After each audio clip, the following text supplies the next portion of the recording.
Hey everyone. Welcome back for the second part of What If Naruto Was Raised by the Sannin. As always, huge thanks to all of my Patreons. Making these videos would be impossible without you guys' support, especially with all the restrictions YouTube places on my type of content.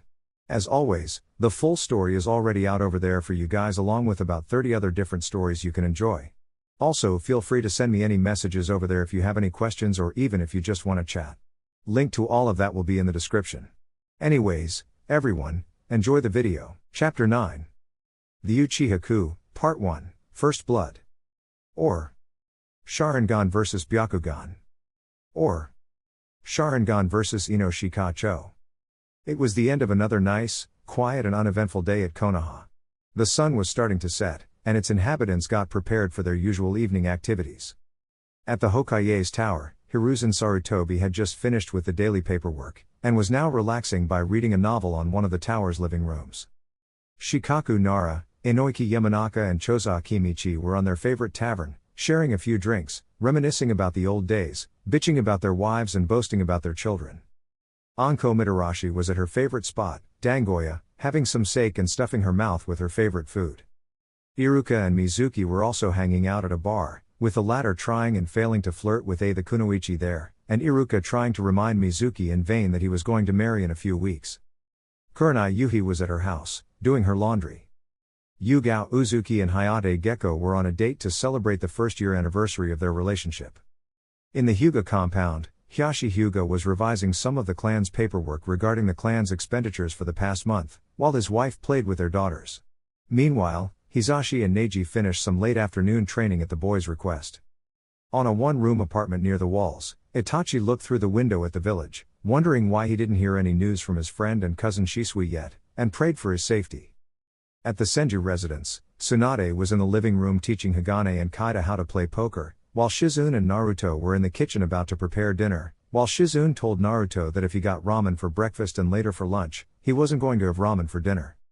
The Uchiha compound, however, was completely empty, except for one person, Sasuke Uchiha, who was fast asleep in his bed after having a rather brutal training session with his father. Little did he know that Fugaku wanted Sasuke to be asleep as soon as possible to keep him away from what was about to happen. At the west gate of the Konoha, two Chunin were finishing their shift. One of them was big, had spiky brown hair and a broad nose. The other was a skinny man who wore an eye patch over his left eye, and a bandana over his head. The sun is setting down. So, I believe it's time to close the doors, right, Becco?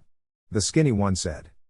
I guess so, thought our replacements didn't come yet, Iwana, the man named Becco replied. Oh, who cares? It's not our bussiness if they're late. Come on, let's close the gates and go to have some drinks. My throat is dry, Becco said as he walked towards the gates, but heard no response from his partner. Iwana?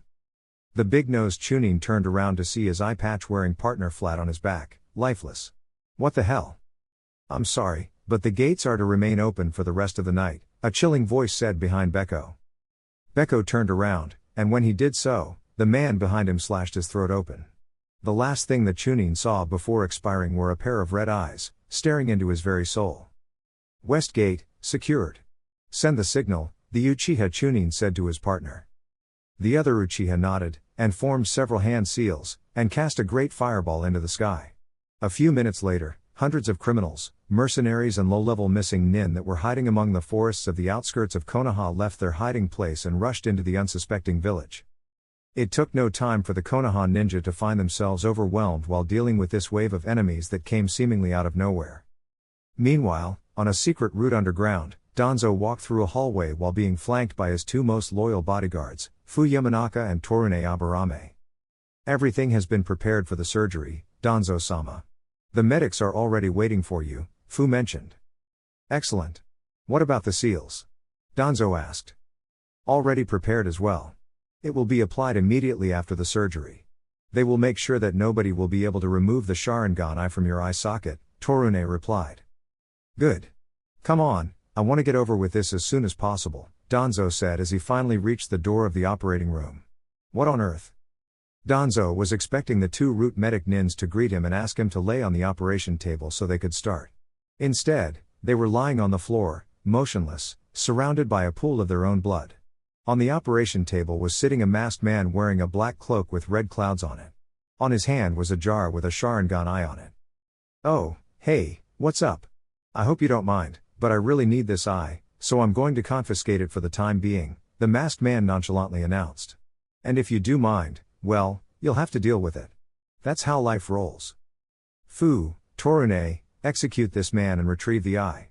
Danzo's voice was firm, but not without panic. His two minions unsheathed their tantos and charged at the masked man. "I'd love to stay and play with you guys, but I'm kind of busy now. Places to go, people to kill, I'm sure you understand," the masked man said, and disappeared in a swirling vortex before Danzo's bodyguards could reach him. "Sound the alarm, he can't be too far," Danzo shouted, now more desperate. Iruka and Mizuki were fighting against a pair of nearly identical ninja, wearing gray and dark blue camouflage clothes, rebreathers, Kirigakure forehead protectors, and large bladed gauntlets on their respective dominant arms. Said gauntlets were linked by a long, spiky metal chain. "I think I know this guys, Kirigakure's demon brothers. They fled their village after a failed attempt of a coup d'état. It seems that they're trying again here," Iruka said.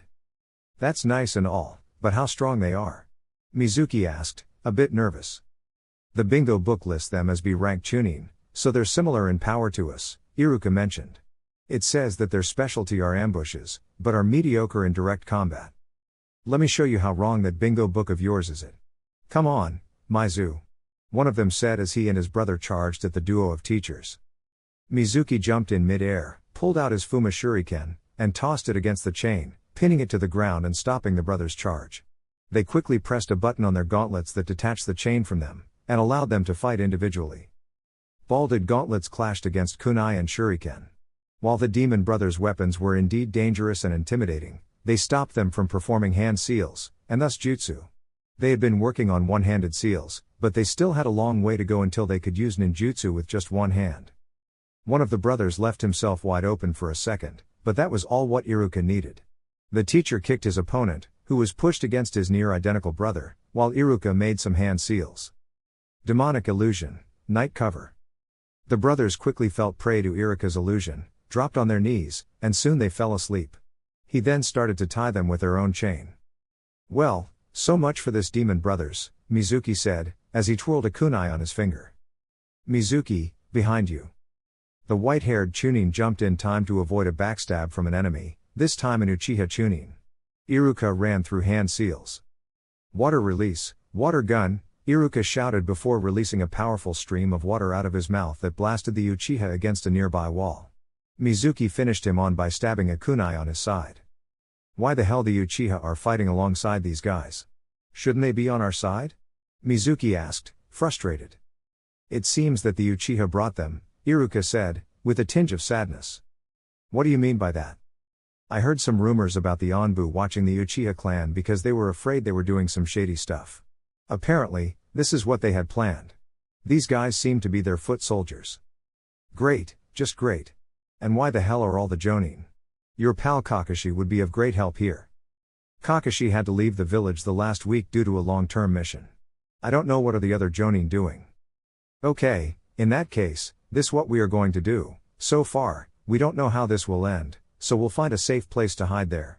Once the battle is over, we get out and join whoever has won." "What? Mizuki, you can't be serious. Are you going to abandon Konoha in its time of need?" Iruka exclaimed, perplexed. "It's the most intelligent solution. What if the Uchiha win? Being Konoha ninja, do you think they'll be nice to us and let us go back to our jobs like nothing happened?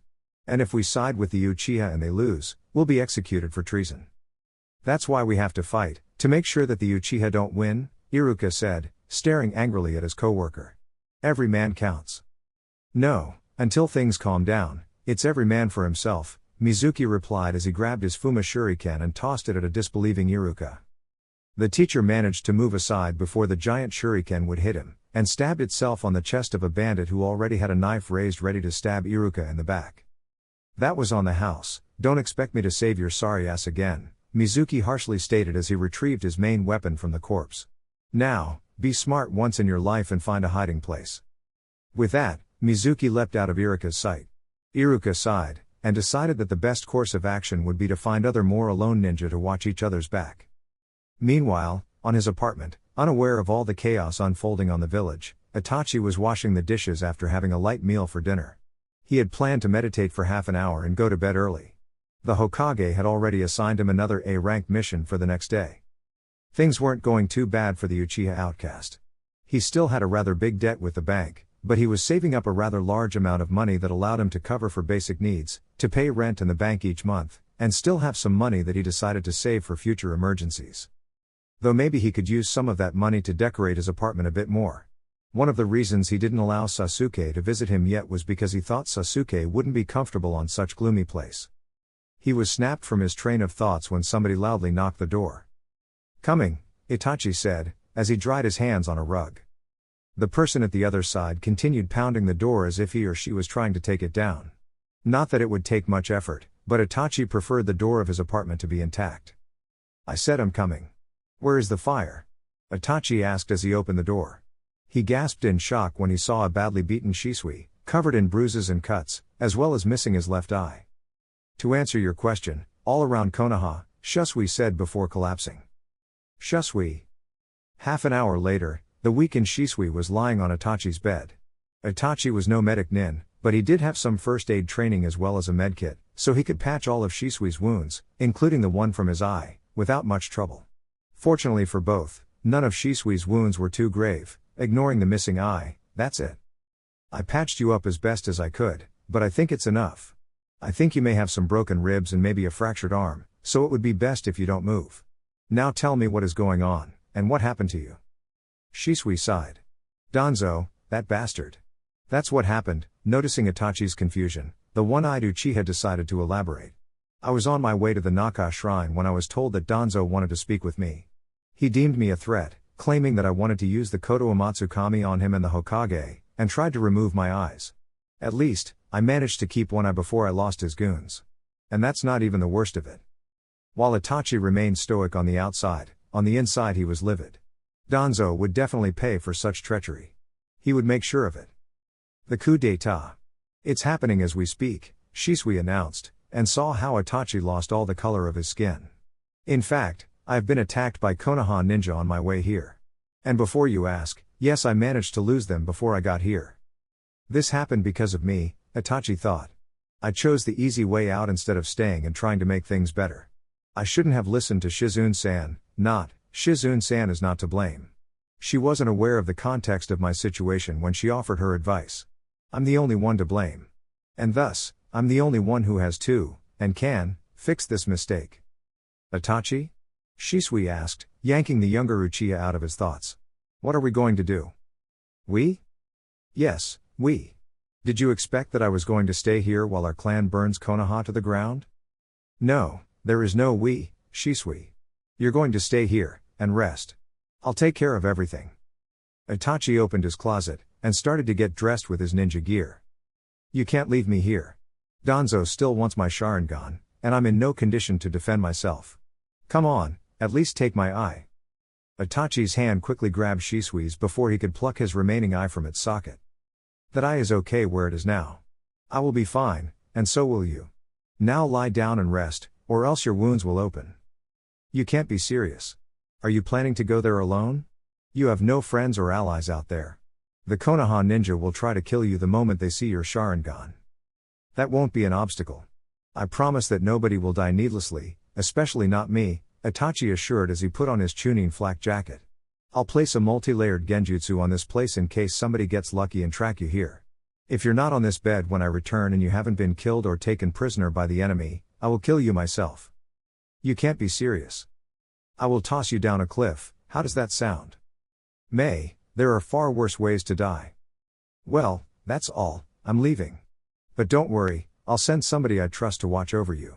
I don't know when I'll be back, but if I'm never back, take care of Sasuke for me," Itachi grimly asked. "You don't need to tell me that. But just in case, try to come back alive. I have no idea of what to do with children." Itachi chuckled at Shisui one last time, and left through a window. Hiyashi Hyuga was having dinner with his wife and daughters. It was a moment he enjoyed the most, since it was one of the few rare opportunities where he could spend some time with his whole family, not counting his brother. Sure, he spent a lot of time training his daughters, but contrary to the popular belief, Hiyashi Hyuga also enjoyed the rare moments he had to relax. After all, being a clan head was a rather demanding and thankless job. So, how was your first day of training with Uzumaki-san and Jiraiya-sama, Hinata? Hiyashi asked without taking his eyes from his dinner. Very good, father, Hinata Sotfly replied. My affinity is L lightning. Though I have to complete a few Chakra C control exercises before I learn any new jutsu, Hinata explained. Lightning. Interesting. I heard it's a good element to use in conjunction with bladed weapons. Too bad we don't use those, Hikari casually commented. Maybe I could use lightning W with the gentle fist? Hinata meekly suggested. Combine the gentle fist with elemental ninjutsu? That's unheard of, Hiyashi exclaimed. I think it's a rather sound idea. It would give our techniques another layer of power, Hikari sharply replied. Still, Hinata should master the actual gentle first before thinking and doing modifications, Hiyashi countered. Suddenly, a branch house Hyuga barged in the dining room, panting. Hiyashi-sama. You need to come with us, it's a disaster. Hiyashi tensed, and jumped on his feet. What's going on? The Uchiha are leading an insurrection against the village. Hikari gasped in horror. Hinata didn't fully understand what those words mean, but she knew it wasn't anything good. And that's not all. There are dozens of Uchiha outside the compound. They're demanding for you to come out and face them. Alright, let's go. Hikari, stay here and take care of the girls. I will see what this nonsense is about. 10 minutes later, Hiyashi arrived at the front patio of the compound, where many Hyugas, both main and branch house, were already on a fighting stance, ready to engage the invading Uchiha and their mercenary allies. Among them were his brother, Hizashi. I am Hiyashi Hyuga, head of the Hyuga main house. What is the meaning of this? Hiyashi demanded. Just like the branch house member said, there were a multitude of Uchihas present. Among them, a masked man in a black cloak with red clouds stood out. Apparently, he wasn't the leader, as another Uchiha, a tall, well-built man, with a buzz cut, close to Hiyashi's age took a few steps forwards. Hiyashi guessed he was a Jonin. Hiyashi Hyuga, both you and your entire clan have been deemed as a threat to Konoha. You will have to come with us. If you resist arrest, we will use lethal force. I'm sure both me and my clansmen will come peacefully if you show us an arrest order with the stamp of the Hokage's office and the Hokage's signature, Hiyashi replied back. The Hokage no longer rules over Konoha. The military police is the village's highest authority now. Now, tell your clansmen to surrender. This is my last warning, the Uchiha Jonin said. Now you hear my warning, Uchiha. This ground under your feet belongs to the Hyuga clan. If you and your treacherous clansmen aren't out of our property in less than 10 seconds, you will be escorted out of here inside a coffin. I'm going to take that as an hostile response. Everybody, attack. Multiple Uchiha flied through hand seals. Others grabbed some shurikens from their tool pouches. Fire release, Great Fireball Jutsu. Fire release, Phoenix Sage Fire Jutsu. A barrage of fireballs of multiple sizes and shurikens flied towards the Hyuga, still standing their ground. Though if the Uchiha thought that they could take them down with ranged attacks, they had another thing coming. 8 trigrams, vacuum palm wall, shouted many Hyuga as they thrust their palms forward, releasing multiple vacuum blasts that stopped some of the incoming fireballs. 8 trigrams, heavenly spin. Other Hyuga shouted while they turned into blue chakra twisters that deflected the remaining fireballs. While the Hyuga were defending, half of the Uchiha and their criminal allies decided to charge forward. Crimson Squad and Blood Squad, stay here and secure the patio.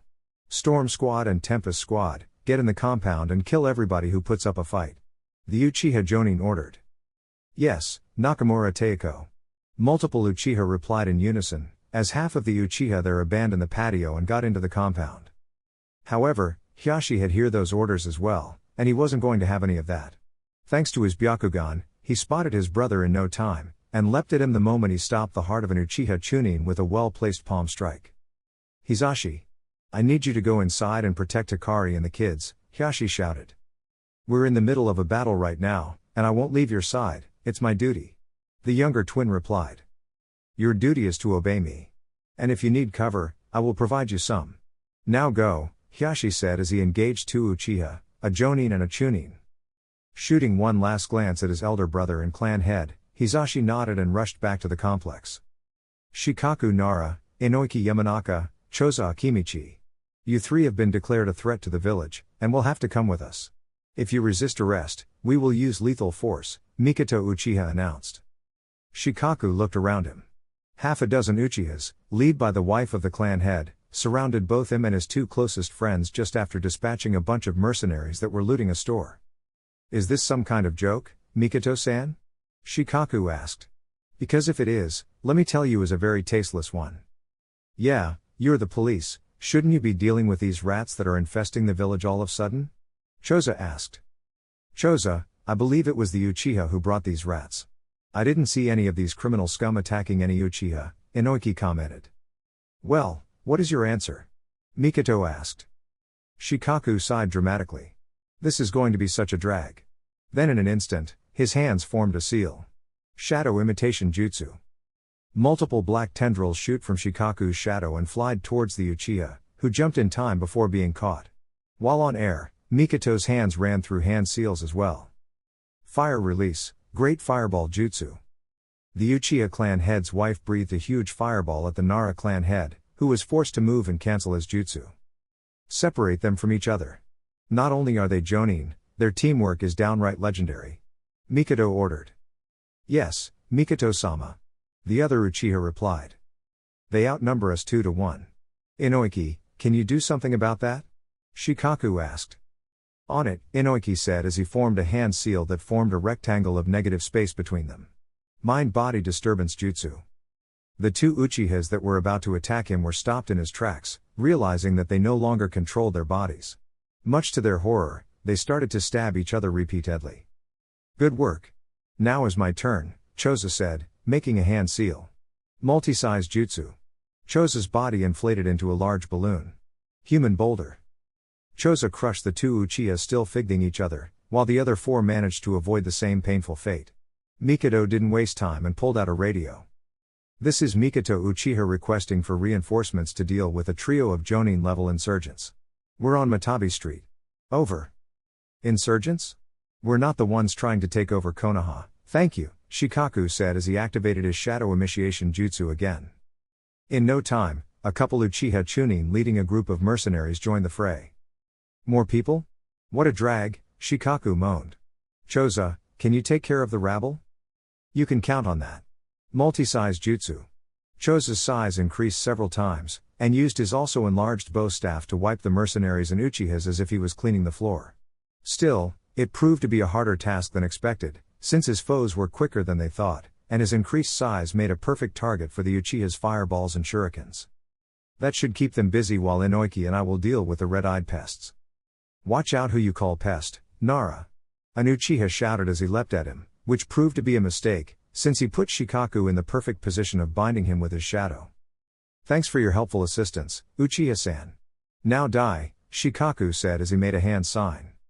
An arm emerged from the Uchiha's shadow, which reached his neck, and strangled the unlucky Uchiha to death. Meanwhile, Inoiki was about to take control of another Uchiha's body when he felt several chakra signatures getting closer. Shikaku, more enemies incoming. Inoiki warned. Where do they come from? Shikaku said as he tried to nail the remaining enemies with his shadow imitation. 5 o'clock. Watch out for the roofs. Choza, did you hear that? Yes. I see them now. The giant Akimichi said as he moved to intercept them. I'll see if I can take Mikoto down, she's the leader of this squad. Inoiki announced, making the same hand seal again, pointing at two Uchiha that were fighting Shikaku. Mind-body disturbance jutsu. Once again, those two Uchiha stopped in their tracks, stopped attacking Shikaku and lunged at a growling Mikoto, who did her best to keep them at bay without killing or hurting them much. Shikaku, now. Thanks to the distraction provided by Inoiki, the Nara patriarch managed to capture Mikoto with his shadow. Shadow imitation jutsu, success. Again, Shikaku said with a slight smile. Though said smile vanished when he saw that Mikoto was also smiling at him. In your dreams, the Uchiha Kunoichi retorted before disappearing in a cloud of smoke, leaving a trash can in her place. Inoiki, track her, now. Shikaku frantically barked. The Yamanaka clan head nodded and made a hand sign. He managed to find Mikoto in no time. Who happened to be just behind him. Inoiki tried to turn around, but not before Mikoto stabbed him in the back with a kunai. She then kicked him into the ground and jumped backwards a few meters. Arg! Inochi instinctively threw his hands at his back, trying to remove the kunai. "Inoiki," Shikaku yelled. "I'm okay, it's only a superficial cut, the jacket protected me somehow. Try to remove the kunai if you can." Mikito's lips formed a chilling smile. Shikaku paled. Unbeknownst to Inoiki, while the kunai only made a flesh wound on his back, there was an explosive tag attached to the bladed weapon. The Uchiha matriarch made hand sign, which was followed by an explosion, and Inoiki Yamanaka was no more. For a second, time seemed to stop for Shikaku and Choza as they saw their mutual best friend, longtime partner and trusted teammate being blown up. When the dust settled, all that was left was his charred, immobile corpse. This is the fate of those who oppose the new rulers of Konoha. I'll be forgiving and will give you a chance to surrender. If you do not surrender, you will follow the same fate as your friend, Mikito shouted, adopting now a cold, neutral tone. Choza let out a deafening shout, and started to stomp wildly around him, in an attempt to crush the nearby enemy ninja, not caring of the buildings he could potentially bring down. Shikaku, on the other hand, only shot at Mikito a chilling, murderous glare, while remained there, immobile. "That was a mistake," was all what Shikaku said. Mikito didn't say anything, just frowned, and motioned her hand at him. Multiple Uchiha and mercenaries leapt towards the Nara clan head from multiple directions, weapons raised in air ready to kill him. But Shikaku wouldn't have any of that. Making a quick hand seal, multiple shadow tendrils shot from his shadow, instantly catching his attackers, pinning him in one place. With another hand seal, other shadow tendrils appeared, except that this ones were material, took the shape of spikes, and impaled the paralyzed ninja. The shadows then retreated, and the enemy ninja fell to the ground, motionless. "You're next." Shadow gathering jutsu. More shadow tendrils shot from Shikaku's shadow, these also being material, and flied at Mikito. While far from her prime, the Uchiha Kunoichi did an admirable effort dodging them so far by constantly running or jumping to the sides. She then leapt into the air and made several hand signs before grabbing some shuriken from her pouch. Fire release, flaming shuriken barrage. The ninja stars immediately caught on fire the moment Mikito tossed them. Shikaku gasped, cancelled his jutsu, and tried to out of the way, but he was too slow. The burning shuriken pierced his flak jacket, and embedded themselves into the Nara's flesh. Another one down. Mikito cheered. But her cheer was short-lived as Shikaku disappeared in a cloud of smoke. What? A shadow clone? Mikito tried to look around for the real Shikaku, but then realized that she couldn't move. From the corner of her eyes, she could see that a shadow tendril had caught her shadow. Shikaku jumped down from the nearby roof he was on. "A shadow clone, when did you make it? I didn't take my eyes from you this whole time." Mikito would have stomped his foot on anger if he was able to move. "Certainly, you didn't. The Sharingan is rather hard to fool, but hard does not equal impossible. To answer your question, I used the explosion that killed Inoiki as a cover." "What? But, how?" "The moment I saw that explosive tag I already knew that Inoiki was dead. All that was left for me to do was to avenge him, and devised a plan in order to make you let your guard down. And now, all that was left is for you to pay." Shadow neck binding jutsu. Mikito saw a black hand creeping through her body until it reached her neck, and in less than a minute her world turned into darkness. After retrieving Neji, Hisashi found Hikari, Hinata and Hanabi in the dining room, just where his brother said they would be. After telling them what was going on, he began to lead them to the one of the compound's emergency exists. When Hisashi saw many Hyuga fighting the Uchiha invaders and in most cases, losing against them, he felt the urge to help them, but felt compelled to ignore them and follow Hyashi's instructions instead. "What are we going to do once we get out of here, father?" Neji asked. "We will try to find some help. Do not fear, Neji, everything will be fine." Unfortunately for the Hyugas, 2 Uchihas, a Jonin and a Chunin, blocked their path. "All members of Hyuga clan are under arrest. If you resist, we will use lethal force." The Uchiha Jonin echoed his commander's words. "Would you dare to hurt children, you monster?" Hikari spat at him as she clutched Hanabi in her arms. "There's no need to hurt anybody if you come peacefully," the Uchiha Chunin interceded. Hisashi said nothing and sprung to action. Taking advantage of the Chunin momentary lack of focus, he managed to land a palm strike on his chest, knocking him backwards. The Jonin immediately reacted and unsheathed a katana and attempted to slice him. Hisashi bended backwards just in time, and the Uchiha's katana only sliced some of his hair. The Uchiha Chunin managed to get back on his feet, and was going through several hand seals. "Fire release, Phoenix Sage Fire Jutsu," he shouted, casting multiple fireballs at Hisashi. Whilst as fast, Hikari, who no longer had Hanabi on her arms, jumped in front of Hisashi and she started to spin. Heavenly spin, she shouted, turning herself into a spinning dome of chakra, deflecting the fireballs. Don't you dare to ignore me. I may be retired, but I used to be a jonin. Thank you, Hikari-sama. Let me repay your kind act by finishing this fight. 8 trigrams, 32 palms, Hisashi shouted as he delivered a quick succession of palm strikes at the 2 Uchihas. 2 strikes. 4 strikes. 8 strikes. 16 strikes. 32 strikes. Unable to stop the barrage of gentle fist strikes, the Uchihas fell to the ground, prey of sudden chakra exhaustion. While that attack was nowhere near enough to kill them, or even close all their chakra points, it was enough to put them out of commission long enough for the group of 5 Hyugas to escape the compound safely. Mother, where is father? Isn't he going to come with us? Hinata asked. Your father is fighting the Uchihas who attacked our home. Don't worry dear, he's strong, he will be fine, Hikari said in a reassuring tone. As they ran away, Hisashi looked at the compound, which had several parts of it on fire, one last time, and wondered if Hisashi could escape alive and meet them again. Back in the patio, the battle had finally died down. The place was littered with corpses, both Uchiha, missing Nin and Hyuga alike. Only 2 men were standing, Hisashi and Ko Hyuga. Both of them had some minor injuries and were exhausted, but they could stand on their own. The Hyuga patriarch looked around, and had to repress the urge to throw up. The sight of so many dead Hyugas sickened him to the core. Not even fighting in the Third War shook him so much. Hisashi-sama, are you alright? Ko asked as he limped to him. Hisashi tried to regain his composure. Yes, Ko. Come on, let's get inside, I can hear fights still going on. We need to save as many clansmen as possible. Hisashi then heard a sickening noise coming from Ko. Agrk. Ko suddenly grunted, blood coming out of his mouth. He looked down, and saw a sword protruding from his chest. Ko fell to the ground, revealing his murderer, the masked man of the black cloak. Yes, Hisashi. Go and save your clan. What's left of it, at least, the masked man mocked, as he removed his sword from Ko and kicked his corpse aside. But I don't know how can you do that if you can't save yourself first. Hisashi didn't say anything, and slipped into the gentle fist stance. You will pay for that, murderer. We both had the Byakugan activated. How did you manage to ambush Ko like that? Well, I could tell you, but if I did I'd lose one of my main advantages, and that would be pretty detrimental, don't you think? The masked man replied in the same tone, as he sheathed his katana. Hisashi tensed when he saw his enemy flying through hand seals. Would release, great spear tree. What? Hisashi was shocked, though his battle instinct compelled him to jump backwards, trying to avoid the emerging sharp tree roots trying to impale him.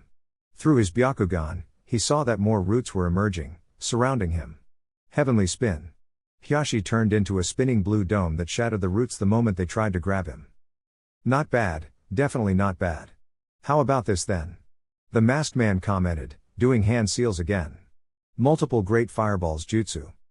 The masked man shot a successions of large fireballs at Hisashi. The Hyuga clan head dodged some, and blocked others with the vacuum palm, all while he dashed towards his foe, who remained in the same place, making no attempt to moving. Impressive. Guess that you guys don't exaggerate that much when you boast about your power. If you thought that was impressive, wait until you see this. Hisashi slipped into the gentle fist stance again. The battle is over, you're within my divination field. 8 trigrams, 64 palms. The Hyuga clan head lunged at the masked man. 2 strikes. But much to his bewilderment, his hands phased through the masked Uchiha's body harmlessly. 4 strikes. The result was the same. Well, I'm afraid to say that wasn't very impressive, the masked man said as he let out a yawn. What is this trickery? A genjutsu? Of course, it has to be. There's no way you can use the wood release. A genjutsu, you say? Good guess. But if I'm a genjutsu, try to explain this. Suddenly, at an almost imperceptible speed, the masked man unsheathed his katana again and buried it inside Hayashi's chest. Does this feel like a genjutsu, Hisashi-sama? The masked man pushed his sword deeper. He then pulled his sword out and kicked Hiyashi's corpse back into the ground. After cleaning the blood from his weapon on Hiyashi's robes, he sheathed his sword again, and pulled out an scalpel. Oh my, Hisashi, what a beautiful eyes you have. I hope you don't mind if I borrow them. Then, he looked around, and noticed all the dead Hyugas around him, many of them who were main house. Oh what the hell, I'll take all of them. You don't see a chance like this every day. The masked man started to hum a cheery melody as he began to harvest Byakugans from the dead Hyugas. Jitensha. Jitensha. Jitensha. Huid. Huid. Huid kuru yo. Meanwhile, at the Hokage's tower, Sarutobi was unaware of all the chaos and destruction that was unfolding on the village he ruled. He was happily reading a novel on one of the tower's living rooms when one of the night shift Onbus barged inside the room, a man who wore the mask of a tiger. Hokage-sama. It's a catastrophe. The Onbu shouted, panicked. The Uchiha clan is trying to take over the village. Sarutobi slammed the book shut, and turned at the Onbu with a shocked expression. What? When did this happen? We don't know, Hokage-sama, but we believe it was at sunset. They have an army of criminals and mercenaries backing them up. What is the situation now? The Uchihas and their allies have taken over the torture and interrogation headquarters, the Hyuga clan compound, the hospital, the aviary, and some compounds from minor clans. They're currently trying to take the Jonin standby station and the academy. And we spotted an 8-man team led by Fugaku Uchiha himself heading here, probably to take over the tower and assassinate you. Sarutobi was trying his best to process the gravity of the situation. What happened to Shisui Uchiha? Did the other Uchiha see through his ploy? There has to be the only logical explanation. However, there was no time to ponder what had gone wrong, but to remedy the problem at hand. He had to act now to prevent the number of deaths from growing. I want you and all the Onbu of the tower to go and liberate the hospital, that's your number one priority. Then, I want you to protect the civilians from being attacked. I will stay here and will try to make Fugaku-san to see reason. But Hokage-sama, we can't leave you unprotected in a time like this. The Onbu protested. Are you questioning my orders? The old Hokage shouted, making the Onbu to flinch at the unusual display of anger. Of course not, Hokage-sama. I'll tell the others your orders. Good luck. The Onbu said before disappearing in a cloud of smoke. Once alone, Sarutobi calmly headed towards his office, grabbed a pencil, a blank scroll, and started writing. Once he was done, he sealed the scroll, and making some hand seals, the scroll disappeared in a poof of smoke. Then, he lit his pipe, and took a puff on it. So, this is how it ends. Why, despite living for so long, I still feel that I haven't done enough. He wondered aloud. As he took another puff on his pipe, he saw a picture of him, his late wife and his 2 sons, who were still teenagers at the time. The old Hokage allowed a smile to appear on his face. On the good side, it seems that we will see each other soon, by Wako-chan. Meanwhile, on the roof of his apartment building, Itachi contemplated the village before him. Buildings on fire shone brightly against the night sky. Screams, shouts and explosions filled the usually silent night atmosphere. He didn't need to look far in order to see Uchihas, criminals and mercenaries engaged in a fight against Konoha ninja. The Uchiha outcast bit his thumb, and made 5 hand seals. Summoning Jutsu. From a cloud of smoke emerged a large crow, twice as tall as Itachi. The giant bird stared at the former Uchiha with curious eyes. Good evening, Itachi-san. It's nice to see you again. You look distressed. Is there something wrong? Good night to you as well, Kurokaze-sama. And yes, there's something going wrong. Very wrong. What I have been fearing has finally happened. The Uchiha are trying to take Konoha by force. The boss crow turned around, and saw at the battles that took place at the very bottom of the building he and Itachi were. I see, the crow said in a grave tone. How can I be of assistance? I need you to oversee Konoha from the sky, and track all the larger groups of Uchiha. Focus mostly on those who appear to have the upper hand in their fights. Leave the weaker ones for later. Consider it done, Itachi-san. Kurokaze divided himself into a much smaller crows that spread above the village, and one of them placed itself on Itachi's shoulder. I'd appreciate as well if you used 2 of your clones to watch over my friend Shisui Uchiha, who's in my home, and my brother Sasuke, who's probably asleep back in the Uchiha compound, Itachi added. Checking his equipment one more time, Itachi unsheathed his katana and leapt towards the battle at the bottom of the building, cutting an Uchiha down upon landing. Doing so, he already chose a side, and knew that there was no going back on that. Not that he cared, since Itachi considered himself a Konoha ninja first and an Uchiha second. And he would protect the village and his inhabitants at all costs, even if that would mean fighting his family. He needed to stop the coup d'état as soon as possible, and there was only one thing that would stop the ongoing madness. A Massacre, Chapter 10. The Uchiha Coup, Part 2, Demons. Or Sharingan vs. Sannin. Anko Mitarashi whistled cheerfully as she retrieved her kunai from the corpses of the 2 Kumo missing nin she had just killed. They had boasted about all the atrocious crimes they had committed before, and how they were going to bring down Konoha alongside the Uchihas, but in the end, what the Snake Lady was hoping to be a challenging fight was anything but. Oh well, it was a good warm-up. Once she was done, Anko jumped at the roof of a 1-story building, and took a look at the battles that she could see from that vantage point. She cursed upon seeing that none of them involved Uchihas. Since he heard so many people getting all hysteric about the Uchihas revolting, how is that she had never run into at least one yet? Anko always wanted to measure her skills against an Uchiha, and now it was the best chance she got. Besides, if she defeated plenty of those red-eyed freaks, maybe she could secure the promotion she wanted so much. Suddenly, something caught her attention. At one of the edges of the Naka bridge, a single man with a massive sword was fighting 3 Konoha ninja, who were unable to land a hit on him. They finally gave up, and fled, but the man remained in the bridge for some reason. He didn't appear to be an Uchiha, but maybe he would provide a better challenge than those no-name criminals she had been dealing with for the past hour. Jumping through the rooftops, Anko quickly arrived at the bridge, and landed in front of the man, who stared at her with indifference. The man was tall, with a muscular build, spiky short black hair, and no eyebrows. The lower half of his face was covered by a mask, similar to Kakashi's. There was a Kirigakure forehead protector on his head, and he was wielding an impossibly big sword. Said man's imposing appearance, combined the amount of killing intent he was projecting would make most people tremble in terror, but that only made Anko more giddy. "Hey there, tall, dark, and handsome. Do you mind if I make you come company?" Anko asked with a foxy grin as she walked towards him. "Do as you wish. But if you get close to this bridge, you will be dead," the ninja swordsman replied, slamming his word on the ground for a more dramatic effect. Anko, however, didn't flinch. "How so?" "The Uchihas tasked me with protecting this bridge. Nobody with a Konoha forehead protector shall pass." "Ah, yes, the Uchihas. I've been trying to look for one, but I had no luck. Maybe you and your overcompensating sword can provide me some challenge," Anko said as she dashed at him. The Kiri ninja raised his sword. "Let's see if you last longer than the other fools who dared to fight me." Anko tried to strike the Kiri ninja with her kunai, but all her hits were parried by the man's massive sword. She leapt backwards and tossed several kunai at him, but they were also parried. Fortunately, Anko had something that couldn't be parried by normal means. She quickly formed several hand seals. Fire release, dragon fire jutsu. Anko breathed a massive stream of fire shaped like a dragon. "An unwise move," the Kiri ninja calmly said as he formed hand seals as well. Water release, water dragon bullet jutsu. The water from the river started to rise in the shape of a twisting pillar. Said pillar took the form of a dragon, and after letting out a roar, charged forwards. Both elemental dragons clashed against each other, but the water dragon easily overpowered Anko's fire dragon, and the purple-haired kunoichi was hurled against a wall by the massive water construct. "Ugh!" Anko groaned, spitting water while trying to stand up.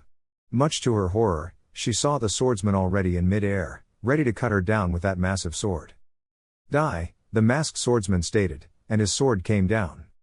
Fortunately for Anko, the gigantic sword didn't hit her, but another kunai instead, being held by a black-haired kunoichi. Taking advantage of the Kiri ninja's sudden surprise, the kunoichi managed to kick him back, while she landed on her feet beside Anko. "Anko. Are you alright?" "Yeah, thanks, Kurenai," Anko said as she got back on her feet. "Thanks Kami, you recognized me. I have lost count of all the times I have been attacked by Konoha ninjas that mistook me for an Uchiha," Kurenai complained. "Well, those red eyes of your kind look like Sharingan," Anko noted, making Kurenai to frown. "Don't give me that look. I'm just stating the facts. Anyway, what are you doing here?" "I thought I could take this guy alone, but I bit more than I could chew." "Anko, do you know who is this man?" Kurenai asked. Anko guessed by her tone that it was a rhetoric question. "This is Zabuza Momochi, a missing nin from Kirigakure, and one of the infamous 7 swordsmen of the mist. He attempted a coup d'état against the Mizukage, but failed. Of course he would be part of another coup." "I see that you made your homework." Zabuza appeared to be flattered by Kurenai's knowledge of him. "And yes, guess that I can't help but sympathize with fellow revolutionaries trying to bring down a corrupt government. But then again, the obscene amount of money the Uchihas paid me is a big incentive as well. Be careful Anko, this guy is a jonin, and a strong one might I add. Plus he isn't randomly attacking civilians or looting stores like other mercenaries the Uchiha hired. They placed him to guard an access to the part of the village where the Hokage tower is. Then there's all the water around us that he can use to fuel his jutsus. Well, he certainly is as tough as he looks. Too bad your boyfriend isn't here, we could use a jonin right now. Kurenai suddenly turned red. What are you saying? Asuma is not my boyfriend. I never mentioned Asuma by name, did I? Anko asked with a sly grin, making Kurenai to blush even harder. But that's okay, because do you know what does this mean? Anko asked. The raven-haired kunoichi looked at her, dumbfounded. If we beat this guy, we may become jonin ourselves. Anko, the village is suffering one of its worst debacles since the Nine Tails, and you're thinking in promotions? Kurenai asked in disbelief. Anko shrugged. I'm an optimist person. Besides, Konoha survived the Kyuubi attack. This is nothing in comparison. True, but back then we had the yellow flash. In that case, we'll have to fight extra hard to make up for it, Anko said as he adopted a fighting stance. Kurenai soon followed. So, you're going to fight me then? Zabuza stated, as he eyed her opponents. I don't think you appear on my bingo book. I'm going to guess that you're both Chunin, B rank at the most. I shouldn't have any problems killing you, even if it's 1-on-2. But then again, Zabuza said menacingly as he formed a hand seal with one hand. Why should I take the risk? Water release, water clone jutsu. 4 blobs of water jumped from the river into the ground, and they took the shape of 4 Zabuzas, gigantic sword included.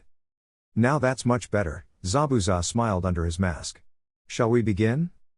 The 4 clones charged forwards, 2 dashing towards Anko and the other 2 towards Kurenai. The red-eyed woman guessed that the clones were just a distraction to keep them busy so the infamous swordsman could kill them from behind. Not if she had something to say about it. The black-haired kunoichi flied through hand seals, pulled 2 kunai, and fended off her attackers. As Zabuza watched the battle, he saw that the Kurenai was having the most trouble dealing with his clones. She'll be his first victim then. Making a hand seal, he used the body flicker to appear behind her, and run his executioner blade through her body. Kurenai, Anko cried as she continued fighting the water clones. One down, another one to huh? Zabuza mentioned as he realized that the wound on Kurenai didn't leak any blood. Suddenly, multiple snakes burst from Kurenai's wound and wrapped tightly around Zabuza. What the hell is this? Of course, an accursed genjutsu. Fighting the snakes off, Zabuza managed to bring his hands together and make a hand seal. Release. And after a burst of chakra, everything went back to normal. Zabuza hadn't moved from his original spot, but his clones were gone and his 2 female opponents were flanking him, each holding a kunai flying at his chest. In the last second, Zabuza managed to grab and stop both arms before being gutted alive. However, that left him unable to defend himself from Anko and Kurenai's kicks, which hurled him backwards. Ha! That got him good. Anko cheered. Too bad he saw through my genjutsu. 2 seconds later, and he would be dead, Kurenai observed. Zabuza was started to get angry. How this 2 nobodies dared to make fun of him. His hands furiously flied through hand seals. I've wasted enough time with you 2. Water release, great crushing wave. A gigantic wall of water rose from the river, and streamed down right on the terrified kunoichi, loudly crashing on the ground, crushing the 2 women under tons of water. While Zabuza was sure that attack was enough to kill them, he swore that he heard a voice saying summoning jutsu. And just like the water receded back into the river, he saw a giant snake coiled around something. The snake uncoiled itself, revealing Anko and Kurenai, completely wet but not particularly harmed. Snakes, tell me, is any of you related to Orochimaru of the Sannin? The missing nin from Kiri asked. Anko's happy and battle-eager expression morphed into a mask of fury. Don't even dare to mention that name in my presence. Zabuza smirked under his mask. I guess I hit a nerve, didn't I? The snake appeared to react to Anko's anger, and lunged at Zabuza, its jaws wide open. Zabuza leapt at the snake as well, raising his executioner's blade. The fight was short-lived, as Zabuza quickly delivered an horizontal chop, and the snake vanished in a pour of smoke. Kurenai ran through hand signs once more. Demonic illusion, world of decay. The moment Zabuza landed, he found he couldn't move his legs. Much to his horror, they were starting to melt as if they were an ice cream on a really warm day. After immediately realizing that he fell into another genjutsu, he made a hand seal before his hands would melt as well. Release. After quickly disturbing his chakra network, everything turned back to normal, and this time Anko and Kurenai were in front of him ready to attack him. He was completely sure they weren't part of a genjutsu. So why they didn't attack him while he was under Kurenai's genjutsu? The answer came in the form of killing intent coming from behind him. Zabuza quickly turned around and raised his sword, blocking the 2 katana strikes that would have sliced his back had he not reacted in time. The wielders of those katanas were a brown-haired man with a bandana on his head wearing the typical Konoha Chunin uniform, and a purple-haired woman wearing Onbu gear, minus the mask. After parrying the attack, Zabuza pushed them back. "Hey look, the lovebirds decided to join the party," Anko noted, as he waved at them. "Hey Yugao, Hayate, how was your anniversary date?" "Well, let's say that it was different from what I had in mind," Yugao bitterly answered. "We had to go home and get changed since there's no way I could fight wearing a night dress." "Isn't this guy Zabuza, the demon of the hidden mist?" Hayate asked between coughs. "Yeah, he's part of the Uchiha's mercenaries. Care to help us?" Kurenai asked. Hayate and Yugao both raised their katanas. "Sure, between the 4 of us shouldn't be a problem," the former noted. "Do not mistake quantity with quality, twerp. Just like how 10 stupid men won't some a smart man, 10 weaklings won't some a strong warrior. You are all below me," Zabuza claimed in a grandiose manner. "If you're so strong, why haven't you killed us yet? Kurenai and I have been fighting you for quite some time and here we are. The odds are even greater in our favor than before. Do everybody a favor and surrender already," Anko said.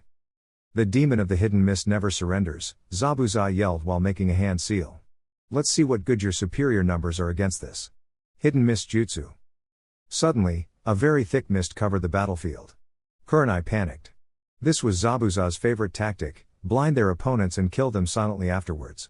The demon of the hidden mist had decided to fight seriously. "Oh man, this can't be good for my asthma," Hayate moaned to himself, coughing a bit. Then, he raised his sword and adopted a defensive stance. "Yugao. Track him." Yugao made a hand sign and closed her eyes. "On it." Fortunately for the Konoha ninja, the purple-haired Kunoichi happened to be a sensor. She had a hard time tracking Zabuza, since the mist was laced with his chakra. However, she quickly found that said chakra was much more concentrated at certain point. "Kurenai, behind you." The raven-haired Kunoichi turned around and raised a kunai just in time to parry the blow aimed at her gut. The clang resulting of the metal clashing was enough to reveal Zabuza's position to Hayate. The only male Konoha Chunin leapt at Zabuza. Fire release, burning edge. The blade of Hayate's katana was wreathed in flames that dispelled the mist the moment it touched it, and found Zabuza in no time. Zabuza had to ignore Kurenai and fend off the swings of the ninja with the flaming sword. Unfortunately for him, he didn't realize Anko getting closer until it was too late. Hidden shadow snake hands. A snake emerged from Anko's sleeve, and bit Zabuza in the neck. The snake's poison quickly paralyzed Zabuza, until the Kiri missing nin lost all control of his body and fell to the ground, motionless. The mist then disappeared. "We did. We took Zabuza down." Kurenai cheered. "Oh yes, I can feel that Jonin diploma in my hands. Go Team Estrogen." Anko cheered while pumped her fist. "Hey, I helped too," Hayate protested, before going into a coughing fit. "Go Team Estrogen plus Hayate." Yugao walked towards Zabuza's body and checked his vitals. "He's still alive." "Anko, was that poison you injected him lethal?" "Nope, just a paralytic toxin. He'll be cold for 2 days. I guess that maybe I could bring this guy to T&I and get some useful information out of his head. You don't capture every day a member of the 7 Swordsmen of the Mist." "Well thought. We should hide his body while we finish off the remaining Uchiha and mercenaries." "Understood. I know a place that Anko suddenly yelled as she fell on her knees and her hand reached the back of her neck. "Anko." Kurenai quickly rushed to check her. "What's going on?" "The cursed seal, it burns," Anko said, visibly in pain. Kurenai opened her eyes wide at the implications of such statement. That means. Why yes, that traitorous bastard is here. Senju residence. Tsunade Senju, your husband and your adoptive son have been declared a threat to the village, and will have to come with us. If you resist arrest, we will. Boom. Erg. Excuse me, were you saying something? Tsunade asked innocently. While Tsunade dealt with the 2 Jonin and 2 Chunin, now just 1 that were sent to capture her and Naruto, Shizune was tasked with keeping the children safe. Naruto and the twins watched how Shizune removed the carpet from the living room, and made a hand seal. Suddenly, a trapdoor appeared all of a sudden. Shizune opened the trapdoor and motioned the kids to go inside. This is a shelter we built after Tsunade-sama and Jiraiya-sama listened to a prophecy from one of the toads of Mount Myaboku. Jiraiya-sama covered it with all kinds of protective seals, so it's pretty much impossible for anybody with the exception of Jiraiya-sama, Tsunade-sama or myself to open it from the outside. The seals also make it impossible to find, even to those with a Byakugan or a Sharingan. The shelter has enough food and water to last a month for the 6 of us, so for you 3 it should last even more. It also has a bathroom. And this is important, no matter what you hear us say, even if, no, especially if you hear us asking you to come out, don't come out. We will retrieve you once all this madness is over. Understood? Naruto nodded, the twins did the same. Now get in there, and don't be afraid, I promise everything will be fine, Shizune reassured, forcing herself to smile, unsure if that was a promise she could keep. Are you and Mom going to be okay, Shizune Nichin? Hagane asked. Of course, sweetie. Your mom is the strongest woman there is, nobody can't hurt her. Especially with me helping her. Yeah, Mom is super strong. I trained with her and her strength knows no limits. The only ones who would come close to her are Dad and the Hokage. Naruto added.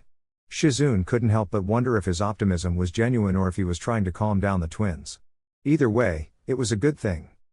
Naruto-kun, you're the eldest, so you'll have to take care of your siblings while Tsunade-sama and I are busy, understood? Naruto valiantly nodded before he and the twins headed to the underground shelter. Shizune then closed the trapdoor, made another hand seal, and the trapdoor disappeared once again. Lastly, she put the carpet back. Taking one last glance at the invisible shelter, and wondering if she'll live to see her almost little siblings again, Shizune rushed outside to assist her master and mother figure. Hokage's Tower. Fugaku Uchiha's 8-man squad broke into the entrance of the Hokage's workplace and residence, only to find it deserted. They moved towards the first floor, but it was just as empty. The second floor was devoid of any life as well. Fugaku smelled a trap. Kenichi, track the Hokage, now. The Uchiha clan head ordered. Yes, Fugaku-sama. Kenichi, the Uchiha censor, made a hand seal and closed his eyes. As his senses expanded, he didn't perceive anybody in the building, until he reached the roof. Found him. He's standing in the roof. How many Onbus has with him? Actually, none, Fugaku-sama. He appears to be alone. What? That can't be possible. It has to be some kind of trap. Unless the Onbu have a way to fool sensors we're not aware of, the Hokage is alone in the roof. What are we going to do, Fugaku-sama? The old monkey was waiting for us. He evacuated the building, and probably sent the Onbu to protect civilians or something like that. Anyway, that makes our job all the easier. Everybody, to the roof. But don't let your guard down, it might be a trap. Yes, Fugaku-sama. All Uchihas replied in unison. Senju residence. With a neck snap, Tsunade killed the last of the Uchihas sent to attack her home. Tsunade had some minor bruises and burns, but there was nothing she could heal in a couple minutes. Shizune, go and fetch me a couple sealing scrolls, now. Tsunade ordered. The black-haired kunoichi nodded and headed back into the house, and in less than a minute she returned with the requested items. Tsunade started to store the dead Uchihas inside them, and instructed her apprentice to do the same. I know the body of a dead ninja is valuable, especially a dead Uchiha, but what do you plan to do with them, Tsunade-sama? Me? Nothing. The Hokage will decide what use should we give them. By the end of the night, there won't be a Hokage, nor a village, anymore, said a voice seemingly out of nowhere. In front of the 2 medical nin, a masked man appeared coming out of a spiraling vortex. Tsunade immediately recognized the black cloak with the red clouds. Tsunade couldn't help but stare at the man's mask, or more specifically, at the single hole on it that revealed a Sharingan. Gamamuru's warning echoed through her head. Beware the one-eyed demon. You're an Akatsuki, Tsunade shouted at him. Oh? You hear about our organization? Guess that Konoha ninjas have done their homework. Not that it matters, anyway, the masked man replied. What do you want? Shizune asked. To finish what I started 8 years ago.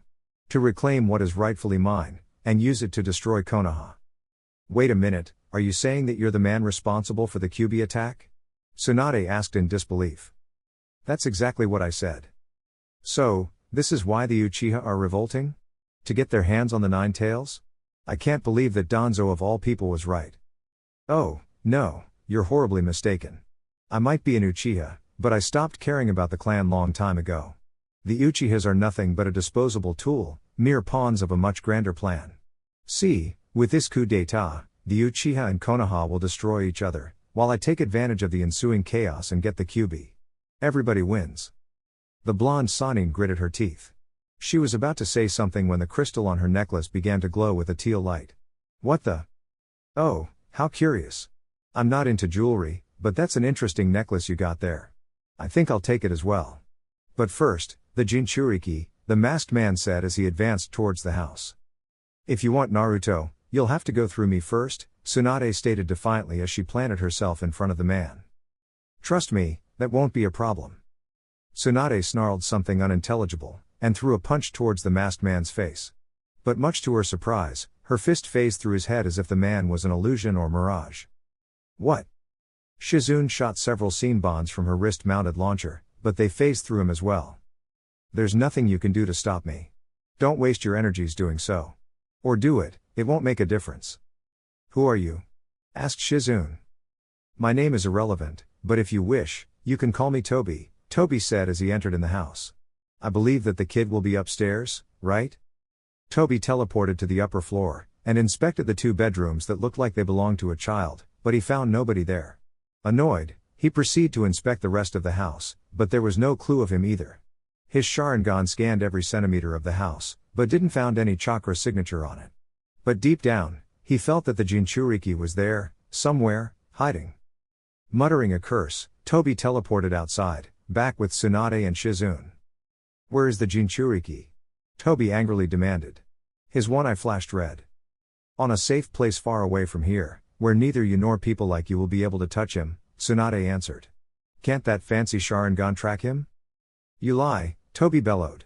He's here, I can feel it, even my eye can see him. Yes, I know he's really close, even if I can't reach him myself. And if I can't do that, well, maybe your screams will make him come out on his own. So, a scream contest, then? I have a feeling that it's you who's going to be the winner, Tsunade replied confidently, as she cracked her knuckles. You have no idea what you're dealing with, Sannin, Toby said as he formed many hand seals. Would release, great spear tree. As the thick roots emerged from the ground and wrapped around Tsunade and Shizune almost forgot how to breathe. Shizune escaped using a body replacement, but Tsunade stayed there, motionless. You, how can you use my grandfather's? Tsunade asked in disbelief, unable to shake the shock. Was this stranger related to the Senju in some way? There was also the fact that her necklace reacted to him just like it did to her children. Like I told you, you know nothing about me or what can I do. That's why fighting me it's a fool's errand, Toby replied as he unsheathed his katana. Tsunade-sama, don't stay there. Move. We can wonder how he can use wood release, but first we have to defeat him, Shizune yelled. Toby lunged at her, his katana aiming forwards. Now, perish. Shizune's words managed to snap Tsunade out of her trance, and making use of her famous chakra-enhanced strength, she broke free from her binds. Toby stopped in the last second, and jumped backwards to avoid any possible counterattack. Sorry about that, Shizune. Please understand it was quite the shock. But I'm better now, Tsunade assured as she calmly removed her green hari. Let's crush this guy. Right. Shizune chimed as she pulled out 3 Senbons and tossed them at Toby. However, much to her shock, the Senbons phased through the masked man. What? The second after Shizune threw her Senbons, Tsunade had dashed towards Toby, who made no effort to dodge, and launched her fist at him. But just like Shizune's needles, Tsunade's fist phased through his face. What is this? A genjutsu? Toby smirked under his mask. Just like that, Hyuga said. And just like him, you're going to find how wrong you are, the masked man said before quickly punching Tsunade on her gut, leaving her breathless, followed by a kick to efface the moment she unwittingly bent over. Does that feel like a genjutsu? Shizune threw more Senbons at him, but the result was the same. You already did that before, did you really expect a different result now? Alright, this is something your fancy intangibility won't protect you from, Shizune said as he leapt above him. Poison mist. Shizune's cheeks puffed out, and released a stream of purple mist from her mouth that engulfed the masked man. However, Toby flew out of the poisonous cloud like a missile, and unsheathed his katana again. I think I'll get rid of you first, Toby declared as he prepared to deliver a diagonal slash. Fortunately for Shizune, the attack never came as Tsunade managed to grab Toby's ankle, and slam him overhead into the ground multiple times, until his ankle slipped through Tsunade's hands, and quickly crawled away from the Slug Princess. Shizune then landed beside Tsunade. "Tsunade-sama, you touched him." Shizune squealed in joy. "I did more than just touch him," Tsunade said with a confident smirk. "You can turn intangible at will, but in order to harm us, you have to turn corporeal, right? And that's the case, it's just a matter of timing our attacks." "You're one clever bitch," Toby painfully got back on his feet. "But this changes nothing. That was a mere lapse of judgment on my part. You won't touch me again. I must admit that you're way tough if you can still stand such a beating. Most people wouldn't be able to even move after that. I think I already stated that I'm not like everybody else. Now let's see how much pain can you withstand until you reveal to me the location of the Jinchuriki," Toby threatened as he disappeared in a swirling vortex. "Shizune, stay alert," Tsunade warned. Her apprentice nodded. It didn't take long for Toby to reveal himself. Wood release, Great Spear Tree. Once again, multiple tree roots emerged from the ground, and tried to either restrain or impale the two kunoichi. Tsunade shattered them with her enhanced punches, while Shizune tossed poisoned senbons that made the roots to wither and rot in a matter of seconds. However, that attack was just a diversion. While Shizune was busy dealing with the roots, Toby appeared from behind and wrapped an arm around her neck. "This charade ends here. Now, Tsunade, tell me where you're hiding the Jinchuriki, or this woman dies," Toby declared, his voice regaining some of its previous calmness. "Tsunade-sama, don't do it," Shizune pleaded. "He's tangible now is the chance to attack." "I wouldn't do it if I was you. Do you think I can't kill this woman and then use my ability to avoid your attacks?" Toby asked. Tsunade remained there, hesitant. Running out of patience, Toby made his decision. "I see. Say goodbye to this woman then." The blade of Toby's katana burst through Shizune's chest. The black-haired kunoichi let out a gasp of pain. "No." Tsunade threw her hands over her mouth. "See? This is what happens when you oppose somebody you can't hope to defeat." Now Toby was interrupted by Shizune bursting into a cloud of purple fog. "What?" Toby jumped back in an attempt to avoid the poisonous mist, but he accidentally breathed some of it. "Poison clone. Clever, right?" The real Shizune then appeared behind Toby. "What? You made a clone? I never took my eye from you too. How did you evade my Sharingan?" Toby protested between coughs. "To answer your question, I did it while you were inspecting our house." "Wait, I've been fighting a clone the whole time?" Toby's disbelief grew by the moment, as so did his coughing. "You landed a few hits on Tsunade-sama, but none of my clone. My clones can last hours if they don't receive any damage. And judging by your coughs, I guess that mask of yours doesn't filter poisonous gases. What you inhaled is a fast-acting poison that will rot your lungs until you can't breathe anymore. You are already deaf." "Don't be so overconfident," Toby yelled before going into another coughing fit. "There's no poison that can kill this body." "Yes. I believe that you somehow spliced your genes with those of my grandfather, who had great resistance to poisons, hence your ability to use wood release. But even then that doesn't make you immune to them," Tsunade smirked at him. "Let's see how well you can fight when you can hardly breathe." Both Tsunade and Shizune lunged at the masked man. Tsunade threw a kick at his face, followed by Shizune who had kunais on her hands. Both their attacks phased through Toby. The Akatsuki member tried to slash Tsunade, but his swing was way sloppier than before and Tsunade had no trouble dodging it. Shizune threw more senbons at him from her wrist-mounted launcher, which Toby dodged by jumping backwards. "Your breathing is becoming heavier. Even if you somehow survive Shizune's poison, you won't survive my fists." "Shut up," Toby angrily yelled as his hands flew through hand seals. Wood release, Great Spear Tree. More roots emerged from the ground, and lunged at Tsunade. The Slug Princess smirked once again, and raised a foot. Heavenly Foot of Pain. Tsunade brought her foot down with such force that the ensuing shockwave shattered the wooden roots, leaving a crater behind. "And you might have my grandfather's bloodline limit, but yours is nowhere near his level." Both Tsunade and Shizune leapt at Toby at the same time from opposite directions. The masked man disappeared once again in a swirling vortex. "All right, another ambush. Good, he's growing desperate." "Come on, coward, show yourself," Shizune shouted. "As you wish," Toby said as he appeared right behind Tsunade. The blonde Sannin immediately turned around and punched the masked man, who shattered into thousands of wood shards. A wood clone? Suddenly, a blade burst through Tsunade's belly. Blood started to leak from it. Shizune's eyes grew wide with shock. "Tsunade-sama," Shizune yelled in horror. "I believe that you're not a clone, right bitch?" Toby hatefully said as he pulled his sword out and kicked Tsunade in the back, making the Sannin to fall on her face. Toby's hands then flew through hand seals. Fire release. However, a rather severe coughing fit stopped him from completing the attack. Knowing that this was her only chance, Tsunade gathered all the chakra she could muster on her fist, turned around and delivered a devastating punch at Toby. The Akatsuki had no time to turn intangible, and Tsunade's fist landed on his right shoulder, shattering it completely, cutting the right arm from the rest of his body, and hurling him towards a wall. "Ugh!"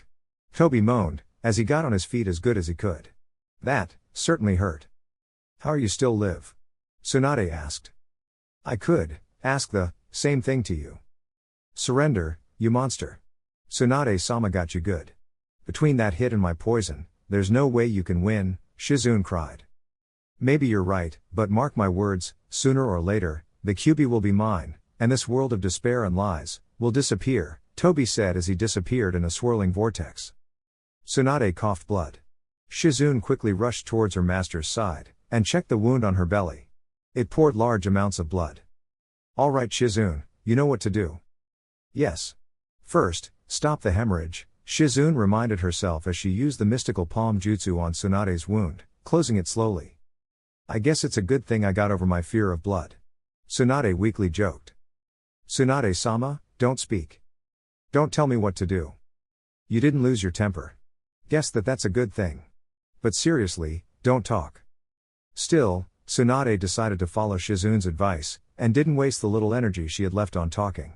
While her apprentice brought her from near death, she couldn't help but wonder about that mysterious one-eyed man. Then she remembered what Jiraiya had told her about his long-term mission regarding the Akatsuki and the Kyuubi attack. Orochimaru and this man, Toby, were both part of the same organization, Akatsuki, who apparently wanted the Kyuubi, and other tailed beasts, for whatever nefarious purposes. Orochimaru had experimented with Hashirama's cells in order to obtain his power, and Toby was clearly one of his test subjects. And while Toby could use wood release, the scale and power of his jutsus were nowhere near the level of the first Hokage. But even then, it was a terrifying thought. What if Orochimaru was able to perfect the genetic splicing? The thought of Orochimaru with Hashirama's power was worrying, but an army, hell even a small group with that power was a nightmare come true. Lastly, she also wished she could warn everybody about Akatsuki manipulating the Uchiha and stop this madness before more people could die. But she knew it was too late. Even if she wasn't so badly wounded, there was no way she could stop the coup. All she could do was pray for this to end as soon as possible with the least amount of casualties. Inabai Uchiha and his teammates Yashiro and Tekka were at the roof of the Jonin Stanby station. Multiple Konoha ninja had attempted to reclaim the building, but the Uchiha trio managed to fend off the attackers. The last attack had been more than an hour ago, to which Inabai deduced that Konoha gave up trying to take back the station. "You know, this is kind of boring," Yashiro mentioned. "This place is safe, can we go somewhere else?" "You heard Fugaku-sama. We were assigned to take and guard this place. Fugaku-sama will flay us alive if we disobey his orders," Tekka replied.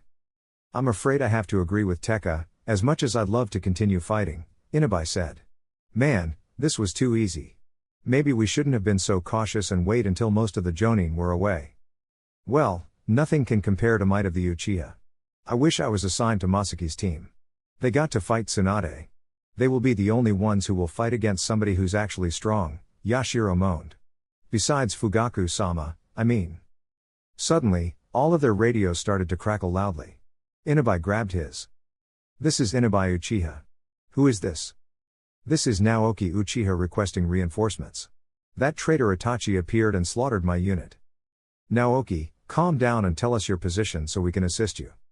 "I'm Arg." "Naoki? Naoki?" Inabai frantically shouted, clutching the radio on his hand. "Damn it. I knew Fugaku-sama should have thrown that spoiled brat of his into a cell. Itachi is there, and apparently decided to hunt us. What are we going to do?" Yashiro asked. "It isn't obvious? Hunt him first before he can do any more damage." "What about Fugaku-sama's orders?" Tekka asked. "This is more important. If some Konoha ninja take this building while we're absent, we can retake it later. Now come on, Naoki's team was supposed to guard the hospital, so if we are fast we might catch Itachi before he leaves the place." "Oh, you're leaving already?" Sorry, but I don't think that such thing is going to happen, a cold, yet soft voice said behind them. The Uchiha trio turned around, and saw an extremely pale man with long black hair and yellow eyes, wearing a black cloak with red clouds on it. Orochimaru?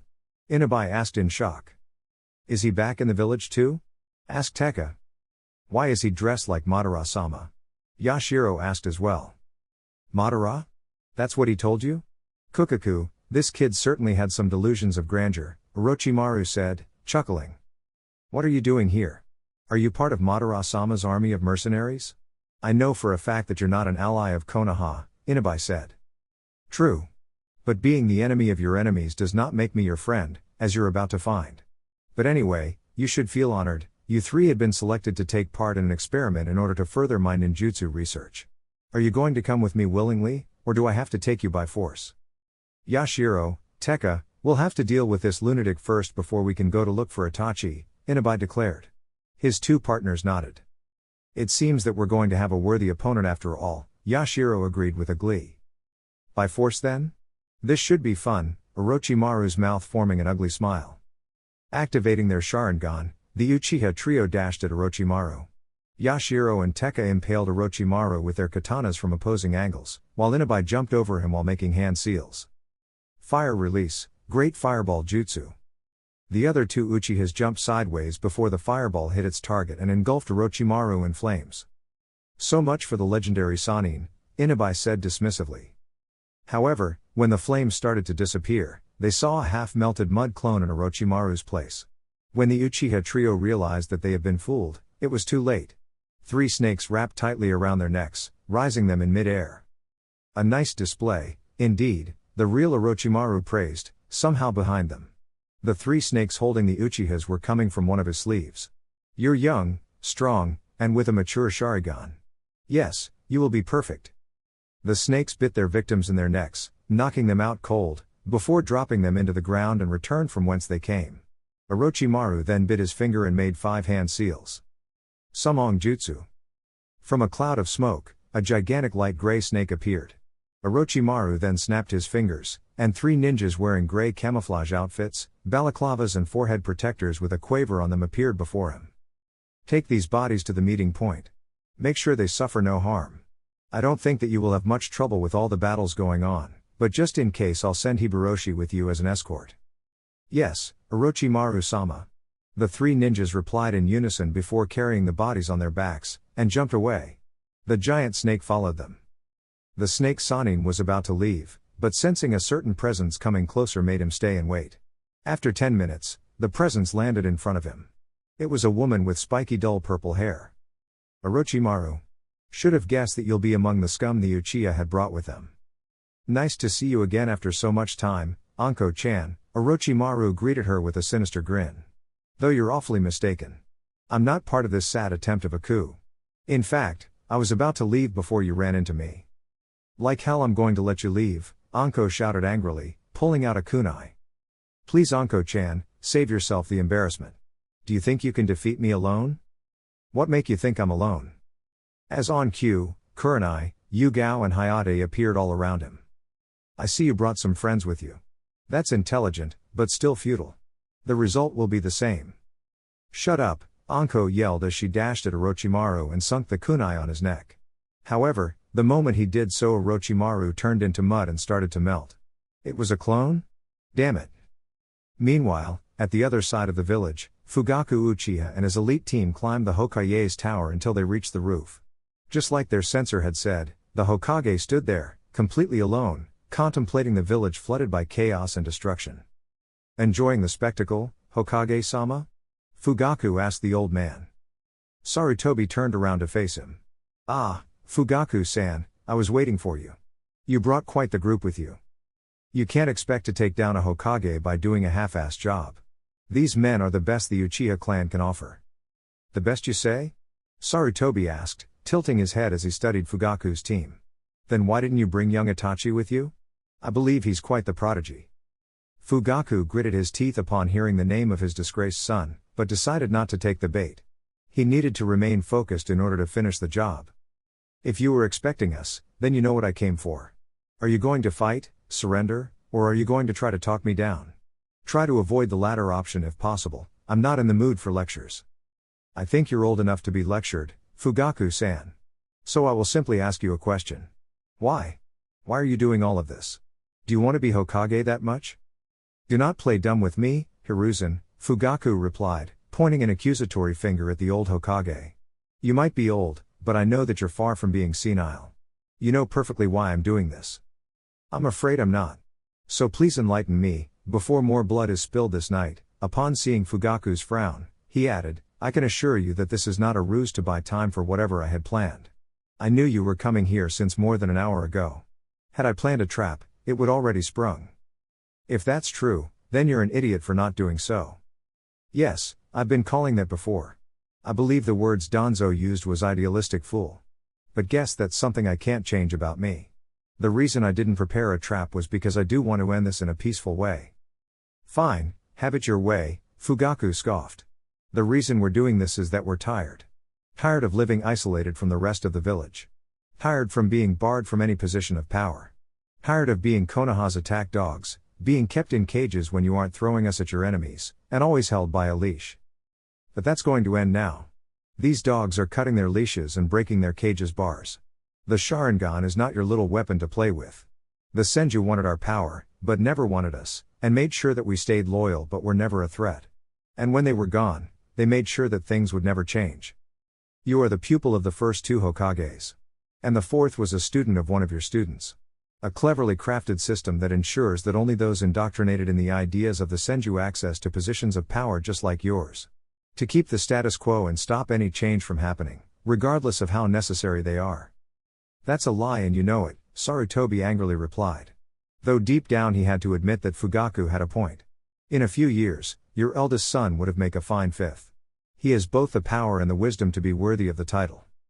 Fugaku snorted dismissively. Too late for that, Hiruzen. I wouldn't believe that even if I didn't know of your little plan. Little plan? What are you talking about?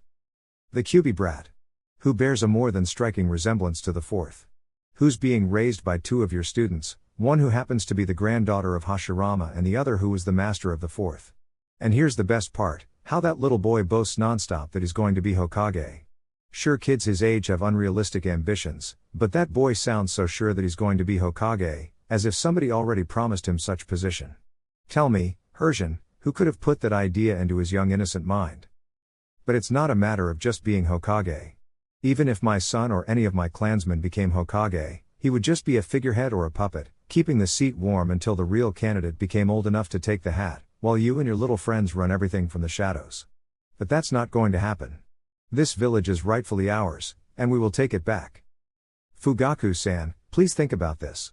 Even if you managed to kill me and my counselors and became the new rulers of Konoha, nobody would accept you, especially those who lost loved ones during your coup. Konoha would get plunged into a civil war, like it's happening with Kirigakure right now. But unlike Kirigakure, we don't have a sea or other natural defenses to stop other villages from invading us. The people of Konoha fear our power, so we will give them good reasons to fear us. Fear will keep the population from rebelling.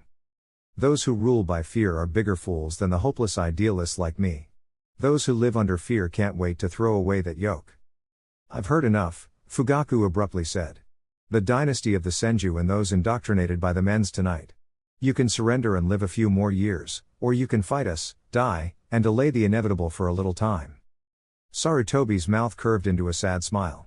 In a swift movement, he tossed away his hat and robes, revealing a battle armor underneath them. I think you should know what my answer was going to be. Sarutobi adopted a fighting stance. Every Uchiha minus Fugaku did likewise. If you planned to fight us, then why did you send your Anbu away? With them at your side you might had some chances of surviving. The Anbu are helping people that needs their aid more than this old but far from defenseless man. A good Hokage puts the good of the village above his own. If you and your clansmen knew that, maybe one of you would have become Hokage. Make no mistake, Hiruzen. I'm not Orochimaru. I'm making this for the good of my clan, not for any sense of personal ambition. Fugaku spat as he unsheathed his katana. Everybody, ready to attack. Tonight the crows will feast on the flesh of a Hokage. Either you kill me or not, Fuku-san, you will regret this decision. Chapter 11. The Uchiha Coup, Part 3, Uchiha's End. Or Sharingan vs. Sharingan. After 30 minutes that felt like hours, Tsunade was finally out of danger.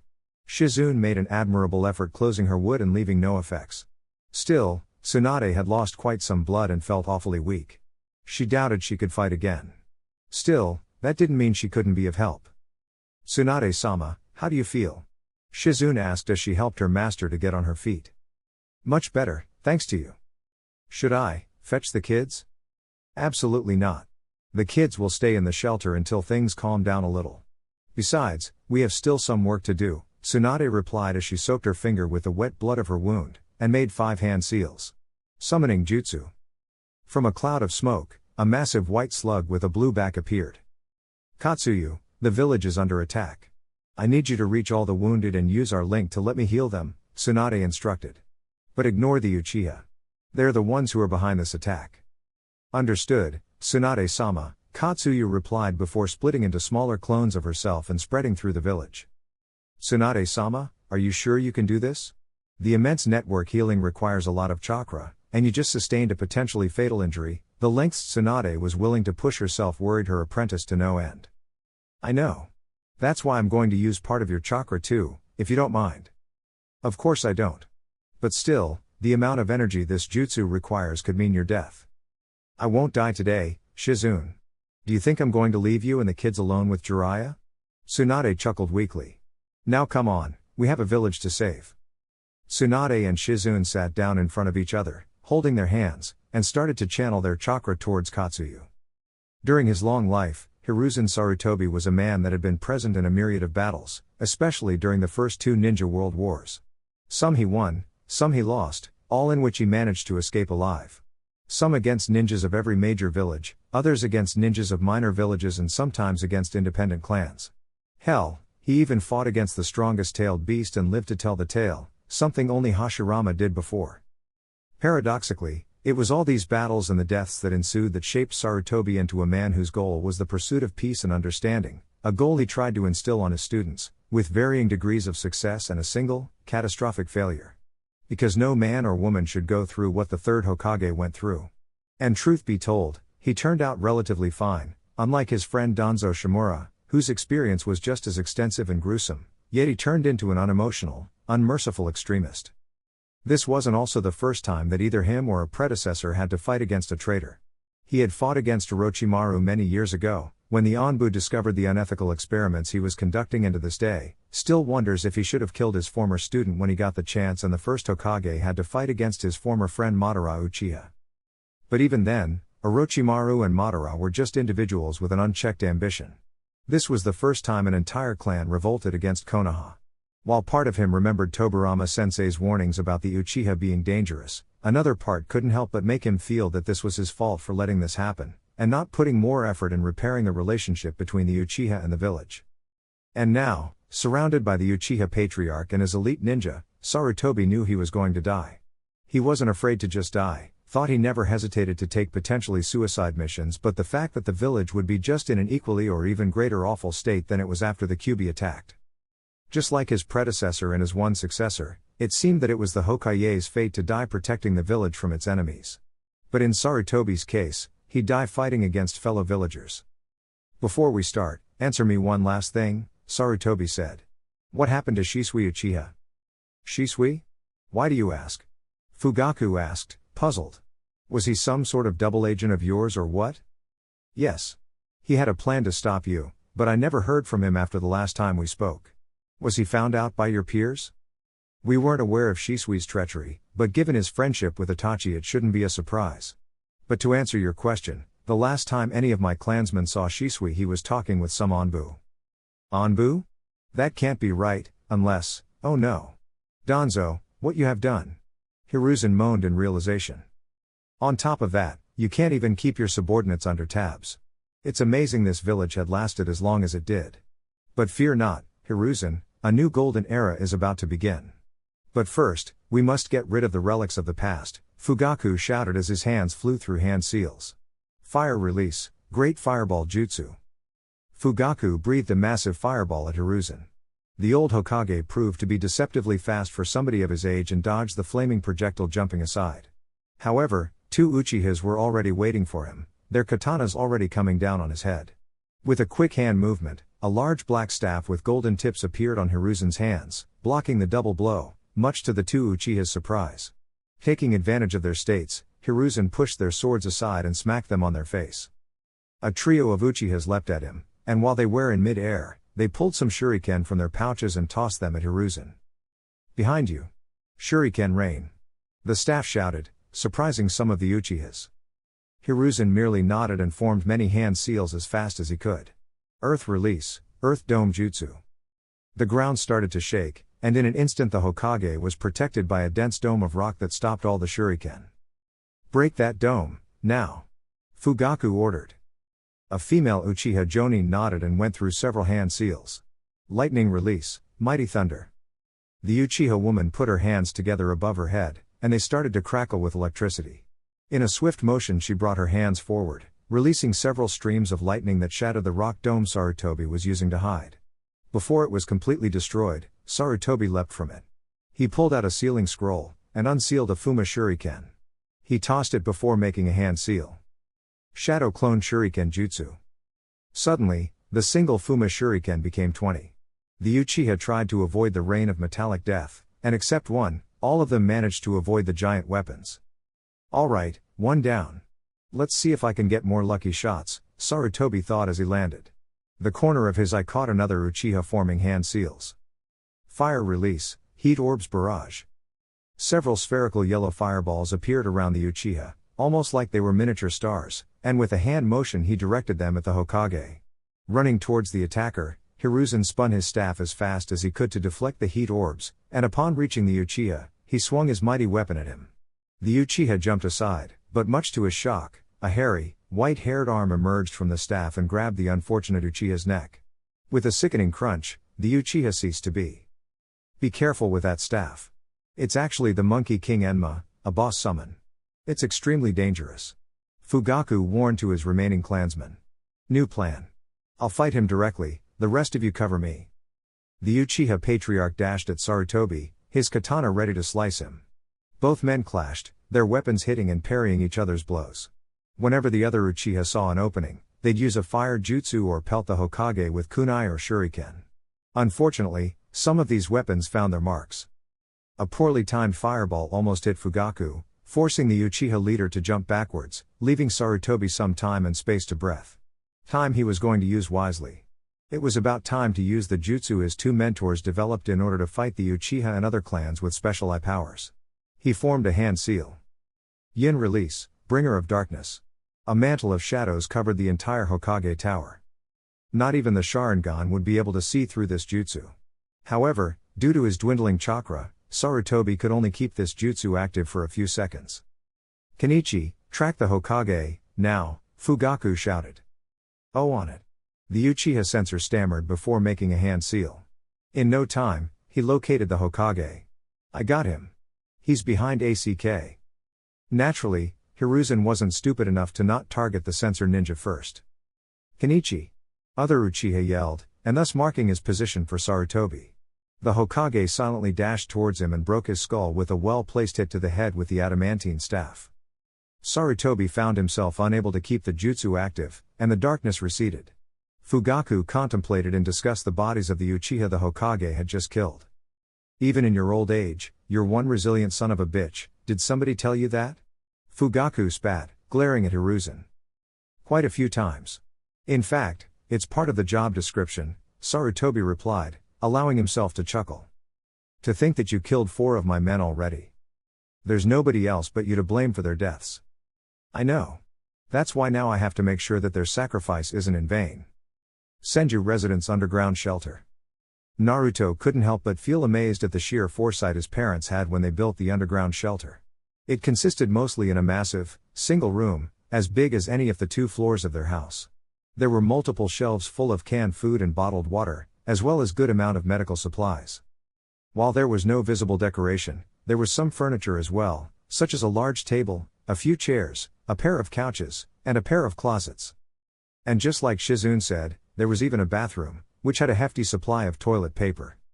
The walls were almost entirely covered in paper seals. Naruto managed to identify a few of them, such as armor seals and shield seals. The former were used to increase the hardness of whatever it was applied to, and the latter was used to nullify chakra-based attacks, mostly ninjutsu. There were also one-way silence seals, which wouldn't let any sound out of the room, but it would let the occupants of the room hear what was going on outside. There were many other seals that Naruto did not recognize, such as mirror seals and camouflage seals, which in conjunction made it nearly impossible for the shelter to be detected unless somebody already knew where it was located. He had heard Shizune said that not even a Sharingan or a Byakugan could be able to see through those seals. Naruto had been told that, due to both his heritage and his status as a Jinchuriki, many people would want to either hurt him or kidnap him, and thus they needed to do their best to protect him. But what kind of threat deserved something like this shelter? Were his parents aware of whatever was happening right now? If yes, why didn't they do anything to stop it before it happened? Naruto had far too many questions in his head. He needed to talk with their parents whenever everything calmed down. The blonde Jinchuriki was snapped from his thoughts when he felt somebody tugging the sleeve of his shirt. It was Kaida, who was looking at him with worried eyes. Naruto Niazan, is Mom and Shizune Nichan going to be okay? The white-haired girl asked. Naruto also wondered that. He had heard many yells, crashes, and explosions, but after some time, there was nothing but silence. Still, he was aware of how strong his adoptive mother and big sister were, and refused to believe that they were dead. Besides, he also had to be strong or else the twins would panic. Of course they are. Mom is the strongest woman who ever lived, Naruto said, putting up the best of his smiles. You should have seen her when we train. She can bring down a tree with just one punch. Can you imagine anybody being able to hurt her? Kaida slowly shook his head. Exactly. Yeah, guess that you're right. Kaida admitted, unconvinced. Naruto frowned. He really needed to do something so the twins would take their minds off of what was going on outside. Hey, since we're going to spend some time here, how about if we play something to pass the time? I'm sure Mom and Dad also left some board games or something like that, so let's take a look. Yes. Both twins said in unison, and the three kids split off to cover more ground. Kaida looked in the closets, but all that was there were spare clothes of many sizes, the smaller ones for her and her brothers, and the bigger ones for the adults. Naruto inspected the shelves, but all that he found was food and water. Hagane, however, found something behind one of the couches. Hey, take a look at this. The white-haired boy said. Naruto and Kaida dropped what they were doing and rushed to Hagane's side. In front of Hagane there was a cardboard box full of items, such as scrolls, a couple books, worn-out clothes and used ninja tools. One of the things that caught Naruto's attention was an opened envelope full of pictures. The Jinchuriki grabbed the envelope and took out the photographs from it. The twins also watched them intently. Hey look, that's Dad. Hagane pointed out. The first one was a picture of a much younger Jiraiya, alongside three kids. While there was nothing remarkable about the two of them, the third one got Naruto's immediate interest, a kid with spiky blonde hair and deep blue eyes. Hey, that kid looks a lot like you, Nisan. Kaida pointed out, voicing Naruto's thoughts. Do you know who is him? Jiraiya had told Naruto how he was his father's sensei, and how he would train Naruto so he would surpass his dad. A sad smile formed in his face. Yeah, I think I have an idea. Naruto put that pic at the back of the pile, and watched the next one. A brown-haired man with three other kids, one with long white hair, the other with long black hair, and a blonde girl with a ponytail. Who are those? Hagane asked. Naruto chuckled. Oh come on, don't tell me that you can't recognize your parents? Both twins' eyes opened wide. Those are Mom and Dad? No way, Kaida exclaimed. And who is the other guy? He looks scary, Hagane said as he pointed at the third teammate. Jiraiya and Tsunade almost never talked about their third teammate. All what Naruto knew is that his name was Orochimaru, and that he and Jiraiya had a falling out many years before Naruto was born. Another things I'll have to ask Dad about, Naruto thought. And who is this man? Naruto laughed once again. You might not recognize him now, but this man is the old man Hokage himself. Really? But, why isn't he wearing the Hokage hat? Kaida asked. The Hokage doesn't wear the hat all the time. I mean, we don't wear the same clothes all the time, right? But whenever I saw the Hokage he's always wearing that hat. Hagane mentioned. Maybe he wasn't the Hokage yet? Naruto wondered. But unbeknownst to him, Hiruzen was already Hokage when he was Jiraiya and Tsunade's sensei.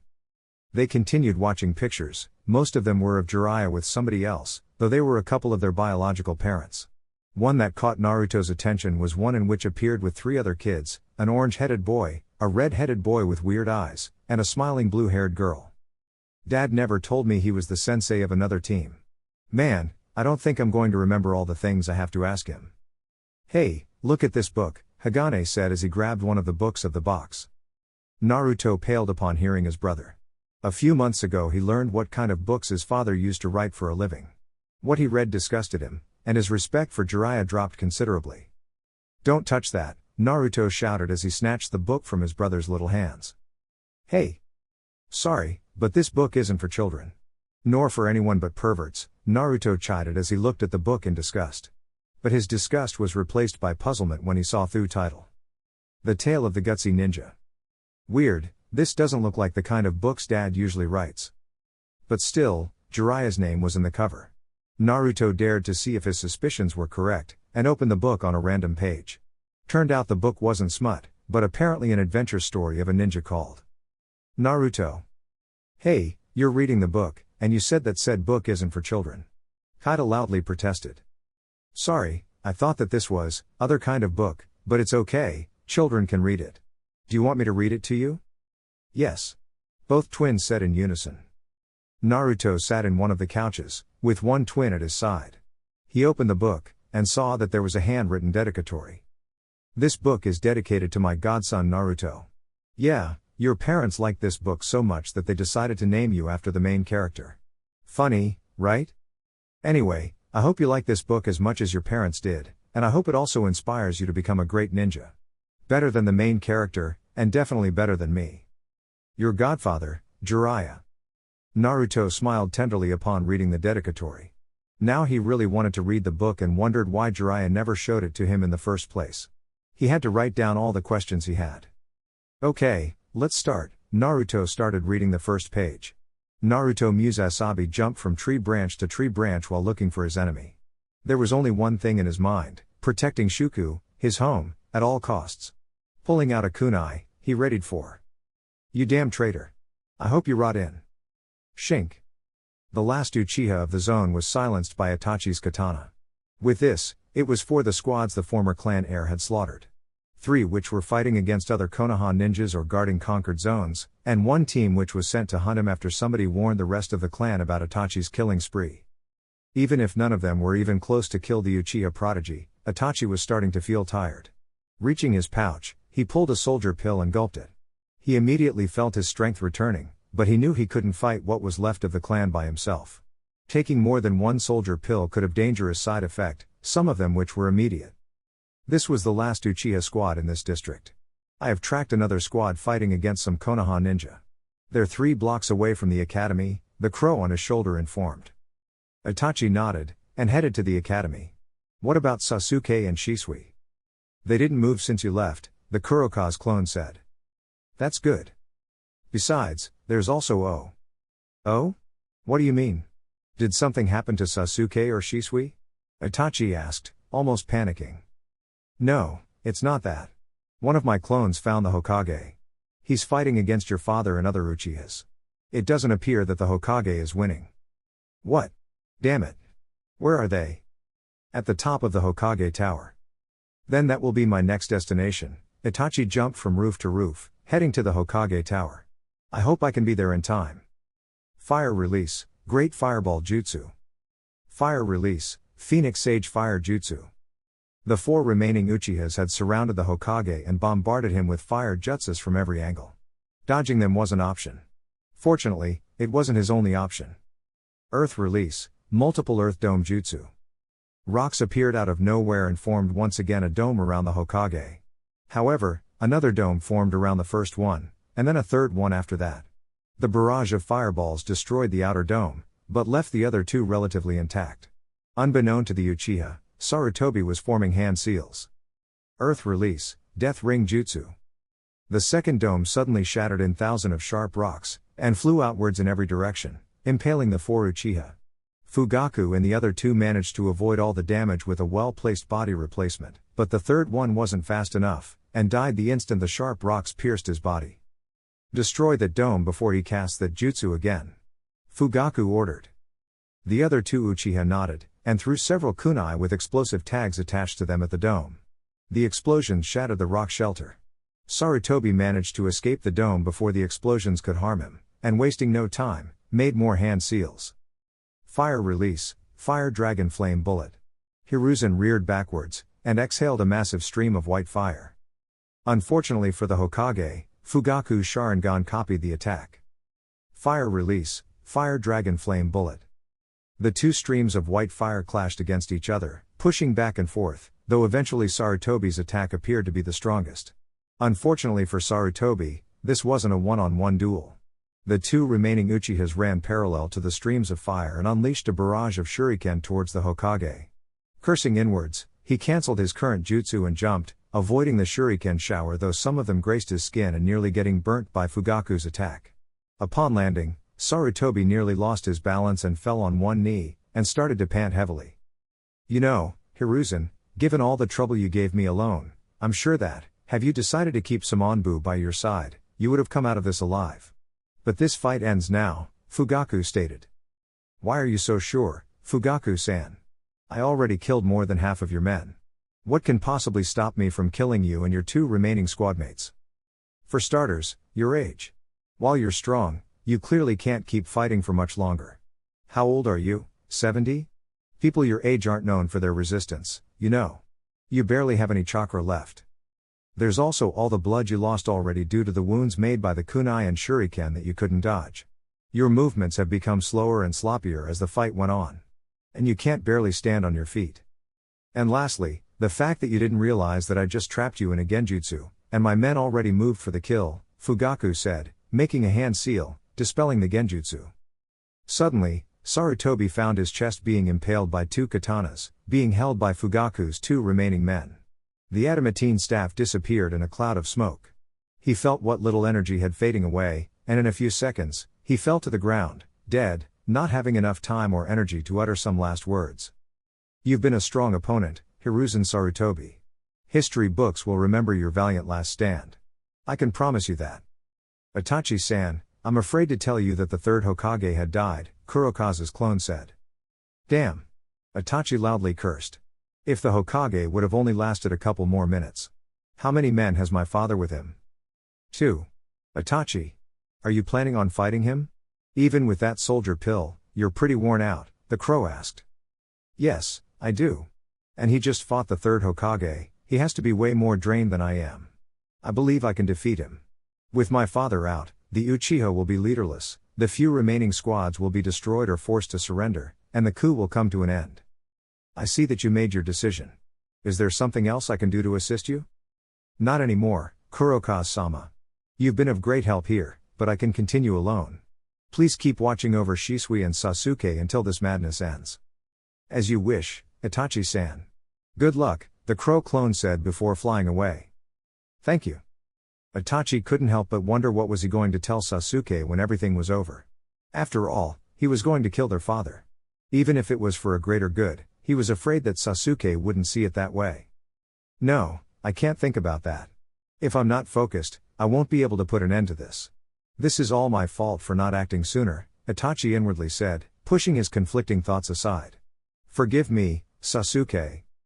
Upon reaching the Hokage tower, Itachi pulled several shuriken from his tool puck, grabbing a handful on each hand.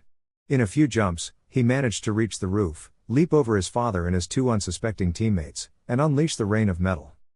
Fugaku managed to see Itachi in time, activated his Sharingan, and using his katana, deflected the shurikens aimed at him. The other two Uchiha, their guards lowered due to their apparent victory, and their senses momentarily dulled by the exhaustion and wounds received, didn't notice the newcomer and died almost instantly. Itachi landed in front of him, his katana on hand. "Look who decided to show up," Fugaku spat in disgust. "But I'm afraid that you're too late, son. The old regime is no more. To save the Hokage, maybe. But to end this madness, not even by a long shot," Itachi calmly replied. "I've already killed half the clan, the other half being dealt with by Konoha's forces as we speak. Sorry father, but you lost already. And now, I shall execute you for starting this insurrection against Konoha, killing the Hokage, and causing the death of so many Konoha ninjas." Fugaku's face turned into an angry grimace. "You insolent child. I knew you were rebellious, but to see such a betrayal coming from my own flesh and blood, the others were right about you. I merely banished you because I thought that you only needed some time alone to get your thoughts in order. But yes, I was too soft. If you weren't my son, I would probably have thrown you into a cell and tossed the key away. Which is what I should have done in the first place. I'm not a traitor, father. My loyalty has been, and will always be towards the village. It is you who betrayed Konoha by sparking this insurrection that won't bring anything good for any of the parties involved. Why did you do it, father? Why? Why? I did it for you, you ungrateful child. For both you and Sasuke. To give the clan a better future. The Uchiha clan would wither and die under the constant oppression of Konoha. But now, you just doomed all of us. Stop pinning the blame of your actions on me, father. This was never meant to end well. I merely accelerated the inevitable and cut some losses. Had I not done anything, this would have degenerated into a full-on civil war that would end up with Konoha's destruction. My only regret is not acting sooner. If I can't have Konoha, then Konoha won't have the Sharingan anymore. I'll gather the survivors, and start over again somewhere else. We will even create our own village. The Uchiha clan will thrive again. You are right that the Uchiha will thrive again. But they won't do it under your command, Itachi firmly stated as he raised his katana. The time for words is past. Not it's time for you to pay for your treason. No, it's time for me to correct my mistakes. I won't let you jeopardize the future of of my clan. Father and son dashed towards each other, staring each other in the eyes. When they were within their striking range, they moved their blades. Itachi's aimed at Fugaku's gut, and Fugaku's aimed at Itachi's neck. Fugaku's sword hit its mark the first. Itachi was stopped on his tracks the moment Fugaku's blade jammed on his neck. I'm sorry, son. A single tear fell from Fugaku's eye. He suddenly felt his eyes burning, as if his Sharingan changed into something else. However, Itachi suddenly turned into a murder of crows that flew away in every direction, and Fugaku saw a blade bursting through his chest. His heart had been pierced. It's me who is sorry. Itachi replied, tears coming from his eyes. As life started to slowly leave his body, the soon-to-be former Uchiha patriarch was invaded by an overwhelming sense of regret, as if the hate and anger towards Konoha that filled his heart and mind was dispelled, and could see things as they were. And realized that both Hiruzen and Itachi's words were right. Why is only in death that I find clarity? Fugaku bitterly thought. Itachi, take care of Sasuke. I will, father. And thus, Fugaku Uchiha left the world of the living. Itachi removed his hands from his katana's handles, and Fugaku's lifeless body fell on his face on the ground. Itachi also fell on his knees, and started to cry inconsolably. All the rage, all the sorrow, all the emotions that he had been bottled for so much time couldn't be held anymore. But his grief was interrupted by a sharp pain attacking his eyes. They felt like they were burning. The same feeling that his father experienced seconds before dying. He then remembered a conversation he had with Shisui about the Sharingan evolving after experiencing the loss of a loved one. Itachi had awakened the Mangekyo Sharingan. Urged? A soft groan snapped Itachi out of his trance. He turned around, and saw that it came from the Hokage. Hokage-sama? Are you alive? Itachi shouted as he rushed towards the body of the fallen Hokage. He got no answer, but Sarutobi moved a little. Oh okay, try to keep your energy, I'll find some help. Itachi picked some of his own blood and made several hand seals. Summoning Jutsu. From a cloud of smoke, one of Kurokazu's clones appeared. So soon? What's going on, Itachi-san? The black bird said, before noticing the dying Hokage. Find a medic, please. We don't have much time. Yes, immediately, noting there was no time to ask questions, Kurokazu flied away, while mentally transmitting the orders to the rest of his clones. Much to Itachi's bewilderment, a minute later one of the crows returned, carrying a large slug between his claws. The sun was started to emerge from the east. While Tsunade and Shizune were channeling their chakra through the immense healing network, they were surprised to see one of the Katsuyu clones crawling as fast as she could towards them. Suan-sama. Shizune-san. The small slug said. The coup d'état has been stopped. Combats had ceased already. We have healed all the wounded and there are no more people in danger, the slug announced. Those are good news indeed. Thanks for your help again, Katsuyu-sama. Shizune smiled for the first time since the coup began. Then, she looked back at Tsunade, who looked like he was going to collapse at any time soon. Come on Tsunade-sama, we need to take you to the hospital. The kids, Tsunade murmured. Check the kids, first. Alright, I'll be back in a minute. Shizune went back into the house, and much to her relief she saw that the secret trapdoor remained intact. She unlocked the seals, and entered the shelter. What she saw there was so cute, she had to restrain herself from squeeing. The three kids were asleep on a couch, Naruto in the middle, with Hagane and Kaida resting their heads on Naruto's shoulders, with Naruto's arms wrapped around each of them. Naruto had an open book on his lap. Naruto did his best to try to make his siblings not to panic. "Oh, you're such a good big brother," the medic thought, as her mouth formed a sweet smile. "It almost pained me having to wake you up." After waking the kids up, the four of them headed outside, and much to their horror, they saw Tsunade, lying on the ground, motionless. "Tsunade-sama. Mom. She's still alive," the Katsuyu clone quickly said, as if guessing their collective thoughts. "But her chakra is nearly depleted. She needs assistance as soon as possible." Shizune nodded. "Come on kids, help me bring your mom to the hospital." Sasuke awoke next day as usual. He got dressed and got out of his room. His house seemed unusually silent. The young Uchiha felt that there was something wrong going on. "Mother? Father?" Sasuke asked, but got no response. Weird, his parents always got up at least an hour before he did. He went to the lower floor and inspected the rest of the house, and found it empty. Then, he heard a noise coming from upstairs. The black-haired boy rushed back to the upper floor, and saw Itachi coming in through one of the windows. "Itachi?" Sasuke asked, puzzled. He would be thrilled to see his brother if it wasn't for the fact that his clothes were soaked in blood, his face was red, and his entire body was trembling. What are you doing here?" "Sasuke, let's go down. There's something important I need to tell you." That morning, Sasuke awakened to Sharingan.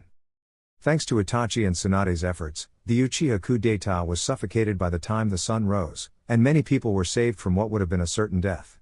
Among them was Hiruzen Sarutobi, while in critical condition, managed to keep his life thanks to the Katsuyu clone Kurokaze managed to bring, until actual medics arrived. Many couriers were sent to find the Jonin outside the village, urging them to drop or finish if they could whatever missions they were doing and return at once in order to help with the reconstruction efforts. Upon hearing the news of their failure and their leader's death, the few Uchihas left decided to go down fighting rather than surrender, since they knew that they would be executed anyway for committing an act of high treason. The mercenaries and criminals who didn't escape Konoha when it became obvious that they were fighting a losing battle decided to surrender instead. Those who had confirmed kills would be executed, while the rest would be sent to prison. A mass funeral was held in honor of all the people, both ninja and civilian, who were killed during the insurrection. While many people died, the most notable deaths were those of the clan leaders such as Hiashi Hyuga or Inoki Yamanaka. Naruto did his best to comfort Hinata, who, like her mother and little sister, spent the entire ceremony crying their eyes out. Hinata's grief was contagious, since Naruto ended up crying as well, even if he barely knew Hiashi. It could be said that he could feel Hinata's pain. Naruto also recognized three of his classmates, Shikamaru Nara, Choji Akimichi, and Ino Yamanaka, crying profusely as they were standing in front of Inoki's grave. While Ino's grief was understandable, he didn't understand why Shikamaru and Choji were crying like that. Naruto didn't know that the three clans were very close, and Inoki was an honorary uncle to both Shikamaru and Choji. There was also another funeral held after the main one, for Fugaku and Mikoto Uchiha, at Itachi's request. Only Itachi, Shisui, and Sasuke, the three remaining Uchihas alive, attended the ceremony. After the coup was quelled, there was an air of dread and hopelessness impregnating the very air of Konoha, something that it wasn't felt since the Kyuubi attacked 8 years ago. The near death of the third Hokage was a huge blow to the population, especially the ninjas. Not only was he loved and respected, but unlike his successor, who was killed by, what most people believe it was, a mindless monster, Hiruzen Sarutobi was almost killed by the head of one of the most respected clans of Konoha. Besides that, many people couldn't help but wonder what was going to be of Konoha now. Losing one of its strongest clans was nothing but the tip of the iceberg. The Hyuga clan, who was the most numerous clan of Konoha, had lost nearly 40% of its members. And Konoha as a whole had lost almost 30% of its manpower, most of them Chunin and special Jonin.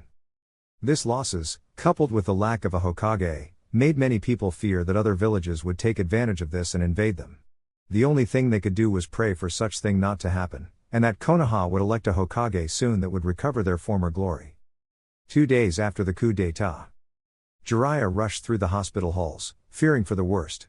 The toad Sannin had an unpleasant sense of déjà vu when a ninja courier ran into him, and delivered the news of the Uchiha coup d'état, and the critical state of the third Hokage.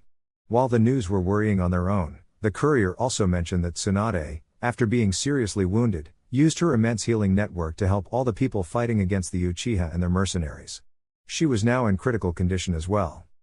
8 years ago he lost one of his students. He could possibly lose his sensei, whom he loved like the father he never met. He couldn't lose his wife too. After making sure that he was in the right wing, Jiraiya started to check the door numbers until he found the right door. He slammed the door open, and much to his relief he saw that his former teammate, current wife and mother of his children was alive and seemingly well. Shizune, Naruto, Hagane and Kaida were present too, but he wouldn't register their presence until later. "Dad," Naruto said, perking up.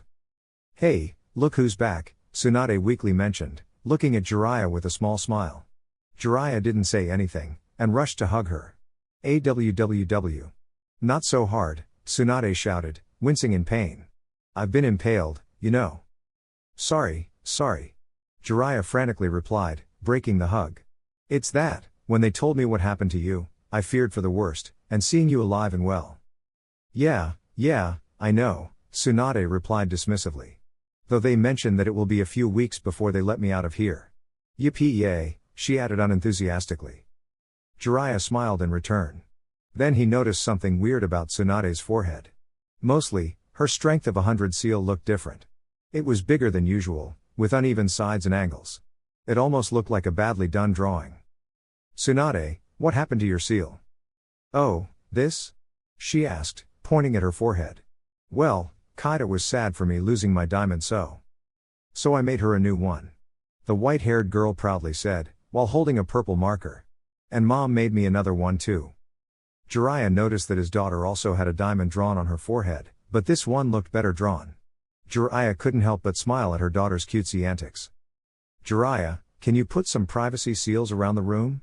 I need to talk to you about something," the slug princess asked.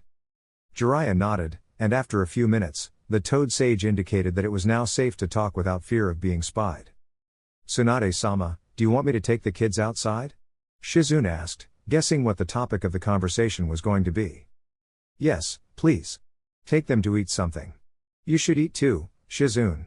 Shizune nodded, and left Jiraiya and Tsunade alone in the room.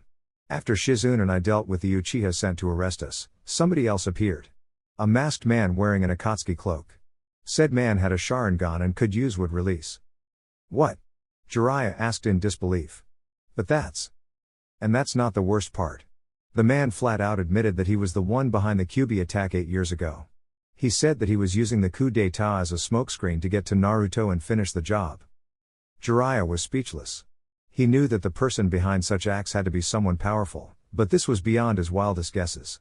He couldn't help but feel worried about Naruto if such a man was after him. Naruto needed to be stronger. Hell, Konoha as a whole needed to be stronger. Fortunately, somebody was about to handle him the necessary tools for such task. There was a knock at the door. Jiraiya deactivated the privacy seals, while Tsunade told whoever was outside to come in. It was an Anbu with a bear mask. "Jiraiya-sama, the Council of Elders requires your presence at the Hokage Tower," the Anbu announced. The toad Sannin groaned, while a frown appeared on his face. Wonder what those old farts want now. Sarutobi-sensei is no longer able to continue as a Hokage. It isn't obvious? They want you to take his place, Tsunade mentioned. Ha. Me, Hokage, that's a good one, Haim. Jiraiya replied, genuinely chuckling. Thanks for the joke, I really needed to laugh. Anyway, I'll come to see you later. Jiraiya gave Tsunade a kiss on her lips before leaving the room. Hokage Tower. Oh Kami, you guys aren't joking. Jiraiya's face turned into a grimace. Sitting in front of him were Homura Mitokado and Koharu Yutane, Sarutobi's former teammates, and later counselors after retiring from ninja duty. Did we look like we were joking? Homura crossed his arms, annoyed. Well, you guys look like you don't even know the meaning of the word fun, that's why it was all the more shocking, Jiraiya retorted, making the elders to frown. Listen, Jiraiya, we lost 2 Hokages in less than a decade, not to mention our recent losses. We need to appoint a new Hokage as soon as possible, and sadly for everybody, you're our best candidate, Koharu said. Come on, I'd suck at being Hokage. There has to be a candidate better than me, Jiraiya protested. Danzo-san also talked with us about giving him our support to become Hokage. A better candidate that's not a sociopath. Listen, we aren't going to support you because we like you, or even because we think that you'll make a great Hokage. We are going to do it because it is what Hiruzen wanted, Homura calmly explained. Listen, I know that Sarutobi-sensei had faith in me as a ninja, but me being Hokage? I find that hard to believe. Or did he wake up from his coma already and told you that? Then it's a good thing you don't have to believe just us, Homura replied while leaving a scroll in front of the Sannin. We found this on Hiruzen's desk. Maybe you should read it. Skeptical, Jiraiya tooled the scroll and opened it. It appeared to be Sarutobi's last will. The Sannin started to read. If you're reading this, then I'm more than likely dead, probably by the hand of Fugaku Uchiha, or one of his clansmen. Many years ago, we had some evidence that suspected that at least an Uchiha was responsible of the Kyuubi attack 8 years ago. Some believed that it was the whole clan. I didn't share this opinion, and even started an investigation to exonerate the clan. Still, it seemed that word of this was made public. The populace of Konoha distrusted the Uchiha, and the Uchiha resented Konoha in return. I tried my best to solve the situation peacefully, but my efforts failed. But then again, I can't think what I could have done save have all the clan swiftly executed by a group of assassins. And honestly, I can't see myself doing that and continue to be able to sleep at night. But that doesn't change the fact that I failed this village. Now I see that maybe I should have never taken back the Hokage's hat after I was unable to handle the Third Ninja World War better. I tried to think of this a second chance to fix my past mistakes, but in the end all I did was make even more mistakes. Now I see that I should have appointed either Jiraiya or Tsunade as the 5th Hokage when they returned to take care of Minato's son, Naruto. But now, I'm going to fix one of those mistakes. Jiraiya, Tsunade, I know that sooner or later you will be reading this. I want one of you to take a step forward and lead the village. Both of you have the perfect combination of power, experience and wisdom I like to think I have, but without my old age to hinder you. You may think that this is too much for you, but I have faith in you. Konoha needs you more than ever. And if the years you've spent here didn't reawaken your love for this village, do it at least for Naruto. Try to keep the village in one piece until he's old enough to take the mantle. I believe that there's some truth behind that little rascal's boasts. I feel that Fugaku and his Uchiha are getting closer, so I'll wrap this up. First of all, do not lose hope, and keep the will of fire in your hearts. That's the key for Konoha to recover the glory it will inevitably lose this night. Second, I know for a fact that at least 2 Uchihas are not part of this insurrection. Do not ostracize them, and any other Uchiha not involved in this, or blame them for the sins of their misguided clansmen. And lastly, since I won't see them again, I want you to tell my sons and grandchildren that I love them more than anything, and that both Baiwako and me will watch over them from the pure world. Hiruzen Sarutobi, 3rd Hokage of Konoha. The 2 counselors watched intently how Jiraiya's expression changed after he read the whole letter, especially the part that talked about him and Tsunade. Once they guessed that the Sannin finished reading, they spoke again. Like the letter says, the other candidate for Hokage would be your wife, but she will be stuck on a hospital bed for quite some time, if what the Anbu told us is right. And we can't wait that much, Koharu said. Besides, we also believe that taking Tsunade away from the hospital to place her on the Hokage's office would be a disservice to the village. Not only our healthcare has improved considerably since she took charge of the hospital, but the number of medic nin, as well as their overall skill has increased considerably since her return, Homura explained. You made it sound as if I only sit at home and write my novels. I do work for the village too, you know. I'm the main intelligence gathered of the village. Jiraiya protested. True. But I'm sure that you can send somebody else to meet your spies, or train other people in the art of collecting information. But we can't just ask a medic of Tsunade's caliber to stay at an office doing paperwork. Jiraiya groaned loudly. Part of him was already regretting coming back to the village. Taking care of Naruto was doable, but being Hokage? Not in 1,000 years. But then again, the thought of handing the Hokage mantle to Danzo was nightmarish, to say the least. Sighing in defeat, Jiraiya was forced to admit that he had only one choice. All right. I'll become the new Hokage. Excellent. We'll announce your appointment this afternoon. Later that day, sometime during afternoon. Jiraiya had never been so nervous in his whole life. Well, maybe the day before his wedding. But then again he was only marrying to one woman. This was like being married to the entire village. While the two elders were talking to the people gathered around the tower, Shizune was adjusting his robes and making sure that he was presentable. Naruto, Kaida and Hagane were present as well. "So, how do I look?" Jiraiya asked. "Absolutely imposing, Jiraiya-sama," Shizune beamed. Jiraiya, however, frowned in return.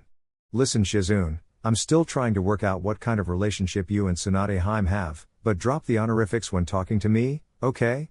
"Jiraiya is enough," the Sannin replied. He really wanted to tell her that for a long time. "Given that you're about to become Hokage, I don't see that happening anytime soon," Shizune retorted, never losing her smile. Jiraiya's scowl deepened. "And without further ado, meet the 5th Hokage," Homura's voice said. "That's your cue, Jiraiya-sama. Go and impress them." Shizune patted Jiraiya on the back. "Yeah, you can do it Dad." Hagane cheered. "We will be here cheering you," Kaida added. "Soon you'll be the second best Hokage this village ever had," Naruto said. Jiraiya looked at him, puzzled. "Second best? Who's the best then?" "Oh, never mind, I see what you did there." Naruto chuckled in return. Wasting no time, Jiraiya walked towards the edge of the tower, and took a look at the huge crowd below him. They were silent, expecting him to say something. He'll better not keep them waiting. "People of Konoha." Jiraiya began his speech. "Usually, the appointment of a new Hokage is a reason to celebrate. Yet I can see that nobody here feels in the mood to celebrate anything. Konoha went through one of its darkest moments, second only to the Kyuubi attack. Many good ninja died. Parents lost children and children lost their parents. However, I ask you not to be consumed by grief and stand strong. Because we already went through something similar not too long ago, and we were back on our feet in no time, and this time it won't be different. Our beloved 3rd Hokage, my sensei, might not be with us anymore, but his will, the will of fire, still is. The 3rd Hokage would have all of you to move on with your lives, to be happy, to keep the village strong and running. That's why I'm going to honor my master's last request, and become Hokage, and work as hard as I can to honor his legacy. And that's why you're going to do likewise, so everybody who wants to harm us know that this village can resist anything." People started to cheer loudly once Jiraiya finished his speech. All present members of Jiraiya's family smiled at him. He's always been such a good order. It's a pity Tsunade-sama isn't here to see him. She would have loved it, Shizune thought. Orochimaru's main base, land of the rice fields. After much time waiting, Obito appeared from his trademark swirling vortex, and looked as if he had been trampled by an stampede of mad elephants. His cloak was completely torn, his mask was nearly broken, his body had multiple bruises, and a whole arm was missing. Another Akatsuki member was expecting his arrival. "Welcome back, Obito-kun," Orochimaru sardonically greeted, chuckling. "It seems that Tsunade made a number on you, didn't she? Kukaku, first Minato-kun, and now her. You need to pick your battles better, Obito-kun." "Shut up." Obito growled as he took his broken mask and tossed it away. "And prepare the operation table. Yes, it looks like you need some surgery as if there's no tomorrow. You know, Orochimaru, if I didn't need you, I would have killed you long time ago," Obito snarled, angry at the snake Sannin's taunts. "If you think so," Orochimaru shrugged, at no point dropping his unnerving smile. "While I don't need to ask how the main mission went, did you at least get something of use out of this mess?" Without saying anything, Obito pulled out 3 sealing scrolls from inside his torn cloak and tossed them to Orochimaru. The yellow-eyed man unsealed its contents. The first one was a pile of Byakugan eyes. The second was just a single pair of Byakugan eyes. And the last one was a single Sharingan eye. "A nice loot, but I think mine is better. Is there a reason for these Byakugan are separated from the rest?" "Yes. They're the eyes of the Hyuga clan head. You can have some of the others if you want, but I need those eyes specifically, so don't touch them." While Orochimaru was tempted to ask more about that, he felt that Obito wouldn't be in the mood to satisfy his curiosity. Not that it mattered, he could learn about Obito's secret plans on his own later. "By the way, how about the modifications I made to your body? Even if they weren't of any help in the end, did you notice any improvements?" "Yes. It took me much less effort to use wood release, but I still can't give my jutsus all the power I'd like. Baby steps, Obito-kun, baby steps. Sometimes science doesn't advance as fast as we wish. That's why my first priority was to find a way to prolong my lifespan beyond its natural limit. Then you should make to find a way to improve my body even further your first priority now. At least, as long as you want me to continue providing you with more genetic material from Hashirama. You hurt my feelings, Obito-kun. My work always produces the best results. So, what shall it be, the Byakugan, or the Sharingan? The latter. I see. Do you miss having the two of them? Because I certainly would have chose the former. For additional versatility, you know. I have my reasons and, Orochimaru. Now prepare the damn operation table. Of course, Obito wasn't going to tell the snake Sannin about Shisui's special properties. Nor anybody in Akatsuki, for that matter. Trust wasn't something you could find in an organization almost exclusively composed by criminals. A few minutes later, Obito was strapped to the operation table. Orochimaru looked at him from above with a sadistic smile. If only all his test subjects had Obito's enthusiasm and eagerness. Alright, let's start with the eye, then I'll fix the rest of your body. Do you want anesthetics? Orochimaru pulled out a syringe, full of a greenish liquid. You should know better already, Obito spat at him. No anesthetics then, the snake Sannin put the syringe away, and pulled out an scalpel. Then let me tell you that this is going to hurt a lot. But you should know that already, shouldn't you? Cease your attempts at intimidating me, snake. I don't feel pain anymore. Kukaku, I wonder what our leader would say about that. Chapter 12. The Uchiha Coup, Part 4, Aftermath. Or, shall we start rebuilding Konoha? The first law Jiraiya passed wasn't exactly well received, though then again, he already expected that reaction. The clan discrimination bill was a law that harshly punished those who attacked, discriminated or ostracized anybody for belonging to a certain clan. It was painfully obvious that, even if it affected all clans, the point of this law was to protect the last 3 remaining Uchihas from the wrath of the rest of Konoha, particularly of those who lost somebody during the failed coup d'état. In fact, once the news that Itachi, Shisui and Sasuke were still alive, a mob formed headed to the Uchiha compound, where the 3 of them were at the moment, ready to kill them, and eradicate the threat of the red-eyed demons. Fortunately, the Anbu acted quickly and dispersed the mob before they could cause any harm. Jiraiya couldn't help but think that if it wasn't for Tsunade and him, similar mobs would have formed to kill Naruto. Maybe that was the reason as for why Sarutobi wanted to enact a law to stop people from even mentioning the Kyuubi. Jiraiya had a meeting with the 2 older Uchihas in order to discuss the future of the clan, which turned out more interesting than he had anticipated. Shisui told him about his failed role in stopping the coup, and how Danzo had stolen his eye in order to obtain its brainwashing powers. But even after Jiraiya ordered Danzo's installations to be searched, he never found the eye. Naturally, Danzo need everything. Given that Danzo has been very vocal about how they shouldn't trust the Uchihas, people weren't exactly pleased either with Jiraiya siding with the latter over the former.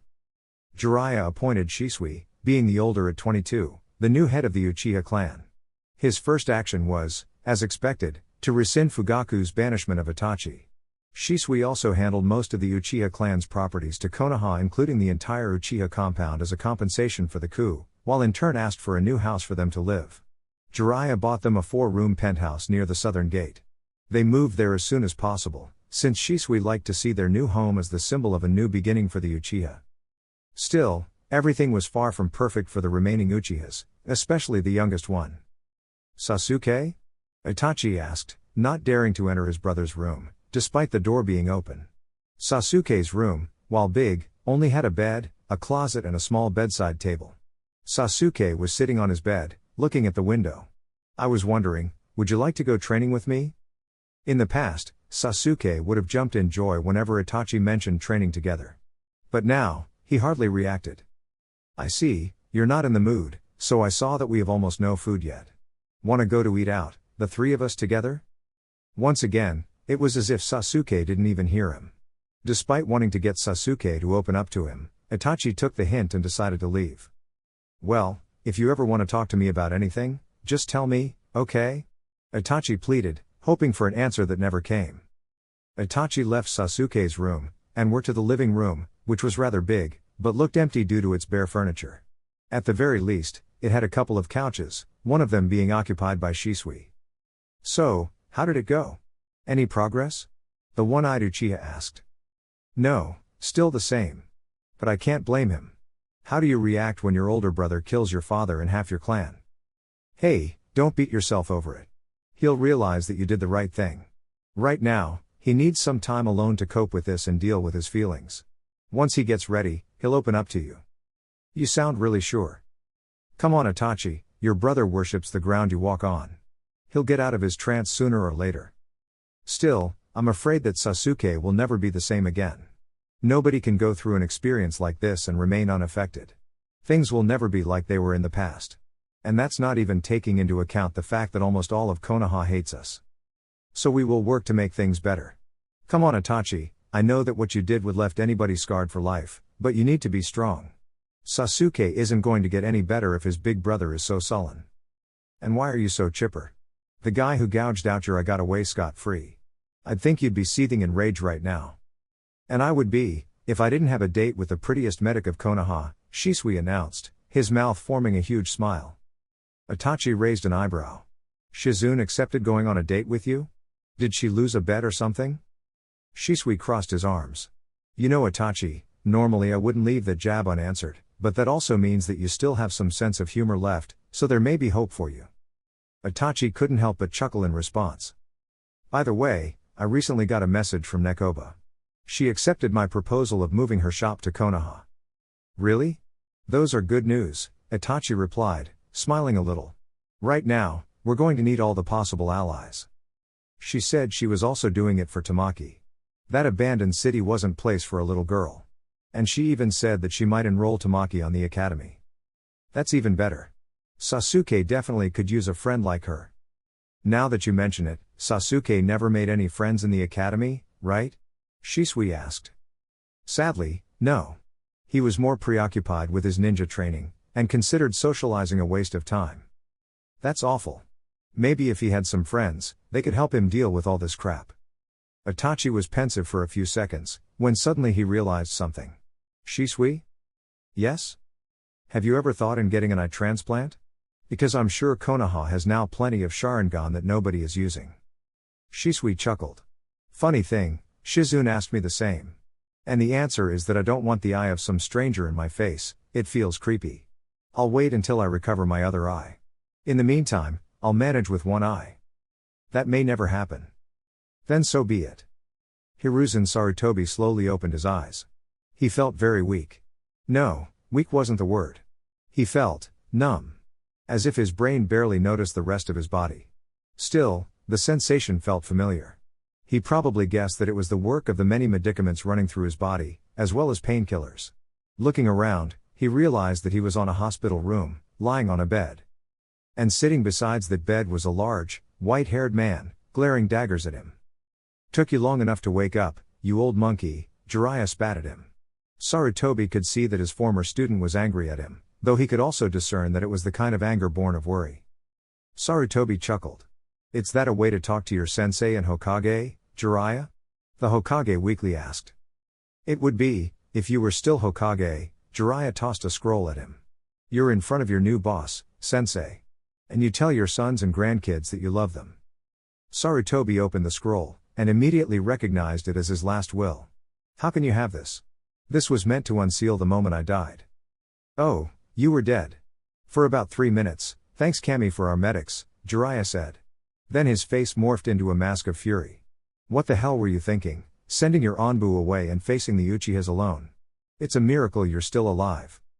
Like I told Fugaku-san, I can defend myself, other people cannot, Hiruzen replied, meeting Jiraiya's angry stare with one of his own. Speaking of which, what happened with him? Dead. His brat killed him. As so are most of the Uchiha. Sarutobi averted his gaze, and cursed inwardly. That was catastrophic, to say the least. Did at least any Uchiha survive? 3, as far as we know, Fugaku's 2 brats, and Shisui. And hear this, Shisui claims that he was about to use some sort of Sharingan jutsu to stop the coup before it started, but he was assaulted by Danzo and stole one of his eyes. Do you know any of this? Sarutobi sighed, and looked at Jiraiya with sad eyes. Unfortunately, yes. Shisui was my trump card against the Uchihas. It would be a way to stop the coup without spilling blood. Fugaku told me that the last time Shisui was seen he was talking with some Anbu. This confirms my fears. I already had Danzo and his installation searched, but the eye did not appear. Danzo claims Shisui's lying. Still, I believe that after what you said Fugaku told you we have enough evidence of his treachery to put him out of commission. Sadly, I don't believe that the testimony of an Uchiha, especially of a dead one, will hold much weight now. We will get Danzo, but not now. Just keep a close eye on him. Sooner or later, he will make a mistake, then we will act. I see, Jiraiya said, standing up. I better go back to the tower. I have a big-ass pile of paperwork with my name on it, and those two old farts of your teammates aren't going to give me the time of the day if I don't get started already. Ah, paperwork. That's something I'm definitely not going to miss, Hiruzen replied with a cheeky smile. I hope you enjoy the hospital food, because you're going to stay here a long time, Sensei, Jiraiya mentioned, smiling back at him. I'll pay you a visit whenever I have some spare time. The next few days were hellish for Jiraiya. Between meetings, passing laws, approving missions, relationships with other villages and many other duties he had now, he swore he would go crazy at any time. He could almost hear the voice of Sarutobi, laughing at him from the hospital. However, this particular meeting was something he was eager to get on with. In front of him was an androgynous-looking boy. Jiraiya swore it was a girl before being corrected by the boy himself, who was a similar age to Naruto. Besides him, there was a tall, muscular man, completely wrapped in chains, and held in place by two Anbu. So, Zabuza Momochi, Jiraiya started, crossing his fingers under his chin. You're quite far away from the land of water. Since your coup d'état on Kirigakure failed, were you trying your luck in Konoha? I have no interest in Konoha, Jiraiya. This was merely a job, Zabuza replied, not losing his cool. By the way, what a surprise to see you here. My bingo book didn't say that you were back in Konoha, and as a Hokage no less. My promotion is a recent one. I got the job because your client put my boss out of commission. And honestly, I would have you executed right now and your head sent on a wrapped box to Yagura for helping the Uchiha. But luckily for you, this child here might save your sorry ass. Ah, yes, because of his ice release, right? Yes, Konoha has quite the fascination with the bloodline limits. Turn out Haku is an even better tool than I imagined, Zabuza said, chuckling. After having his brain scanned by T&I, the Anbu found the boy on a tent in the outskirts of Konoha. Apparently the kid was a survivor of the infamous bloodline purges from the Land of Water, and the last of his clan, no less. The opportunity to have another bloodline limit on Konoha was just too good to pass. So, the demon of the hidden mist, your subordinate's the demon brothers, is he the demon kid or something? Jiraiya retorted. Then he regretted using that nickname, given that it was exactly how some villagers referred to Naruto. It would have been, had I have more time to train him properly, Zabuza replied. You're one of the last persons I'd imagine taking care of child, Zabuza. Haku has powers that I could have used in my goals, and I believe that you're going to do the same, right Jiraiya? Come on, let's stop beating around the bush and tell me what you plan to do with us already. First of all, it's Hokage-sama to you, scum, Jiraiya spat, scowling at the Kiri swordsman, while projecting some killing intent. Now, this is what we're going to do. From the time being, you will be sent to jail, and Haku here will attend our ninja academy. Once Haku graduates, and if there's no incidents while you're there, you'll be out on probation. While on probation, you will carry out missions for the village. Once I believe your debt with the village is paid, both you and Haku will be released, free of any charge and to go wherever you please. As you can see, it's a pretty reasonable deal. Naturally, Jiraiya didn't mention that his plan relied on the possibility of Haku growing attached to Konoha and not wanting to leave with Zabuza once the swordsman's probation ends. Zabuza already guessed this, but some things are better left unsaid. What if I refuse? Zabuza tentatively asked. Then you will be immediately executed, and Haku will be sent to a certain acquittance of mine which will brainwash him into an obedient drone, and once he becomes old enough he'll be forced to have children with several women of Konoha in order to produce ice release users. Not a very good alternative for either of you. But this isn't just your choice, Jiraiya stared at Haku in the eyes. What do you say, kid? Do you want to save your pal and become a Konoha ninja? Haku was trembling. He looked at Zabuza with fearful eyes as if looking for his approval. The demon of the hidden mist merely nodded, and Haku echoed the gesture. Yes, I'd like to become a ninja of Konoha. But please, do not harm Zabuza-sama. Haku pleaded. Zabuza won't receive any harm. He's going to go to prison. While it's hardly a pleasant place, I'm sure his reputation will keep him safe, Jiraiya said as he made a hand motion, and the Anbu took Zabuza away. Another couple of ninjas entered the office, a brown-haired man that couldn't stop coughing, and a woman with long, purple hair. These are Hayate Gecko and Yugao Uzuki. They volunteered to take care of you as long as you stay here. I trust you'll be fine with them. Haku looked at his new guardians, who smiled at him. Still, Haku's sadness did not disappear. He then turned back at the Hokage. Can I visit Zabuza-sama? Yes, you can, as long as your legal guardians allow it. Jiraiya was already expecting that question, and had the prison visiting schedule on hand. From what I can read here, you can visit him on Tuesdays and Fridays. Visits will be up to 45 minutes. Do you have any more questions? Haku shook his head. No, that's all, Hokage-sama. If that's the case, you may as well start to get acquitted with your new legal guardians. Yugao took a step and grabbed Haku's hand. Come on Haku-kun, now we'll show you your new home. You'll love living with us. I'm sure I will, Yugao-san, Haku replied, thought deep down he doubted it. As Naruto walked towards the Hyuga compound, part of him screamed to turn back and return home. He knew that the Hyuga clan was among those most damaged by the coup, and they probably weren't in the mood to greet visitors. And even if they did, he wasn't sure if Hinata would want to see him. But then again, he needed to see Hinata. Not because of him, but to check how she was doing and make sure that she knew he was there to support her. Seeing the compound entering his field of vision, Naruto sighed. Let's get this over with. As expected, the gate was guarded by Tokuma Hyuga. Naruto smiled upon seeing that one of the few Hyuga he got to know besides Hinata and her immediate family managed to survive the debacle. He went to greet the gate sentinel. Hey, Tokuma. It's okay if I drop by? Naruto asked, rubbing the back of his head. The Hyuga looked at him, and smiled. Of course, Naruto-san. You know you will always be welcomed here. Do you come here to see Hinata-sama? Yeah. She was pretty down at the funeral, and I wanted to see how she's doing. Though maybe she doesn't want to see me. Oh, I find that doubtful. While it's sure that Hinata-sama is taking Hiashi-sama's death as anybody would expect, I'm sure that seeing you would brighten her mood. Let's hope you're right, Naruto said, giving a hint of a smile. If that's the case, then I won't keep her waiting. As Naruto walked through the halls, he felt the compound was way more empty than usual.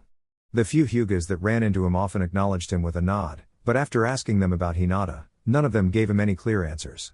One of them told him that Hinata was in the main dojo training, but when he arrived there he found it empty. Are you looking for somebody?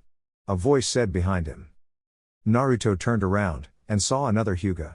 He was the boy Hinata would often spar against. Neji was his name, or so he thought. Yeah, I'm looking for Hinata. Do you know where she is? Hinata-sama just finished her training, and is now having a bath. Hinata-sama likes to spend a long time in the bathtub, so I believe it will be at least half an hour until she's presentable, Neji explained. His tone was oddly neutral. I see, Naruto said, rubbing the back of his head again. Your name was Neji, right? Yes, that is correct. Did you lose somebody the night the Uchihas attacked? Naruto asked. Neji raised an eyebrow, taken aback by the boy's bluntness. But then again, whenever he heard his clansmen talking about Naruto, this was one of his perks they mentioned the most. The boy made quite an impression the first time Hinata brought him to the compound. No. Unless we count Hiashi-sama, my uncle. But then again, we were never exactly close, so his loss didn't have the same effect on me as if I lost my father. I didn't lose anybody either. Guess that we were luckier than Hinata. Luck has nothing to do with it. It was fate. Naruto frowned. Fate? You think Hinata's dad was meant to die? I don't think it. I know it, Neji said, sure of himself. That's a bunch of nonsense. If Hinata's dad was predestined to die or something else, then he could have avoided it. You're not getting it. I don't mean that I knew Hiashi-sama was going to die, but that his death was already set in motion by forces beyond our control, and there was nothing we could do about it. I'm not getting that either. Then allow me to use another example. Do you know about how our clan is divided? Yeah. Hinata told me a bit about it, thought I didn't understand that either, Naruto replied, making Neji sigh. In that case I'll try to use the simplest terms possible. You see, in order to protect the secrets of the Byakugan, the clan is divided into two groups, the main house and the branch house. The branch house is supposed to protect and serve members of the main house. To ensure their obedience, and protect the Byakugan, we members of the branch house wear the caged bird seal, Neji pointed at the green seal on his forehead. Hey, I've been starting to study seals. Naruto eagerly said. What does your seal do? When I die, the seal will destroy my Byakugan so enemies of Konoha won't be able to get it from my corpse. And a main house member can use the seal to cause me an unbearable pain, should he or she choose to do it. But, that's horrible. Why do you allow such thing to happen? Because we can't do nothing about it. You see, my father and Hyashi-sama were twins. But since Hyashi-sama was the older one, he got to be the clan heir, while his brother, my father, was marked with the seal, and made leader of the branch house. That would mean that any children he had, namely me, would be fated to be part of the branch house, and bear this cursed seal. Now, the night the Uchiha attacked, the branch house members, such as my father, were tasked with protecting the children and the elderly from the Uchiha, and take them from the compound to one of the shelters, while the main house members, such as Hyashi-sama, fought against the invaders. Many main house members died that night, but almost no one from the branch house. Had my father been born first, he would have died in place of Hyashi-sama. Do you understand it now? I think I do. But I don't believe in that fate crap. So are you saying that me being Hokage or not has already been decided? Yes. But I wouldn't worry if I were you. Your adoptive father has recently become Hokage, and his sensei was Hokage as well. Fate seems to be smiling at you in that regard, Naruto. That's nonsense. If Dad became Hokage it was because he worked hard to become an awesome ninja, not because of that fate crap. Believe what you want. That won't change the truth. By the way, your wait is already over, Neji said, looking at something or somebody behind Naruto. Naruto turned around, and saw Hinata in her usual clothes. Naruto-kun? Hinata-sama, Naruto has come here to see you, Neji said, making a slight bow. Thanks for keeping him company, Neji Niizen. If you don't require anything more from me, I will take my leave then, Neji said. Hinata nodded, and her cousin left the dojo. Now that Neji was out of the way, Naruto felt a bit more comfortable. So Hinata, how's everything going? It's good. I'm trying to be strong. Thanks for your interest in my well-being, Naruto-kun. It means a lot to me. Hey, that's what friends are for. Naruto replied, his mouth forming a foxy grin. If you want anything, you only need to ask. You being here already lifts my spirits, Hinata assured, trying to smile. So, what was Neji Niizen talking you about, Naruto-kun? I swear I hear him mentioning the caged bird seal. Yeah, he told me about it. Why does half of your clan is forced to wear it? Naruto said. He was clearly put off by such revelation. Hinata hoped that this wouldn't make him see her or her family in a negative light. It's a tradition that has been present for generations. That doesn't make it any more right. If I ever become clan head, I will try to convince everybody to abolish it. It hadn't done nothing but create strifes and misery, especially on branch house members like Neji Niizen. So that's why he looks and acts so uptight? Sadly, yes. Deep down, Neji Niizen is a kind and caring person, but the seal soured his spirit a bit. Back when we were little, he was the most cheerful boy around. He never stopped smiling. Well, guess what? Besides being Hokage, I will also help you become the next clan head so you can make the Hyuga better. Oh really? That would be great, Naruto-kun. By the way, now that your father is, well, no longer with us, Naruto was struggling to address the issue in a delicate way, definitely not his forte. Who's going to be the clan head? Your mom? Hinata nodded. Yes. Fortunately, mother also shares my views regarding the caged bird seal and the division of the clan. Maybe together we can change things. Speaking of which, how is Tsunade-sama? I heard she was gravely wounded during the insurrection.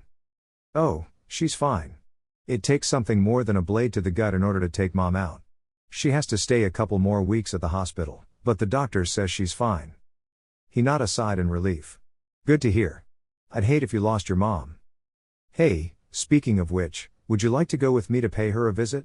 He gets bored as hell in the hospital, and I'm sure she'd love seeing you. Hinata smiled. Of course, Naruto-kun. Let me change first into something more appropriate. In the outskirts of Konoha, two figures were walking through a path that led towards the ninja village, one smaller than the other, an adult and a child, both redheads. One of them, the child, who wouldn't be older than 9, wore glasses. Look, Karen, the woman said, pointing into the distance. Our long journey is finally over. The girl, Karen, adjusted her glasses and narrowed her eyes to see the village better. Why do you think this place will be different from the others, Mom? Karen asked. Because I know that there's an Uzumaki here. Tsunade Senju, one of the legendary Sannin. She will protect us. How can she be an Uzumaki if she's named Senju? Carrie asked, a bit flabbergasted. Because she also has Uzumaki blood running through her veins. Come on, once we meet her, she'll help us to set up a home in Konoha. I hope you're right, Mom. I'm tired of being on the run all the time. Once the Anbu allowed him to, Iruka entered the Hokage's office. Jiraiya was sitting on his desk, reading something.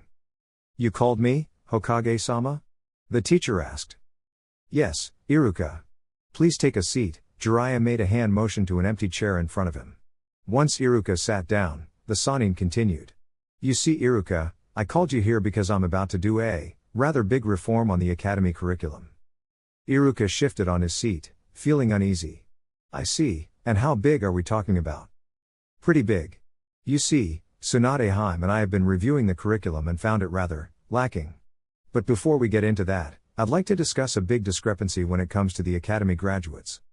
I don't think I'm following you, Hokage-sama. So far, the academy graduation rate is nearly 100%. Yet the true Jinan exam approval rate is just a merely 33%. From that 66% remaining, only about 5 to 10% actually return to the academy to continue their careers. The rest decided to quit and move to civilian schools. That would mean that little more than about 35% of the academy graduates actually become ninjas. Which means that 65% of the resources we invest in the academy go wasted. Do you see where I'm going? Iruka's normally tan face paled. Much to his horror, he knew what Jiraiya was going to do. Please Hokage-sama, don't cut our budget. It's small enough as it is. There are very few teachers, and we work as hard as we can too. Whoa there, calm down, Iruka. Jiraiya interrupted the panicked teacher, holding his hands up in defense. Nobody mentioned budget cuts here. Just let me finish. Why yeah. Sorry for the outburst, Hokage-sama. It was out of place. Like I say, relax. I know that you and your fellow teachers are doing your best. Now, with Tsunade's help, we devised a new curriculum to make sure that the academy graduation test will have the same approval rate as the true Jinan test. Take a look, Jiraiya said as he handled a folder to Iruka. Iruka spent the following minutes carefully reading the teaching plan for each year. Turned out that Jiraiya wasn't exaggerating when he was talking about big changes. He was unable to repress a couple gasps. Are you sure you want to go through this? I mean, I even agree with some of these things like advanced chakra control, but isn't elemental ninjutsu too much for academy students? Why? Naruto is currently training to master his first wind jutsu, and I believe he'll have it down by the next month. And from what he told me, Sasuke Uchiha already knows the Great Fireball. It's not the same, Hokage-sama. Sasuke Uchiha has been trained by his clan, who was one of the most powerful on Konoha until recently. And Naruto has been trained by both you and Tsunade-sama. Other kids aren't that lucky. While I appreciate your compliments, you vastly overestimate me, Iruka, Jiraiya replied, crossing his fingers. Iruka raised an eyebrow, a bit confused. Listen, while it's true that I can teach Naruto many things other Jonin can't teach their students, what I currently taught Naruto and what the Uchihas taught Sasuke is something that any Chunin can teach. I mean, you know elemental ninjutsu, right? Indeed, Hokage-sama. Fire and water. Then you're already qualified to teach such a thing. Still, I believe you're rising the standards way too much.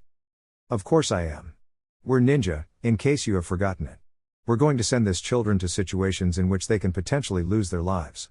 I did my best to ensure that Naruto had enough preparation to survive out there once he graduates, but now that I'm Hokage, all the village's future ninjas are my responsibility, and thus they're going to be held to same standard I hold Naruto. The academy current curriculum is laughable. Seriously, all what it takes to be a ninja is 3E ranked ninjutsu? With a dedicated teacher, any kid Naruto's age will be able to master them in no time. I don't know why they don't teach them until the last year. No wonder the true Jinan test has such huge failure rates. While I agree with your reasoning, there's the problem of the schedule. There's no way to implement these new subjects without removing others. Then that's what we're going to do. I believe that the academy focuses too much on theory, and neglects practice. While I believe that subjects like maths or geography are important, you have not just one but two subjects dedicated to explaining how chakra works, yet neither include any kind of chakra control exercise. Same thing about this subject about the nature of genjutsus. Anyway, my plan is to implement this reform the next school year, so you may tell the news to your co-workers. Of course, Hokage-sama. I'll tell them this the next time we meet, Iruka said. Good. If that's the case, then you're dismissed. Iruka bowed his head before leaving the office. He didn't say anything in front of Jiraiya, but wasn't looking forward it. He knew that his co-workers would get really mad upon seeing all the radical changes Jiraiya was about to do. Upon leaving the office, Iruka had the feeling that he was forgetting about something important he should have told the Hokage the moment he could talk to him. Shortly after Iruka left the Hokage's tower, he was approached by a black-haired kunoichi. He immediately recognized her as Tsubaki, Mizuki's fiancée. This made him realize that he didn't see Mizuki again after the silver-haired ninja decided to go into hiding. Tsubaki's worried face made Iruka realize that she shared the same worries. Of course. That was what he was forgetting about. He didn't tell Jiraiya about Mizuki. With all the chaos that followed the insurrection, and how busy he was helping the village recover, he forgot about his silver-haired co-worker. Oh well, it wasn't too late. Ah, Iruka, can I talk with you? Tsubaki asked. Yeah, sure, what do you need? Iruka asked, even though he knew the answer. It's Mizuki, it seems that he has disappeared. Nobody knows anything about his whereabouts. You are the last person who saw him. Was he okay? Did the Uchihas wound him? Well, during the battle, Mizuki and I got separated. What?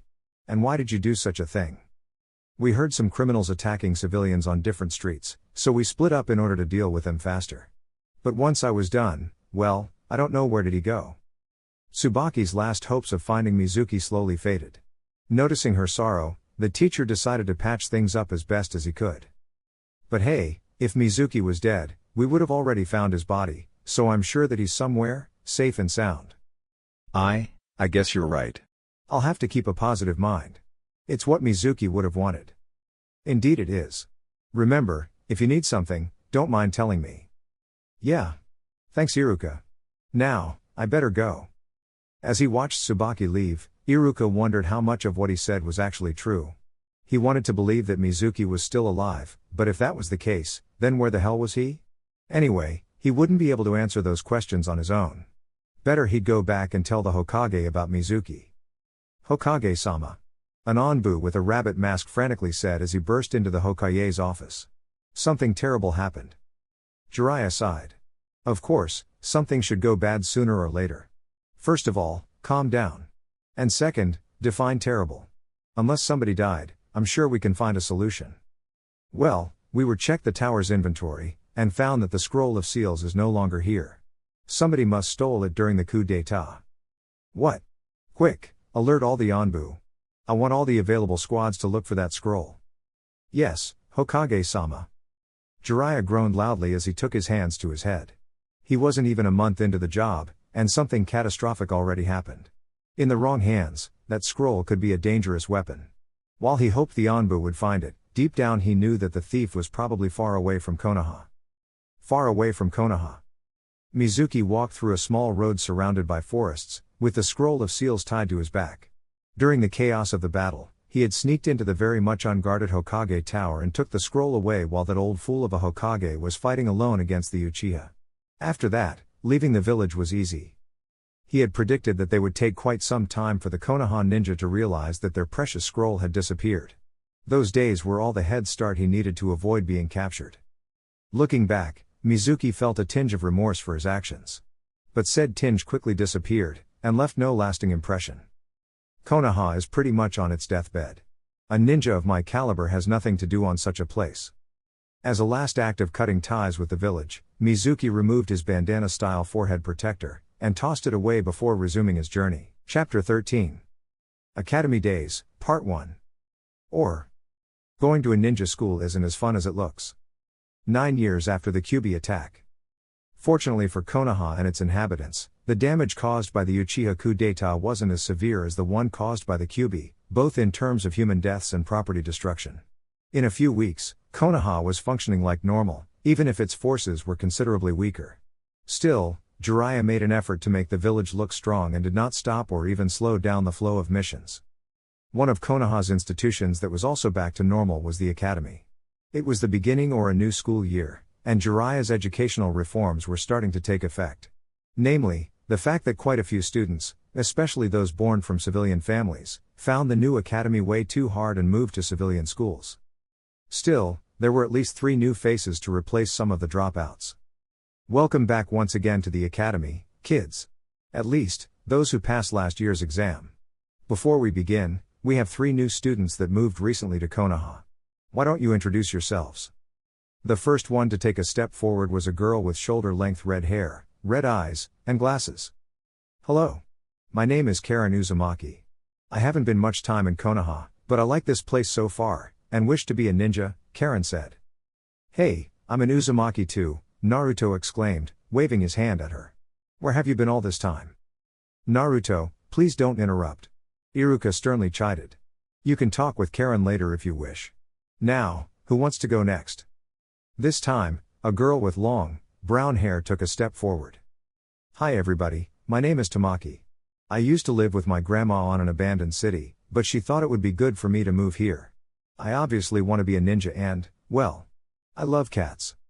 Tamaki heard a dismissive snort in response. She didn't know where it came from, but many people realized it was Kiba, who looked at the girl with contempt.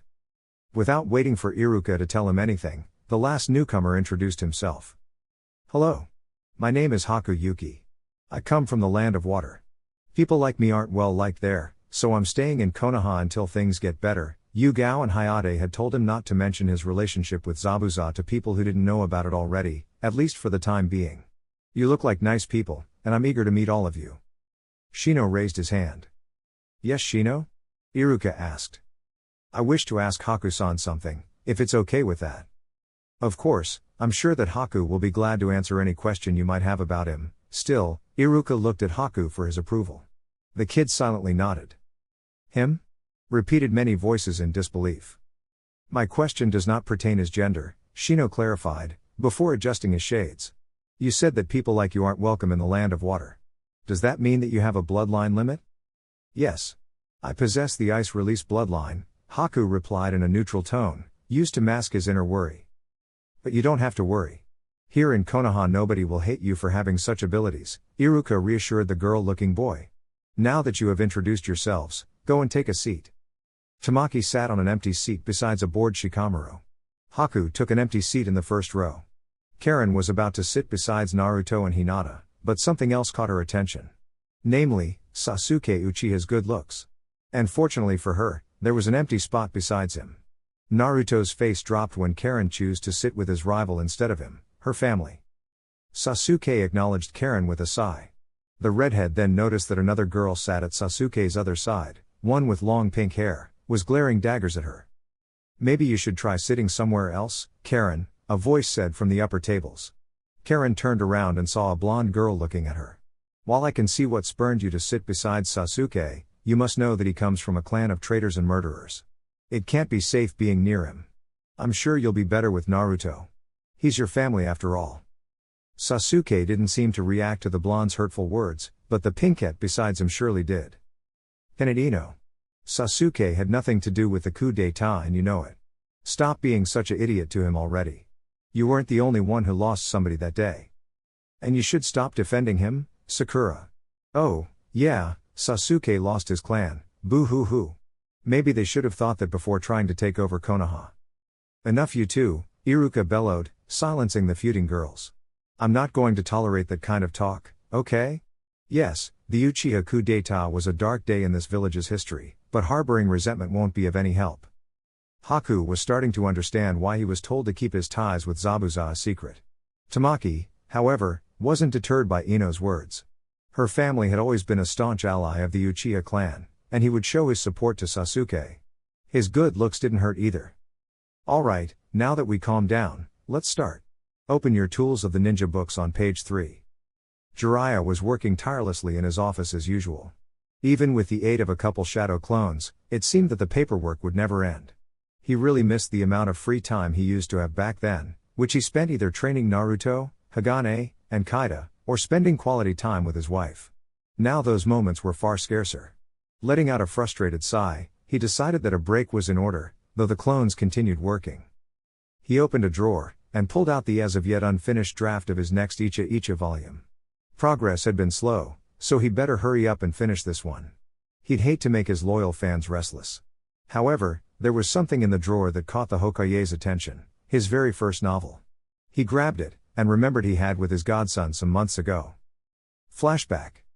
Somebody knocked the door of Jiraiya's office. Come in, Jiraiya shouted. He was relieved to have a little break from the endless mountain of paperwork. Much to his surprise, his godson entered the office. Jiraiya's smile grew even wider. Naruto. Great to see you here.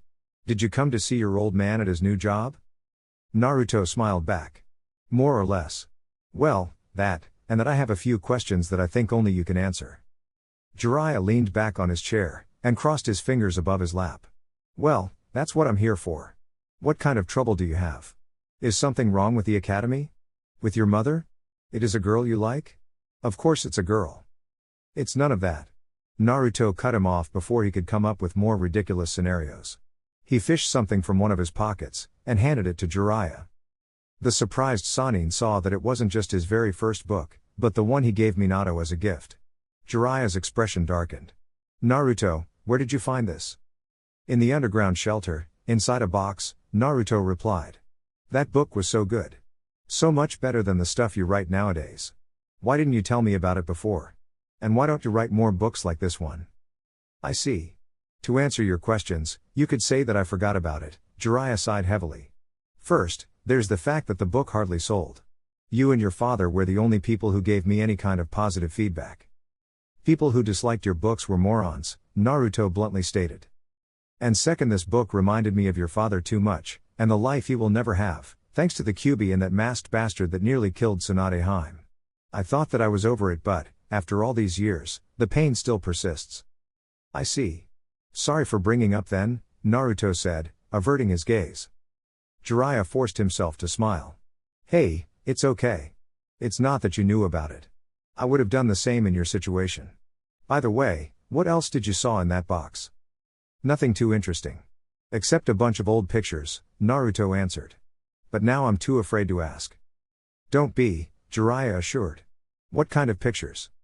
Well, the ones in which you and mom were younger, and a couple of my birth parents, but then there was this one with you and 3 kids that I didn't recognize.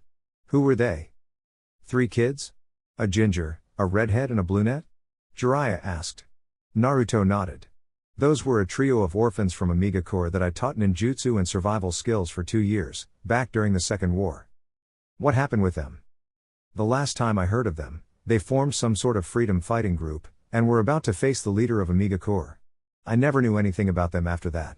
The poor bastards are probably buried 2 meters underground now. I see, no wonder you wanted to forget about the contents of that box.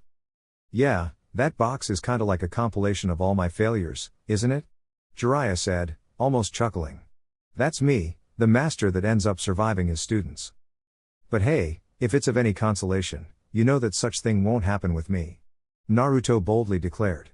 Besides, you did plenty of good things too. I mean, you're Hokage. How many people can say that? Jiraiya couldn't help but smile at his godson's unwavering optimism. Yeah, Jiraiya's life didn't turn out so bad, did it? He married the girl of his dreams, had other 2 kids besides Naruto, both of them who had rare bloodline limits, despite neither him nor Tsunade possessing any, and even if it was something that he didn't want, he was the leader of Konoha. You know what, Naruto? I think you have a point, the Sannin conceded. He then looked at the book. And I think that maybe this book deserves a second chance. End flashback. Jiraiya was snapped of his thoughts when somebody knocked the door. After telling the stranger to come in, the door opened to reveal the person he was expecting to meet, Itachi Uchiha.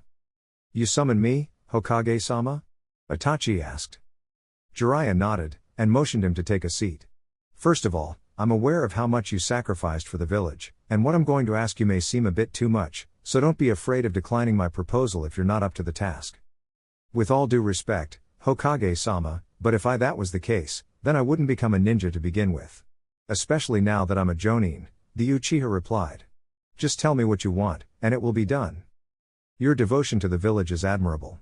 Okay, here it goes. As you probably know, I used to be Sarutobi-sensei's main informant during his second tenure. During that time, I built a spy network across the elemental nations. However, due to my new responsibilities, I can't leave the village as often as I could in the past, so I need somebody whom I can trust to take care of this task. And you thought of me for it, Itachi guessed. The Hokage nodded.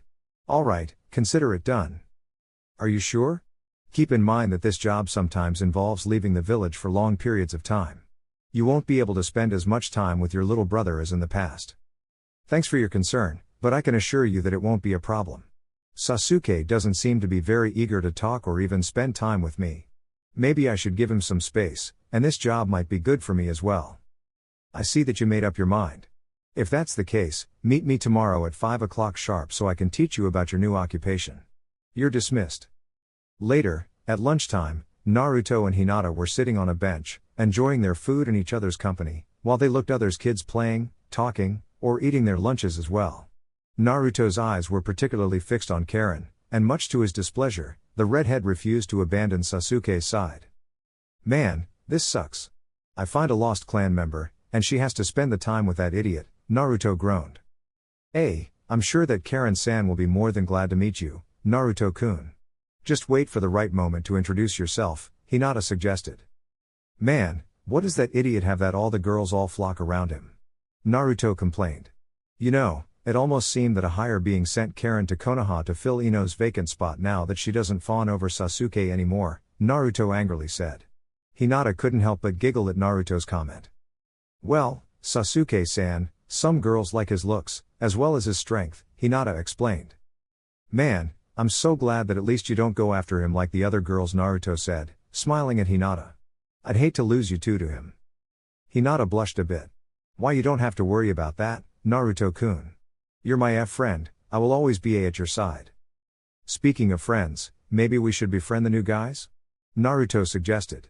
I mean, not only they're new, but they aren't even from Konoha, so I doubt they have any friends here already. I don't see why not. The three of them look like nice people. Cool. Well, Karen Nichin is out of the question since he's with that idiot, so how about Tamaki? Naruto suggested as he scanned the playground with his eyes, trying to track her. I like cats too. Maybe I could use that to approach her?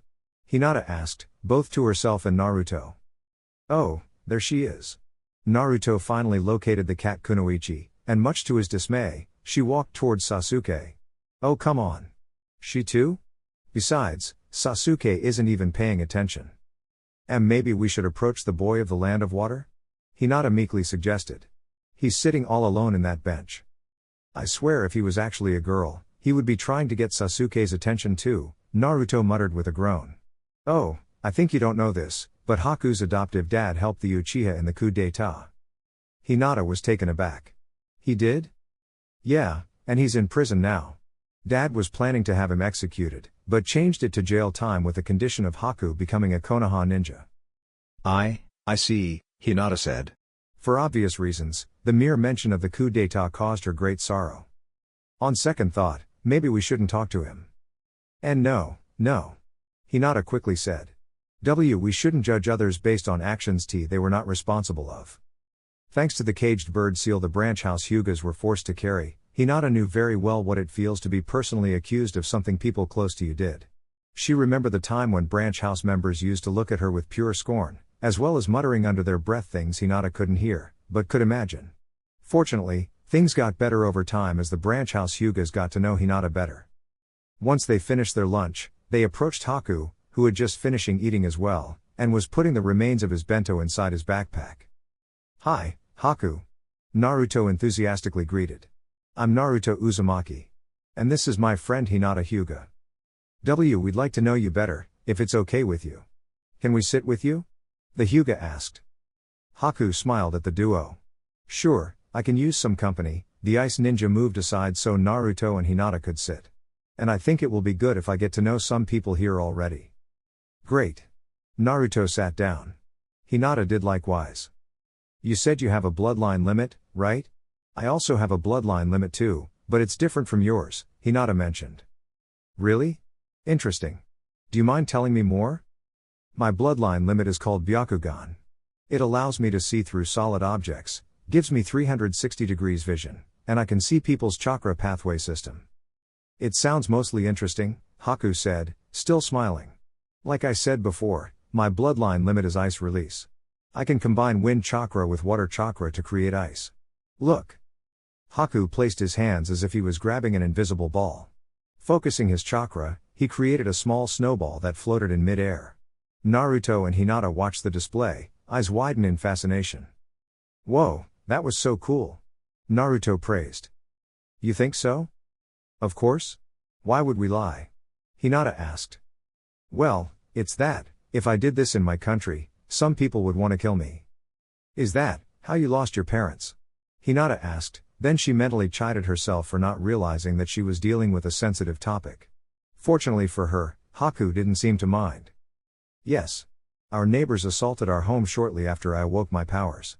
Guess that somebody saw me. I lost my entire family that day, Haku explained, omitting the most horrifying details, namely, his father's role. And then you met Zabuza, Naruto stated matter-of-factly. Haku was taken aback by the blonde's statement. His normally relaxed expression tensed. How do you? My dad's the Hokage. There's little going on this village that I'm not aware of, Naruto proudly said.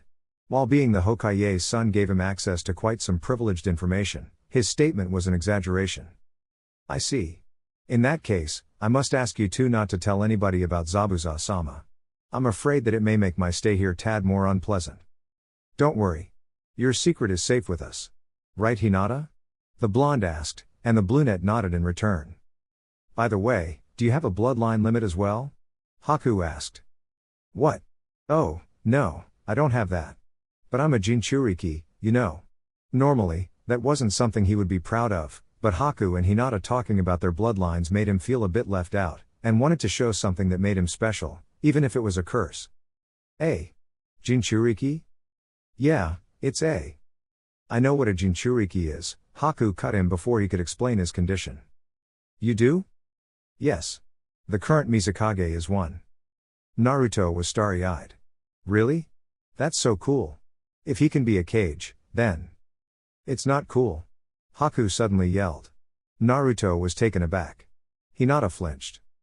Why is not, Haku-kun? The Hyuga fearfully asked. He's the reason people like me are hated. He's ruining Kirigakure, and the whole country. That's why Zabuza-sama wanted to depose him. Haku angrily shouted. Then again, Haku wasn't aware or was deliberately ignoring Zabuza's own ambition of becoming Mizukage. Upon seeing Naruto and Hinata's faces, Haku quickly regained his composure. I'm sorry for that outburst. You have nothing to do with my plight. Don't think that I hate all Jinchuriki because one ruined my life, Naruto-kun. It's okay, Naruto said, with one of trademark grins. Hey, guess what? When I become Hokage, I'll talk some sense into that Mizukage so it's safe for you to go back to your home. Thank you, Naruto-kun. I appreciate the gesture, Haku sighed. If it was only that easy. By the way, I'd like to know how strong you are. Want to spar against us? Naruto asked. That sounds nice, Naruto-kun. That way I can also measure how strong you two are. Later that day, once the academy was over, Naruto bid Hinata and Haku goodbye and headed home. While he usually was eager to return home and train with one of his parents or Shizune, in case both of them were particularly busy, it wasn't the case anymore. Jiraiya had started to instruct him in Fuinjutsu, something Naruto found horribly tedious. Still, the toad Sannin insisted, claiming that it was Naruto's cultural inheritance, whatever that meant, and the fact that it was an incredibly useful art that not many people bothered to master. Naruto could clearly see exactly why. While Naruto enjoyed the idea of being able to make his own explosive tags, among other things, Fuinjutsu training overall wasn't very stimulating. Hey, Naruto. A female voice snapped the Jinchuriki from his thoughts. Turning around, he smiled to see it was Karen, who was running towards him. The blonde smiled. Hey, Karen-nichan. Karen stopped when she closed to Naruto, and gasped for air. Hey. I just wanted to say that I'm sorry for ignoring you earlier. I got distracted. Yeah, it's quite common with Sasuke, Naruto said, grinning. So, you're an Uzumaki? Yup. On my mother's side. I see. My mother and I thought that we were the only Uzumakas left. We traveled a lot and never stayed on the same place for more than a month as long as I remember, and never once run into another Uzumaki. Funny thing, I also thought I was the only Uzumaki left. It's so great that we were both wrong. Indeed. The reason we came here was because of Tsunade, who my mother says is Uzumaki blood, and would protect us. She is my adoptive mother, you know. She took care of me alongside Dad, who is the current Hokage, when my birth parents died. I believe she did it because she was related to my birth mom in some way. It's a good thing then, Karen said, adjusting her glasses. Would you like to come to my house later today? I'm sure my mom would love to meet another family member. Yeah, And maybe another day you can come to my house and meet my family. They aren't Uzumakas except mom, but I'm sure you'll like them. That sounds like fun. A few months later. Naruto's entire class wasn't at the academy, but on training ground 17, which had quite a lot of trees, and thus it was popular for drill skirmishes in the land of fire. Their newest sensei, a tall man clad in blue, whose eyes were covered by sunglasses similar to Shino who wore a bandana-style headband, had brought them there for an exercise. Hello, children. My name is Ebisu, and during the following weeks I'll teach you some exercises that will refine your chakra control, the blue-clad man announced. Chakra control is something important for young, developing ninjas such as yourselves. If you lack control, you won't be able to perform ninjutsu. But enough talking, let's go with the exercise, Ebisu said, noting that most of the kids paid him now more attention. How many of you would be able to climb this tree? Ebisu asked, while motioning to a large tree behind him. Everybody raised their hands, just as expected. Time to drop the bomb. And how many of you would be able to climb it, without using your arms? All who had their hands raised lowered them, and started to mutter among themselves in confusion. That's impossible, somebody said. Oh, it's very possible. Just look at me, Ebisu said, as he started to walk on the tree as if gravity had no effect on him. The kids looked at him in awe, much to the special Jonin's delight. In order to do this, you must gather chakra at the bottom of your feet. But be careful. Too much chakra, and you will be pushed away from the tree, too little you will fall off. Now, choose a tree to climb, and begin. The kids split into several groups, since the trees were wide enough for several people to climb them at the same time. Naruto stayed with Hinata and Haku, while Sakura, Karen and Tamaki chose the same tree as Sasuke.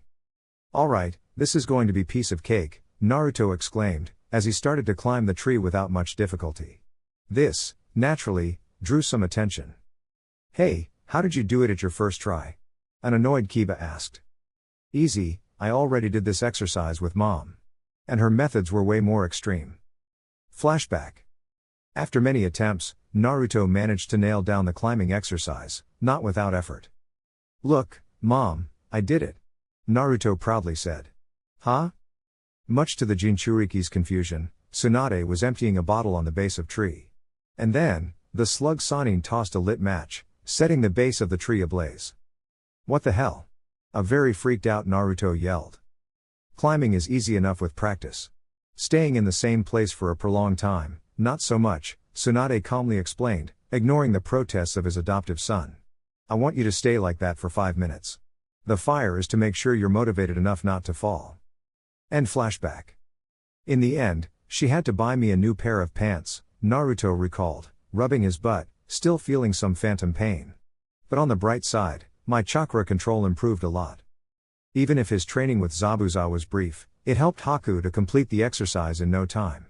Hinata was the last one of their little group who managed to reach the top of the tree, after almost an hour of trying. Other people who managed to complete the exercise in record time were Shino, Sakura, and Ino. Much to Naruto's amusement, Sasuke was having a lot of trouble with the exercise. He managed to climb very far on his first try, but he progressed at a rather slow pace. It was a delicious irony seeing the prodigy being outlasted by one of his fangirls. Kiba, Shikamaru, Karen, Choji and Tamaki weren't having an easy time either. After an hour and a half, Ebisu dismissed the class, congratulated those who completed the exercise, and gave some pointers and encouragement to those who didn't. Still, after a week, the whole class was able to master the tree climbing exercise. Hokage's office. Shortly after his educational reform, many people met Jiraiya to protest over how much he had raised the standards at the academy, increasing the number of students who failed to pass from one course to the next, and most times they were forced to drop out. Most of the time, it was furious parents, most of them civilians, who demanded him to return the academy to the way it was. Less frequently, it was an academy teacher who complained about either being overworked or the children failing to grasp their lessons. However, this was the first time a ninja, a jonin no less, requested an audience with the Hokage to discuss such topic. The man in question was tall and well-built, with extremely thick eyebrows and a ridiculous bowl haircut. He was wearing a green jumpsuit under a chunin flak jacket and orange leg warmers. Despite his rather bizarre appearance, this man was one of Konoha's strongest jonins, and Konoha's greatest taijutsu specialist. Mighto guy. I don't believe we ever talked to each other after I got the position. Jiraiya eyed the Green Clan jonin. While Guy was known for his exuberant and obnoxiously optimist behavior, now he looked the complete opposite. What do I owe the visit? I believe you have a problem with my educational reform, though I fail to see why. You see, I met one of the academy students not long ago, Guy began. He was crying his eyes out, since his dream was to become a ninja, but now he sees the dream crumbling into dust. You see, for some reason, the kid is unable to do ninjutsu nor genjutsu. I believe you see where the problem lies. Jiraiya clasped his fingers. I believe I do. That kid's condition is mostly unfortunate, but maybe he isn't mean to become a ninja. There are plenty of ninjas who are forced to retire after suffering certain injuries. This case isn't that different. Listen, Hokage-sama, give that kid a chance. While my case wasn't the same, I also sucked at ninjutsu and genjutsu for a long time, that's why I focused on taijutsu. I believe that kid can follow my footsteps, and become a ninja with only taijutsu. That kid has a lot of potential. His flames of youth can burn brighter than mine. Jiraiya sighed. I understand your plight, Guy, I really do. But my stance on the academy is non-negotiable. I believe that ninjutsu is an important part of being a ninja. So unless that kid can develop a level of taijutsu impressive enough in order to consider it done, Guy suddenly said. Jiraiya was left stunned for a few seconds. He blinked a couple times, before he could reply. What? He lamely replied. You were going to say that that kid needs a level of taijutsu impressive enough to make up for his deficiencies, right? Guy asked. Jiraiya just nodded. Then leave him to me. I will train him personally so his taijutsu reaches a level unheard on an academy student. Okay, you can take that kid under your wing, but please don't neglect your duties as a jonin when training that brat. Never. That would be mostly unyouthful. Thanks for being so understanding, Hokage-sama. I promise that you will not regret this decision. Guy loudly declared before he left. A few weeks later. Once again, Ebisu took Naruto's class out of the academy, this time to Training Ground 19, which had a rather large lake. He also told them to bring swimsuits, since they would need it for the next part of the exercise. Okay, all of you already completed the tree climbing exercise, and I hope that you kept practicing on your own. Now, I believe it's time to take it to the next level, Ebisu said, and without further ado, he started to walk on water. Once again, the kids stared in awe. Now, this exercise is a bit harder than tree climbing, due to the fact that a tree is solid, and water is liquid, which means that you'll need a constant stream of chakra from your feet to stay on the surface, as opposed to a fixed amount of chakra, Ebisu explained as he returned to the grass. The goal of the exercise is to walk 10 meters into the water, and get back to land. Come on, begin. Did you master this exercise already, Naruto-kun? Haku asked. Nope, I'm still trying. It's way harder than it sounds, Naruto moaned. Well, Ebisu-sensei made it sound as if it was rather hard to begin with, Hinata mentioned. It's still harder than it sounds. Fortunately, Mom can't set the water on fire, Naruto grinned, but his grin was soon replaced by a mask of contained terror. Yet. Unlike the tree climbing exercise, nobody was able to master water walking on their first few tries. Those who managed to do the best usually sank after walking just a measly 2 or 3 meters, while those who were having the hardest time didn't manage to land a single step without sinking. Naruto and his classmates took another additional 2 weeks to master this exercise. But much to their surprise, the exercise didn't end there. Once they all could walk on water in an acceptable way, Ebisu revealed the next part of the training, taijutsu spars, while on the water. A ninja has to be prepared to fight anywhere. There will be times in which a battle will take place on a lake, on a river or even at high sea. Besides, this will improve your chakra control even further. The blue-clad special jonin enthusiastically explained as he adjusted his shades. So, who wants to go first? Naturally, Naruto and Sasuke were the first ones to volunteer. The 2 swimming trunks-clad ninja students placed in front of each other. Near them was Ebisu, who would oversee the fight. Begin. The special jonin said, made a chopping motion with his hand. Prepare to get your ass kicked, Naruto shoot a taunting smile at Sasuke. The Uchiha merely grunted back. Come on Sasuke-kun. Sakura cheered from the lake's shore. Kick his ass, Naruto, said Ino's voice, much to Naruto's bewilderment. Naruto immediately dashed at Sasuke, and launched a punch to his face. The Uchiha dodged the fist, and taking advantage of Naruto being wide open, punched him in the gut. The hit messed up Naruto's chakra control, and the sank into the water. He managed to be back on his feet a few minutes later. As you can see, Remaining on top of the surface while fighting entrails some difficulty, but with enough practice it will become natural to you, Ebisu explained. Then he looked at Naruto. Ready to continue? You can bet your glasses I am, Naruto replied, not taking his eyes from Sasuke. If that's the case, let's continue. Naruto once again dashed at Sasuke, ready to punch him in the face. Sasuke was already moving to dodge the fist like he did the first time. But in the last second, rather than a punch, Naruto kicked Sasuke on the hips instead. This time, it was Sasuke who lost his balance and fell into the water. Ha! How about that, idiot? Naruto taunted at his fallen opponent. Naruto, don't do that. This is a friendly spar between classmates, there's no necessity to be rude, Ebisu said in a chiding tone. Naruto frowned at him, but nodded nevertheless. The spars were usually short, sometimes in favor of Naruto, sometimes in Sasuke's favor. Though at one point Sasuke decided to get serious and activated his Sharingan. The following spars were all won by Sasuke. Seeing this, Ebisu decided to end the spar, and asked if somebody wanted to fight Sasuke instead. Only one person raised his hand. I believe I can defeat Sasuke-san, Haku stated as he walked towards the Uchiha, while Naruto returned to land with the others. Haku studied his rival before Ebisu gave them the signal to start. The Uchiha's Sharingan remained activated. Begin. Just like with Naruto, Haku dashed at Sasuke, ready to strike him. But just when he was about to punch him, Haku then leapt into mid-air, much to the Uchiha's surprise. Haku gracefully landed behind Sasuke, and attacked his legs with a quick low kick. Sasuke lost his balance, but his chakra control didn't falter him this time and didn't sink into the water. Jumping back on his feet, Sasuke tossed a series of punches and kicks at Haku, who moved back while dodging them. Those eyes, Haku mentioned. What about them? Never saw a Sharingan before? Sasuke replied, mildly irritated. I was talking about your eyes, not your bloodline limit, Haku explained. Those eyes are the same eyes I used to have. The eyes of somebody who is angry at the world. Did something happen to you? Of course, that question was mostly an act of politeness. Haku knew too well the fate of the Uchiha clan.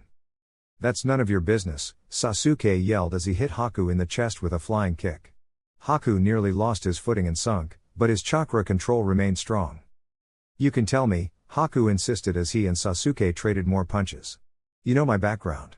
I lost loved ones and have been betrayed by people I thought they loved me. It's because of what your clan did? I said shut up, Sasuke shouted as he hit Haku in the jaw. This time, the ice ninja was unable to stay in the surface and sunk in the water. Okay, I believe that was enough. Sasuke, Haku, go back to land, Ebisu said. Does anybody want to spar in the water? Me, Sakura said, raising her hand. I have the best chakra control here, so this shouldn't be hard. I'm glad for your eagerness, Sakura. Does anybody wants to fight her? Ebisu asked, looked at the rest of the students. Me, said a soft voice. Hinata was raising his hand. Alright, then come here. Stand in front of each other and begin. Both kunoichi took a fighting stance. Hinata activated his Byakugan. Sakura was the first one to attack. Just like Naruto with Sasuke, she tried to punch Hinata in the face, but the Hyuga bent backwards, avoiding the fist. Hinata then delivered a palm strike at Sakura's belly. While her chakra control was really good, Hinata's gentle fist momentarily disrupted her chakra, making her to sink in the water. Boy, that hurt. Sakura moaned, rubbing her belly. Sorry, Sakura-san. No, it's okay. I would be stupid to be mad at you for hitting me during a spar. And how did you bend you back like that? It's like you're made of rubber. The gentle fist requires a lot of body elasticity, Hinata explained. Well, now I know what not to do. Come on, let's continue. Upon getting a taste of the gentle fist, Sakura decided to be more careful and plan her strikes better. She adopted a more defensive stance, spurring Hinata to go into the offensive. Both girls spend quite some time fighting, Sakura letting Hinata attack, dodging or parrying her blows, and waiting for an opening in order to counterattack. Unfortunately, Hinata managed to hit her first with the gentle fist again before that could happen. The spar continued for another 5 minutes, in which Hinata landed another gentle fist strike at Sakura, making the pinkette to give up. Tamaki then volunteered to fight Hinata. As she returned to solid land, Sakura never felt so humiliated. She was hoping to impress the class with her skills and more specifically, Sasuke, yet all she did was making a fool of herself. It was shocking how such a sweet, shy and gentle girl like Hinata could pack such a mean punch. Anyway, that was just a minor setback. She was still the best kunoichi of her class, and nothing was going to change that. Or that's what she thought. Meanwhile, the rest of the class watched the two girls spar. At that moment, Naruto was approached by Shikamaru. "Man, I can't understand how are you so eager to fight the Uchiha. He always end up beating you," Shikamaru mentioned. "He didn't beat me that bad. At least until he activated his Sharingan. But without it, we're pretty much equal." Naruto protested, as if trying to prove something. "I know. But I doubt he won't want to use that troublesome Sharingan again if he sees he's losing. And truth be told, I don't see you doing anything about it." Naruto looked at Shikamaru puzzled. He didn't understand what he mean by that. "I don't think I'm following you. Sasuke defeated you because, after activating his Sharingan, you keep fighting him the same way as before. If you see something doesn't work, try something different instead. It's basic strategy," the lazy Nara explained. Naruto seemed to understand it now. "Thanks for the advice. So you think you should be able to beat Sasuke then?" "Hell no. Even if I came up with a strategy to circumvent the Sharingan, I don't have the strength nor the skill to match him in pure taijutsu." Of course, there was the fact that Shikamaru's father killed Sasuke's mother, and Sasuke might feel like wanting revenge by proxy. But that was something Shikamaru preferred not to bring up. "Don't listen to him, Naruto," Kiba said, walking towards them. "He thinks strategy is the key to everything, but a big brain won't protect you from a fist to the face. Being strong and fast will. I would tell you why you're so wrong, but honestly, that would take too much effort for such little gain," Shikamaru lazily replied. "Next time we spar, I will fight Sasuke instead of Naruto, and I will overwhelm him with my superior strength and speed, you'll see," Kiba boasted. If that was true, it would have happened already, yet you can barely touch Sasuke, Shikamaru deadpanned. "That's the past. My mom have been training me way harder now. And once I get my dog, Sasuke won't stand a chance." Shikamaru merely rolled his eyes at Kiba's boasting. Konoha Hospital. After a long stay at the hospital, Hiruzen Sarutobi was finally declared to be in good enough state to be released. Still, that didn't mean his recovery was complete. Far from it. In fact, the doctors pretty much forced him to use a wheelchair for some time, since they told him his body was in a frail state and couldn't afford to make any unnecessary efforts in order to speed his recovery. "Ah, it's a good thing to finally get out of that hellish place," Hiruzen said to his present companion. "If I knew hospital food was so bad, I had done something about it long time ago. I need to talk with Jiraiya about it." His companion chuckled. "Unfortunately, I believe my husband has more pressing matters to attend right now. Not that I don't agree, the weeks I've spent there weren't pleasant to me either. I need to tell Shizune more often how much I appreciate her cooking," Tsunade mentioned, as he pushed Hiruzen's wheelchair. "Were you upset that you couldn't apply to become Hokage?" "What? Hell no. People may think that being Hokage is glamorous, but I know that the Kijis are merely glorified bureaucrats. If Naruto knew what he was getting into, I doubt he'll want to be Hokage," Tsunade replied in disgust. "Come on, it's not so bad," Hiruzen protested. "You know, I'm starting to think that you wanted one of us to replace you the moment Jiraiya and I returned to the village. I won't deny that the thought crossed my mind. But I know for a fact that you would have rejected my offer, plus Naruto needed you way more than the village, and you'll be overwhelmed. I thought that, maybe once Naruto graduated and became a ninja, I could retire and leave the hat to one of you. Sadly, things never turned out as planned. I'm afraid of what will happen if Naruto becomes a ninja. He will eventually leave the village to do missions, and will only have his teammates and sensei to protect him. And what is your plan? Keep Naruto inside that underground bunker of yours forever. First, don't mock the bunker, it became quite handy to protect Naruto and the twins when that one-eyed maniac attacked. And second, even if I know I can't protect Naruto forever, I can't help but worry about him." Understandable. It was inevitable that, after all these years of being his legal guardian, you ended up growing fond of the kid. "Mother. I didn't spend so much time changing diapers, cleaning vomits and being unable to sleep at night to be considered his legal guardian, thank you." "That's a good thing, indeed," Hiruzen said, smiling. "So, you say that your attacker claims to be the man behind the Kyuubi attack, right?" "Correct. That man had both the Sharingan and the wood release. Plus his teleporting ability would explain how he managed to avoid all the security measures and barriers you set while Kushina gave birth. To think that that man could just teleport one day and whisk Naruto away. He won't do that, Hiruzen stated. How can you be so sure? Easy. Both times he tried to get the Kyuubi, both times had to wait for the right moment. The first one was Kushina's birth, the second the Uchiha insurrection. He can't just teleport in the middle of Konoha in broad daylight. Besides, he should know where Naruto should be first, and I'm sure that his spies, should he have some, don't reach that far. Let's hope you're right. Still, I'm not letting my guard down. I never said you should. While they walked, or better said, Tsunade walked while she pushed Sarutobi's wheelchair, many townspeople and ninjas stopped to congratulate Sarutobi on his recovery, as well as wishing him a good time now that he was retired. This made the ex-Hokage realize that, with all the time he spent locked up in that office, he hardly had any time to enjoy the village he protected. Still, he wouldn't stop protecting it nevertheless. By the way, what are you going to do now that you're retired, sensei? Tsunade asked. I don't know, honestly. Though I thought that maybe I could help Jiraiya a bit and become his advisor. I'm sure he can use your wisdom. And with you helping him, his workload will be. Tsunade interrupted herself when she realized something, and frowned. You're going to help him so he can have more time to write those perverted books, right? Hiruzen smiled at her innocently. Tsunade, do you have any idea how long I have been a widower? As long as Naruto is alive. I may be old, but even men my age have certain needs. Tsunade grimaced in disgust. Thanks for the mental image, sensei. Sarutobi merely chuckled in return. Chapter 14. Academy Days, Part 2. Or. Who said that being a ninja is easy? 11 years after the Kyuubi attack. 2 years had passed since Jiraiya had implemented his educative reform in the Ninja Academy, rising the standards significantly. Many students weren't able to keep with the new standards for long, so they dropped out and moved to civilian schools.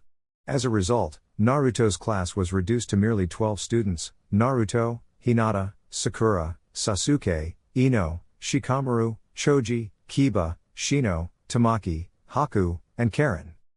Of these 12, Sakura was the only one not being born to a ninja family. Technically speaking, Tamaki didn't have a human ninja family either, but she had the benefit of being trained by ninja cats, but this didn't deter her. After all, she was the best kunoichi of her class. That didn't last long. In fact, these 2 years were horrible for the pink cat. As the classes moved less from theory, a field in which Sakura excelled, thanks to her book smarts, to a more practical approach, Sakura's grades started to fall. While she was pretty good at chakra control in the few classes that still required to study books, on everything else she was a total mess. While she was moderately good at kunai and shuriken toss, she found that it was much harder to it with moving targets, and or when she had to move. While she mastered the 3E rank jutsus with little difficulty, D ranks gave her a harder time. And obstacle courses were simply a nightmare. But the worst part was taijutsu spars. Just like Naruto marked Sasuke as his rival, Sakura did the same with Hinata. But while Naruto was slowly closing the gap with the Uchiha, each time the pinkette and the bluenet clashed, Hinata took each time less effort to defeat Sakura. After admitting that Hinata was too strong for her to beat, Sakura lowered her standards and aimed to defeat her former friend turned rival, Ino. But the results were the same. Even if Ino wasn't as skilled or strong as Hinata, Ino still ended up kicking her ass. It didn't help that unlike Hinata, who actually showed some restraint, Ino took sadistic glee in beating Sakura. Given that Tamaki was aiming to become a close-quarters fighter, she didn't even attempt to fight her either. So far, the only other kunoichi that she managed to beat from time to time was Karen. And even then her victories were short-lived, as Karen also managed to surpass her over time. Ino even replaced her usual forehead girl nickname for the pink punching bag. And her parents suggested her that maybe she wasn't cut to become a kunoichi, and think in other possible career paths. But she could ignore Ino's taunts and her parents' discouragement. What she couldn't ignore, however, was the way Sasuke looked at her whenever she lost. That look full of disdain, barely acknowledging her. She couldn't stand that. Sakura always excelled without even trying, so the idea of training outside the academy was foreign to her. Still, she decided that if she wanted to catch up with her classmates, she needed to improve, and fast. Unfortunately, her additional training and study hours were very little help. And one day, after another painful and humiliating taijutsu spar, Sakura couldn't take it anymore. She ran away from the academy, crying, not even caring that the bell didn't ring or the fact that she forgot her backpack. She ran, not caring where she was going, or all the people she bumped into. Her legs carried her to a park, which was devoid of children given the time of the day. Out of breath, Sakura merely dropped herself at the base of a tree, and started to cry her eyes out. Maybe they're right, and I'm not mean to be this, Sakura thought. Hinata has the Byakugan and her clan's taijutsu style, Ino Pig has her clan's jutsus, Tamaki has her cats, and Karen is a censor and can heal people. What do I have that makes me stand out? Or even makes me useful? Are you okay? A voice asked behind her. Sakura turned around, wiping the tears from her eyes. In front of her was Naruto, flanked by Karen and Hinata. She instantly noticed that Hinata was holding her backpack. How did you find me? The pinkette asked. Karen raised her hand. Censor. Sakura, you ran away before the classes ended. What happened? Naruto asked, as he crouched beside her. Why do you care? Sakura spat at him, making Naruto flinch. Hey, that's not a way to talk to somebody who asks if you're okay, you know. Karen shot back. You look pretty upset. It's because taijutsu spars are hard to you? Naruto asked. No. Yes. I mean, it's not just that, Sakura said between sobs. I used to be the best girl of the class without even trying, but then your stupid dad had to change everything, and now I'm at the bottom. Naruto's soft face turned into an angry frown. Hey, don't blame my dad for wanting to make us stronger. Yeah, it's easy for you to say that, having not one but two legendary ninjas training you. Everybody has somebody who can train them, but not me. Hey, my mom knows some medical ninjutsu and a couple clan jutsus, but she sucks at everything else, Karen said in disagreement. Then how did you got so much better than me at taijutsu? Naruto offered me to train alongside him, being from the same clan and all that, she explained. But Naruto is like your cousin or something, right? Then my point still stands. Well, you could train with us if you wanted, Naruto offered. Sakura opened her eyes wide in shock. Oh really? But I'm not part of your family. So? Naruto failed to see the problem. Neither is Hinata, and we trained together many times. Well, don't clans only train their own members? Sakura asked. Yeah, most of the time. But that doesn't mean we couldn't help other people too. Besides, it's not that we will reveal you clan secrets or anything. Sakura stared at Naruto in disbelief. Why are you helping me? I mean, it's not that we are friends or anything. We hardly speak to each other. Because I'm going to be Hokage, and a Hokage has to care about all the people of Konoha, not just your friends and family. And I can't stand see a smart girl like you like this. Besides, it's obvious that you need some help, Karen added, adjusting her glasses. And Naruto-kun was going to teach us something that Aichi said it was good for people with good chakra control. Maybe could you join us and learn it? Hinata asked. Sakura smiled, as she stood up. Really? That would be great. In that case, go to Training Ground 3 tomorrow after class. Don't be late, Naruto said as he turned back and left. Karen left as well. Hinata, on the other hand, approached Sakura and handed her backpack. You forgot this. Oh, thank you. Sakura wiped her tears and accepted her returning backpack. Sakura-san, may I ask you something? Hinata asked. Yeah, sure, go ahead. I mean, maybe it's not my place to ask, but what did make you want to become a ninja? Sakura was taken aback by Hinata's question. Looking back, she couldn't remember the reason for her to join. That wasn't good. She thought that maybe it was to impress Sasuke, but that couldn't be it since she didn't met Sasuke until later. But the reason, yes, she remembers she wanted to become a ninja when she was little, but that was just a stupid, childish dream she had casted aside. I don't remember, Sakura sheepishly said. Hinata looked thoughtful. And do you still want to be a ninja? Why yes, I do. Why? What do you want to accomplish? Being a ninja isn't an end, but a means to an end. I want to become a ninja so I can be the leader of my clan someday. Naruto-kun wants to become a ninja to become Hokage. Why do you want to become a ninja? Sakura once again looked inside her mind for an answer but found nothing. Well, she did found something. Sasuke Uchiha. A boy. I want to become a ninja so I can impress a boy, who's already stronger than I'll ever be, Sakura thought, but she clearly wasn't going to tell her that. It is because Sasuke-san? Hinata guessed. Sakura suddenly turned red and jumped back from Hinata.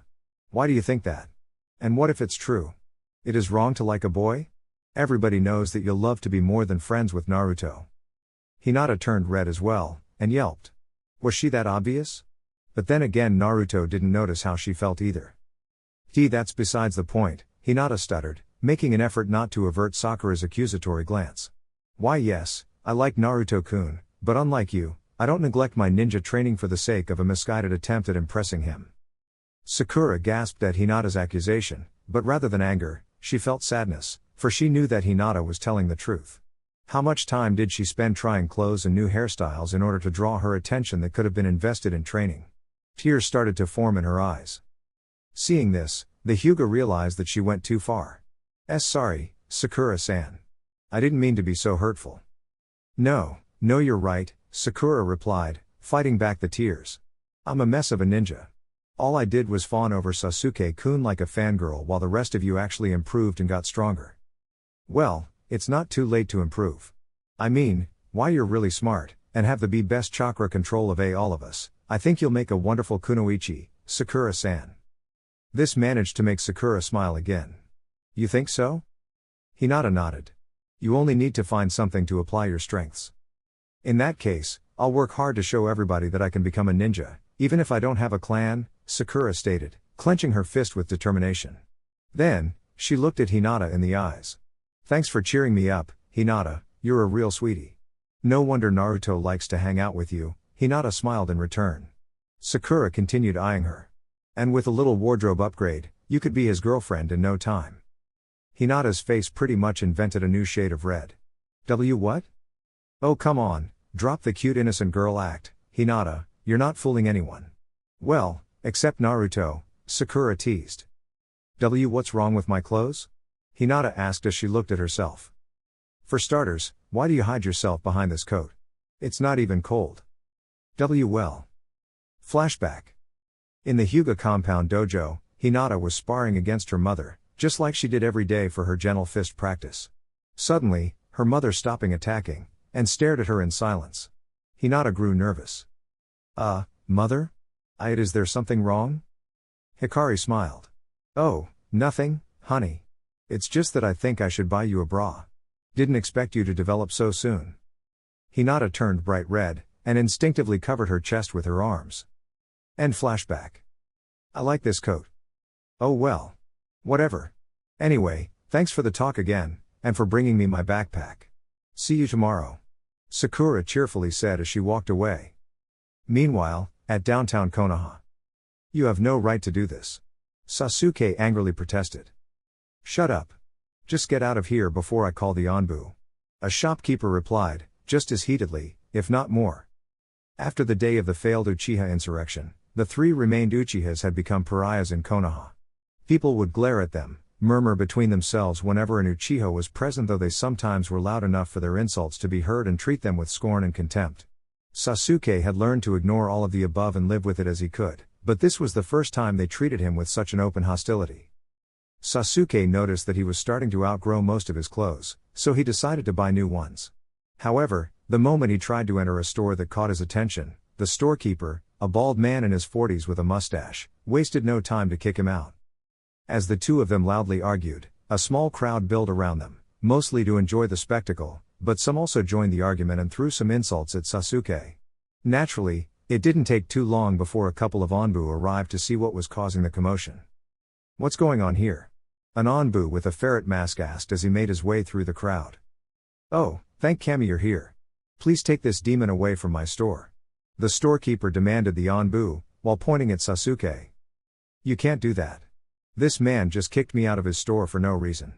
Sasuke protested. No reason? You're an Uchiha. That's all the reason I need. The storekeeper replied. I see. The other Anbu, who was wearing a bear mask, calmly placed a hand on Sasuke's shoulder. Now everybody calm down, we are going to fix this. Everybody was expecting the Anbu to take Sasuke away, but much to everybody's shock, the ferret-masked Anbu slammed the storekeeper against a wall, and placed handcuffs on his wrists. What the hell are you doing? The storekeeper angrily demanded. You yourself admitted to refuse service to a ninja of this village based on his clan alone. That's a clear violation of the clan discrimination bill. Hence, you're under arrest, the Anbu calmly explained as he dragged him away. What? My wife was killed by those red-eyed bastards, and you take their side? The storekeeper angrily shouted. You will regret this. Both you and the Hokage. You can't expect us to live side by side with those traitors. Release him, He did nothing wrong. A random villager said. Yes, take the Uchiha instead. Kill all of them before they betray us again. Another village added. Enough. The bear-masked Anbu bellowed. Everybody, scatter or you will be arrested as well. The warning was effective, and people quietly resumed with what they were doing before the incident happened. The bear-masked Anbu was about to ask Sasuke if he was okay, but he noticed that the young Uchiha had already left. The next day after class, Sakura headed towards Training Ground 3, where Naruto, Hinata and Karen were already waiting for her. They were standing in front of a very large rock. Alright, everybody is here, so we can start now. Naruto enthusiastically announced as he looked at Sakura. Naruto, don't get me wrong, I'm really thankful that you're teaching us this, but I hope you don't expect us, or at least me, to address you as sensei, Sakura stated. What? Oh no. I'd be a crappy sensei anyway. At least until I get stronger, Naruto replied, rubbing the back of his head. You see, this is Mom's super strength secret technique. It is very simple. All you have to do is gather chakra on your fist, and release it. Like this. Naruto then punched the rock behind him, leaving a small crack. See? Wow, that's so amazing, Karen gushed. Does it hurt? Hinata asked. A little. That's why you also need to keep some chakra in order to shield your hands from the backlash. My chakra control is still far from perfect, but yours is much better. Why don't you give it a try? Naruto moved aside from the rock in order to leave the girls enough space. The first one to go was Karen. Just as Naruto instructed, she gathered chakra on her fist, and punched the rock, leaving a bigger crack than Naruto's. However, she also shook her fist in pain once she was done. AWW. You said it didn't hurt. Karen protested as she nursed her damaged hand. I didn't said that. Did you remember to use some chakra to counter the backlash? Naruto asked. Karen then shook her head. I thought so. The next one to try was Hinata. However, she looked rather hesitant. Naruto-kun, it is okay for you to teach us this? I mean, you said it is Tsunade-sama's secret technique and... Don't worry. Mom told me I can teach it to my friends if I want to. Naruto assured, grinning widely. Then his grin disappeared and added, but please don't teach this to other people without asking me first, okay? And you can't teach this to Sasuke. I don't want to give him more weapons to use against me. Actually, if Sasuke-kun wanted to learn this, all what he had to do is copy it with the Sharingan, Sakura flatly stated, much to Naruto's horror. Noticing the blonde's distress, the pinkette added, but I don't think he will. Sasuke usually favors ninjutsu and armed combat over bare fists. Well, let's hope that he doesn't think about doing it. Come on Hinata, show me what you can do. The Hyuga nodded, and walked towards the rock. Clenching her fist, she gathered chakra, remembered Naruto's warning about the backlash, and punched the rock with all her might. She managed to make a crack slightly bigger than Karen's, and unlike the redhead she managed to avoid hurting her hand. Well done, Hinata. Naruto cheered with a big smile. Thanks, I think I may find a way to combine this W with the gentle fist. Hinata noted, mostly to herself. She was already working to combine elemental ninjutsu to the gentle fist, and if she also managed to combine both, the results could be devastating. My turn. Sakura confidently said as she walked towards the rock. After mentally checking all the steps of the technique, she punched the rock. Whoa! 3 voices said in unison. Sakura managed to make a crack in the rock twice as big as Karen and Hinata's, plus she managed to pretty much sink her whole fist into the rock.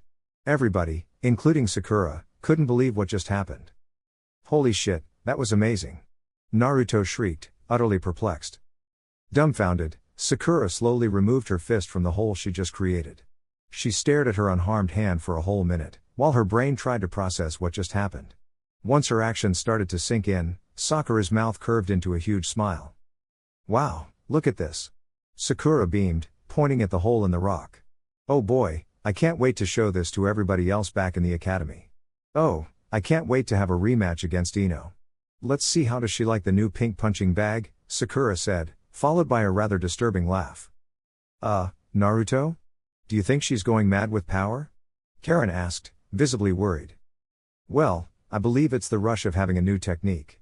It should wear off soon, the blonde replied, as he continued watching Sakura making holes in the rock. And if she doesn't? Hinata asked fearfully. Yes. I'm Sakura the Unstoppable. Sakura the Invincible. Tremble, everybody, and despair. Your doom has come to this world. Mwahahahaha. After reducing the rock to rubble, Sakura then decided to take down a few trees. Dad said that the land of the crescent moon is a really nice place to live, Naruto replied, just as scared.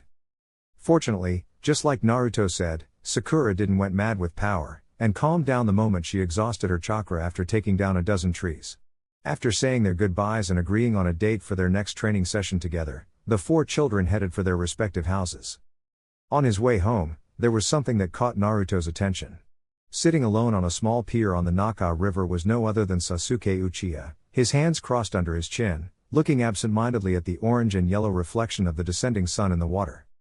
Sasuke was never the more social person to begin with, but since the Uchiha coup d'etat 3 years ago, Sasuke had become even more quiet and asocial.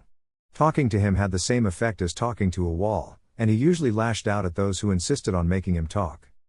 Then again, Naruto could never understand what the boy was going through. Not only he had lost almost his entire family in a single night, but on top of that the standing of his once proud clan was lower than dirt. Itachi got a pass, since there were multiple witnesses to his acts and how he was instrumental in stopping the insurrection and saving the 3rd Hokage. But Sasuke and Shisui were pretty much the new village pariahs. And while Shisui managed to ignore the cold stares, murmurs and the passive hostility, Sasuke was too young and didn't have the emotional maturity to deal with that. And, as such, he decided to close himself from the world. He had seen Sasuke like this many times, but for some reason never had the courage to go and try to talk to him. But given how he helped Sakura today, Naruto thought that maybe helping Sasuke wasn't beyond his power. Making his decision, the blonde Jinchuriki walked towards the youngest Uchiha. "Hey, Sasuke," Naruto shouted. Sasuke didn't even turn back to look at him. "Go away, idiot. I don't want to spar with you now." "What? Oh come on, you didn't even let me finish. I don't want to fight you, just talk." "I don't want to talk either," Sasuke scoffed. "You know, you've been pretty cranky since, well, you know." Naruto rubbed his arm and looked sideways even if Sasuke wasn't even looking at him. "And you think you can help me?" "Yes, of course I can," Naruto excitedly replied. "Alright. Tell me, did you ever lose most of your family in a single night, yet you have absolutely no one to blame for their deaths, and on top of that people want you to pay for their crimes?" No. I'm afraid not." "Then we have nothing to talk about. Now leave me alone." "But I know what it feels being blamed for stuff that it's not your fault." This made Sasuke to finally turn around. "Really? How?" Did you forget that I have the Kyuubi sealed inside me?" Naruto asked as he pointed at his stomach. "There are a lot of people who fear me, because they believe that I will let the Kyuubi out one day and destroy Konoha. Others hate me for the people they lost during the attack, even if I'm merely the Kyuubi's container. My parents told me that they hate me because they need something to vent their hate, and I'm the easiest target. And that's what the people who lost their loved ones during the insurrection, like Ino, are doing with you and your remaining family. And you suffer because you want to lash out at somebody, but you don't have anybody to vent your frustrations. What about you? Don't you get frustrated?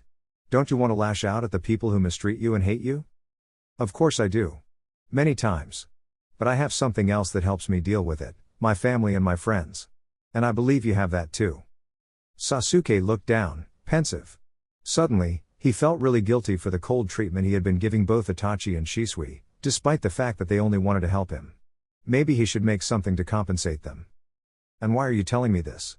Do you want to be my friend all of a sudden?" Sasuke asked, skeptical. "Yeah," Naruto's smile was sincere. "If you have a problem, you can count on me to help you." Sasuke remained a few seconds silent, looking at his feet. I'll think about it," Sasuke muttered. He then stood up, placed his hands on his pockets, and walked away. "I need to go home now." Naruto watched him go. Well, that went better than what he had originally expected. Many months later. And once more, the school year came to an end. Naruto and his 11 classmates managed to pass the exam, which, besides the usual theory, included the 3 basic E-rank jutsus, even if they were also present in the exam of the previous year, taijutsu, and kunai and shuriken toss. This meant that all of them would pass into the next course next year, which hopefully would be their last, before finally becoming a real ninja. After being congratulated by Iruka, the 12 kids gathered their gear in their backpacks, and left. As usual, Naruto was walking with Hinata and Haku. "Hey, Today my dad is going to give me some new training, wanna tag along? Naruto asked his two friends. I'd love to, but I can't. My family and I are going to celebrate Neji Niazen graduating and becoming a ninja, Hinata said, a bit down. But now that we have a few weeks off, I'm sure we can find time to hang out again, Naruto-kun. Naruto looked at her, puzzled. How do you know that Neji passed already? The final exam has been just now. Neji Niazen is a prodigy, and thus I believe it's unlikely he failed the exam. In fact, he was even aiming to graduate as the Rookie of the Year. Naruto let out a whistle. He already knew that Neji was strong, but not to that point. Pushing those thoughts aside, he looked at the Ice Ninja. What about you, Haku? Like Hinata-san, I also have plans. Today is Friday, which means that I can visit Zabuza-sama in jail. 1 more year, and he'll be out of prison, the girl-looking boy replied. Maybe another day. Naruto looked down. Man, what a drag. Well, in that case, what the hell? When the trio exited the academy, they were greeted by an impossible image. Despite being 2 in the afternoon, the sun was setting. And on top of that, they could hear the sound of waves crashing, despite the fact that the nearest beach was more than 200 kilometers away from Konoha. This is mostly unusual, Haku said, inspecting the scene. Hinata activated her Byakugan. This doesn't appear to be a genjutsu, my Byakugan can't see through it. Before Naruto could say anything, he was interrupted by a pair of loud voices that came from somewhere near them. He could swear they came from within the academy. It was thanks to you that I could graduate, Guy-sensei. Nonsense. It was you who did all the hard work. I only gave you some pointers. Guy-sensei. Lee. Guy-sensei. Lee. Guy-sensei. Lee. Okay, I think I'm getting out of here before things get even weirder, Naruto said as he trailed off. Haku and Hinata did likewise. Konoha Prison. Haku was sitting on a table, flanked by his legal guardians, Yugao and Hayate, who were close behind him. At the other side of the table was Zabuza, wearing the prison uniform, with shackles in both his wrists and his ankles. Good afternoon, Zabuza-sama. How have you been since I last came to visit you? The Ice Ninja asked. Same as always. The food is trash, the company is even worse, and I can't start a fight without being thrown into solitary confinement for a week. But other than that, I'm fine, the Demon of the Mist replied. This will end soon. Next year I will be a ninja, and the Hokage will have to release you under probation. That's if he keeps his word. Of course he will. Yugao slammed her fist on the table. How you dare to doubt the word of the Hokage? Trust me, girl, being a cage isn't something that makes him deserving of my trust, or anybody's trust, for that matter. I learned that the hard way. Hayate cleared his throat after coughing a few times.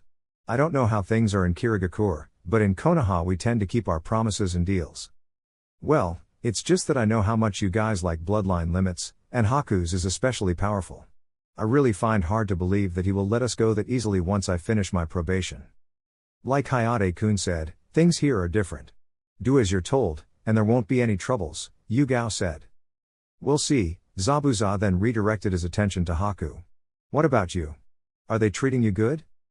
Haku's mouth curved into a smile. Yes. I made a few friends in the academy, Yugao-san and Hayate-san are really kind to me, and I can show my powers without being afraid of being persecuted. Konoha is a nice place. It's good that at least one of us is enjoying their stay here, Zabuza mentioned. Smart. Really smart, Jiraiya. Haku seemed to catch Zabuza's thoughts, and his expression turned serious. But that doesn't mean that my loyalty towards you has wavered in the slightest. Once you finish your probation, I will go follow you should you choose to leave Konoha. Zabuza smirked, baring his sharp teeth. Good to hear that. They continued talking for quite some time. Haku talked about the training he was getting from both the academy and his legal guardians, to which Zabuza constantly claimed that he would make a much better job. Zabuza also told him the little novelties that went in prison from the last time the Ice Ninja came to visit. Until they finally hit the 45 minutes mark, and Zabuza was brought to his cell. While they headed back home, Yugao couldn't hold her tongue about certain topic. You know, Haku-kun, I never understand how such a kind boy like you can be so loyal to such bloodthirsty criminal. I told you that Zabuza-sama saved me from. Yeah, we know, the purple-haired woman interrupted.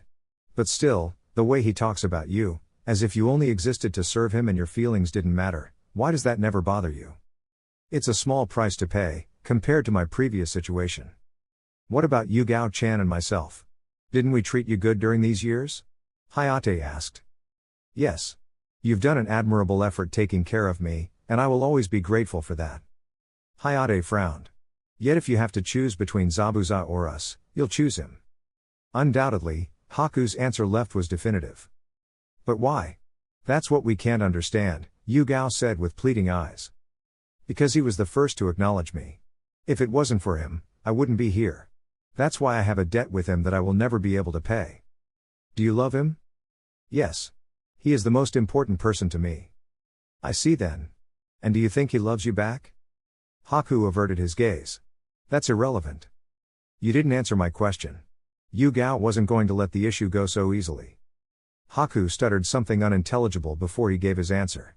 I don't know. I think he does. And do you want him to love you?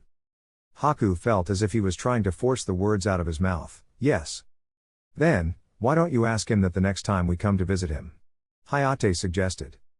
I'll think about it. Can we talk about else now, please? Haku asked with pleading eyes. Yes. I believe we give you enough hell for that. So, do you want to have dinner at home, or do you want for us to go out? Training Ground 3. Alright Naruto, this year will be your last at the academy, so we will make sure that by the time you graduate, you're good enough to become a Chunin. The only thing you'll need then will be experience, and that will come with the missions, Jiraiya explained. Now, show me what you can do before we move into something new. Naruto and Jiraiya spent half an hour sparring, while the Toad Sage made comments about things that Naruto had improved and others that he needed to work out. Then, he asked Naruto to make him a demonstration of his ninjutsu skills. First, the 3E rank jutsus. Naruto had finally learned to do the body replacement without needing to do hand seals, and later his few wind jutsus. So, how it was? Naruto asked, expectant. Pretty good. But then again, it's no surprise, given that you have such an awesome teacher like myself. I am the Hokage after all, Jiraiya said, with a self-aggrandizing air. Though your mom helped as well. Naruto was about to retort, when a realization dawned on him. Hey, I just realized something, Naruto said, narrowing his eyes at Jiraiya. Shouldn't you be at the Hokage's tower? How can you have so much spare time to train me? Oh, you noticed? Jiraiya asked with a foxy grin. You took your sweet time. And before you start throwing accusations, the answer is that I'm not the real Jiraiya, but a clone. The real me is back at the tower, working. Technically, the real Jiraiya was in a secret room in the tower writing the next Uchiha installment, while another couple of clones worked on the paperwork. A clone? But, I can touch you. You mean that I'm solid? Yeah. Because I'm not a normal clone, but a shadow clone. Not only I'm solid, but I possess all the knowledge and jutsus from the real Jiraiya. And all the knowledge I gain will be sent to Jiraiya once I'm dispelled. Whoa, that jutsu, it's so cool. And how durable are you? It depends, but shadow clones are usually rather fragile, and a strong hit is enough to dispel them. Still, Jiraiya's clones are rather sturdy, and nothing less than a stab will dispel them. I see. And do the pain of the clones feel go back to the original too? No. Just the knowledge. Okay, then let me try something, Naruto said as he pulled out a kunai from his pouch. Hey kid, what are you? But the Jiraiya clone didn't time to react before Naruto sank a kunai on his chest, exploding in a cloud of smoke. 10 minutes later, Jiraiya, or better said, another clone reappeared. Seriously brat, don't do that again, Jiraiya shouted in a scolding manner. We're wasting a lot of time. Not to mention that seeing you trying to kill me was disturbing as hell. Can you teach me that jutsu? Naruto asked, starry-eyed. This is a forbidden jutsu that is only taught to Jonin, Jiraiya replied. Naruto's stars vanished from his eyes. But then again, it's due its heavy chakra cost. And since you have way more chakra than the average Jonin, I don't see why you shouldn't. The stars returned once again to Naruto's eyes. The Toad Sage explained the process, which was surprisingly simple for being a forbidden jutsu.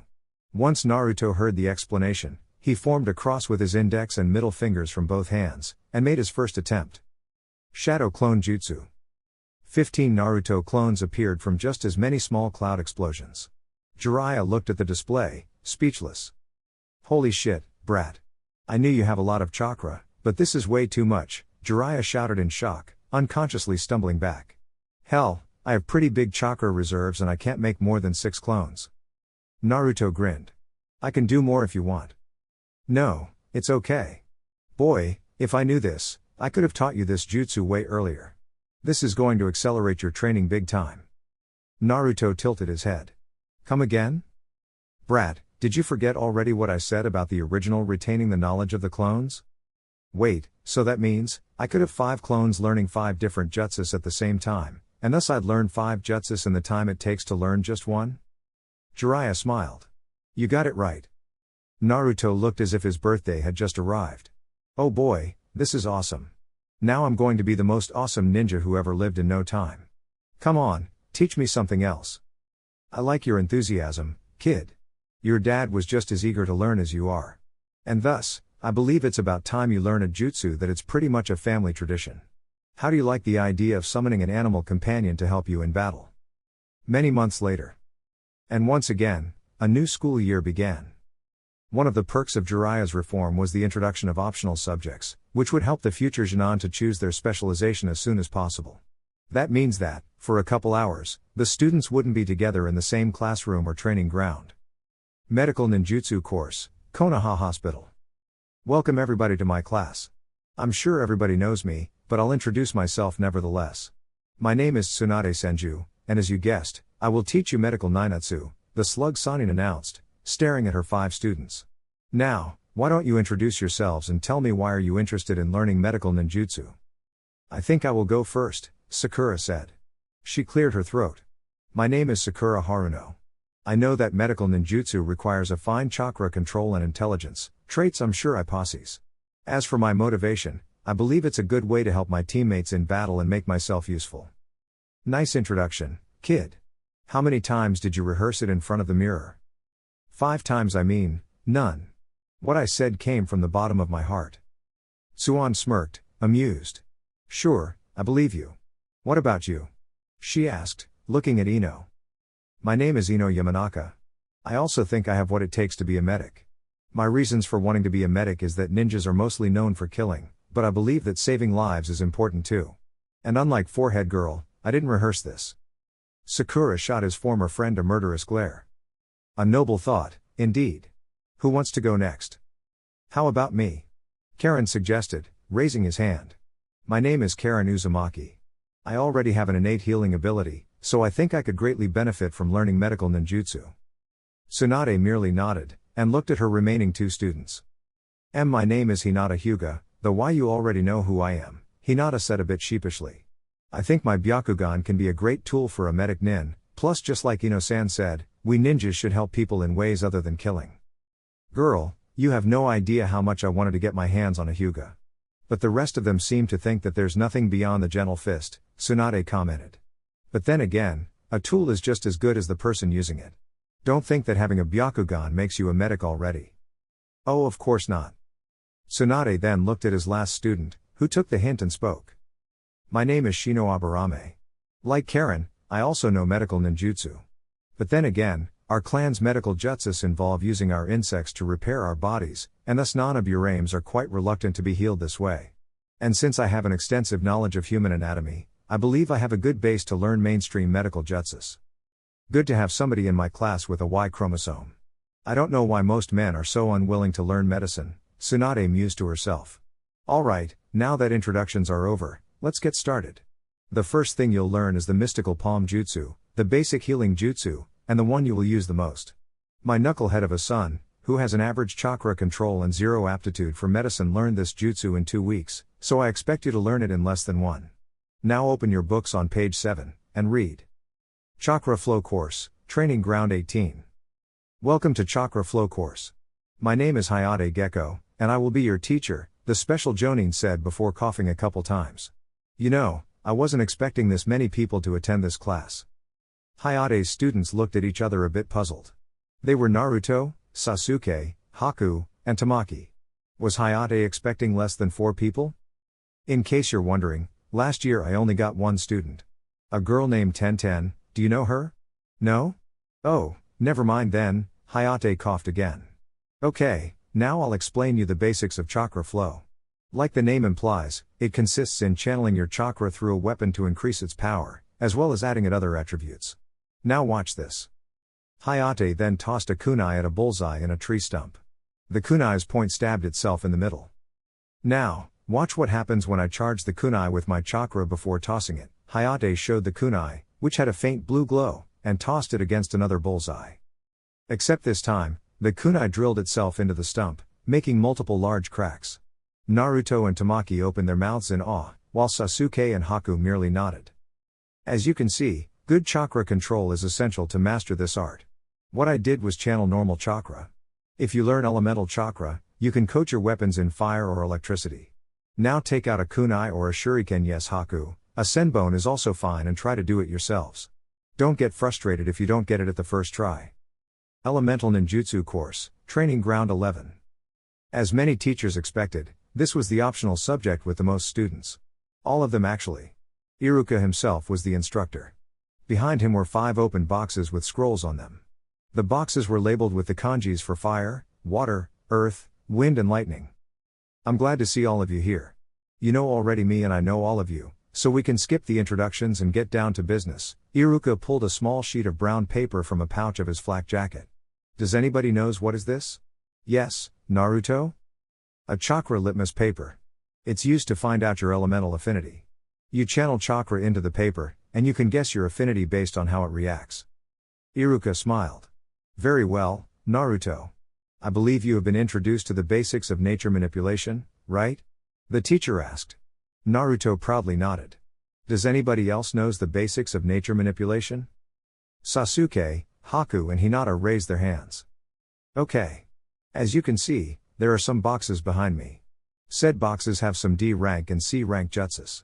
Your task for today is to pick one and try to master it. The rest of you, take a litmus paper from me and see which is your affinity. If the paper burns, is fire. If it gets wet, is water. If it turns to dust, is earth. If it splits in two, then is air. And if it wrinkles, is lightning. Shikamaru, Choji and Tamaki got fire. Karen, Kiba and Shino got earth. Ino got water. Iruka-sensei, I think I have a problem here, Sakura said as he walked towards him. The teacher smiled. That's why I'm here. What's wrong, then? Is just that my paper, it did something weird. Can you give me another one? Maybe the one you gave me was defective. Iruka titled his head, puzzled, but decided to comply the Pinkette's request and gave her another paper. After she channeled her chakra once again, the paper got wet, but then it crumbled into a paste. See? This is what happened before. Oh my. Iruka looked at the remaking of the paper in surprise. What is it? There's something wrong with my chakra? Iruka smiled in a reassuring way. There's nothing to worry about, Sakura. In fact, this is pretty good. Huh? The paper got wet, indicating water, affinity, then crumbled, indicating earth affinity. That means that you have 2 affinities. Which is extremely rare outside bloodline limits. Sakura's worried face morphed into a smile of triumph. 2 affinities? Oh yes. The Pinkette pumped her fists. Alright, now that everybody knows their affinity, I will teach you the basic control exercises that you'll need to master before you can learn any elemental jutsus. Time passed. Days turned into weeks, and weeks turned into months. And before anybody realized, it was the end of the school year, which would mean the final exam. Like the other exams, this one had written portion, which involved subjects such as math, physics, history and geography. The ninjutsu portion consisted on showing the teacher a jutsu other than the 3E rank ones. Most people used their clan jutsus. Karen surprised Naruto with an Uzumaki secret jutsu called adamantine chains. Sakura used the chakra scalpel which Naruto taught her, and Naruto himself used the summoning jutsu to summon a little red toad wearing a black jacket named Gamakichi. Other 2 portions consisted on taijutsu spar against a teacher, an obstacle course, and tossing kunai or shuriken against moving targets. And lastly, there was also a portion for each optional subject taken. All the students passed without much trouble. The position of Rookie of the Year, which was close between Sasuke and Haku, went to the former. Hinata was the top kunoichi, with Sakura being a close second. Iruka congratulated each of his students at the same time he gave them their desired forehead protectors, signifying the fact that they were now real ninjas. He also told them to come back tomorrow to know their teammates and their jonin senseis. At the academy's entrances, the 12 new ninjas were being congratulated by their clans and families. Naruto was a bit dejected that Jiraiya and Tsunade couldn't come, since they were busy at the moment, but at the very least, Shizune and the twins were for him. Congratulations, Naruto-kun. We all knew you'll make it, Shizune happily said as she patted Naruto on the back. I can't wait to show this to mom and dad. Naruto cheered, proudly pointing at the forehead protector on his head. It looked cool on me, doesn't it? Hey, can I see it? Hagane asked, as he reached for Naruto's forehead. I want to see it too, Kaida said as well. Yes, but I asked first. But Naruto Niazan likes me better than you. That's a lie. Naruto Niazan, you like me better, right? Enough you two. You won't see anything if you don't behave. Shizune angrily chided. The twins shut up, and lowered their heads in shame. Now come on, today we will dinner somewhere special to celebrate your graduation. Yay! Ikaraku's. Naruto and the twins said in unison. I said somewhere special, not the place you go every day, Naruto-kun. Meanwhile, Hinata was also showing her forehead protector to her mother and little sister. The entire clan will be proud of you, Hinata, Hikari sweetly said, as she caressed her daughter's cheek. And top kunoichi no less. Hinata-nichan, can I see your forehead protector? Hanabi asked as she made puppy dog eyes. Hinata smiled at his sister, and handed the precious headgear to her. Of course, Hanabi-chan. You'll see how in no time you'll get yours too. Another kunoichi near the Hyugas was also showing her prize to her parents. See this? I'm a real ninja now. And I almost became top kunoichi. Not bad for somebody who doesn't have a clan, Sakura waved her forehead protector in front of her parents. We always knew you can accomplish anything you set your mind to, dear, Kazashi, Sakura's father said. We're really proud of you, honey, Mebuki, Sakura's mother, said as she hugged her. While Sakura hugged her mother, she couldn't help but glance at certain black-haired boy who, just like everybody else, was showing his forehead protector to the remains of his clan. Rookie of the year, Just like your big bro, Shisui said as he ruffled Sasuke's hair. I want to restore the honor of the clan. And by doing that I need to do my best in order to show the village what the Uchiha clan is made of. It was refreshing to see Sasuke happy for once. Now you will have plenty of opportunities to prove yourself in the clan. Come on. We have to celebrate your graduation at the top of your class, Itachi suggested as he and the other two Uchihas walked away. Near Sasuke, Yugao and Hayate were also congratulating their quasi-adoptive son, Haku, who was showing them his headband. Really impressive kid. It's a pity that you didn't become Rookie of the Year, but oh well, Yugao said as he patted his back. Thank you, Haku replied, smiling at them. Now if it's not much of a bother, could we go to the Hokage's office? This is the proof that I graduated, and thus the Hokage will have to release Zabuza-sama. That won't be necessary, brat, a voice behind them said. A voice Haku knew too well. The ice ninja turned around and saw Zabuza, no longer wearing the prison uniform, smirking at him from behind his mask. Surprised to see me? Zabuza-sama, Haku cried as he threw his arms around Zabuza, taking the swordsman completely by surprise. You're free at last. What the hell? Zabuza asked in shock as he held his hands upwards, as if Haku was made of fire. Hey, big guy, why don't you try hugging the kid back? Hayate suggested, while repressing a cough. Maybe you even like it. Going against his better judgment, Zabuza awkwardly wrapped his arms around Haku, and patted his back a couple times. What the hell is this place doing to me? Undisclosed location. In an underground location, a vast man-made cavern decorated with statues of snakes. 3 men were present, 2 of them having a conversation, while the third one listened intently. 2 of them had silver hair, with one of them also wearing glasses. The last one was taller than the other 2, had pale skin and long black hair. The latter man spoke first. So, tell me, Mizuki-san, what is your reasons to join my humble organization? Mizuki was bent down on one knee, looking at the floor. In front of him was a man whose immense power was only rivaled by his even greater ambition. This man could give Mizuki all what he ever wanted, or he could end his life right here. The former Konoha teacher had to choose his words carefully. Because I believe that we're the same, Orochimaru-sama. Like you, I'm a man not bound by petty morality. Like you, I'm a man that will stop at nothing to achieve my goals.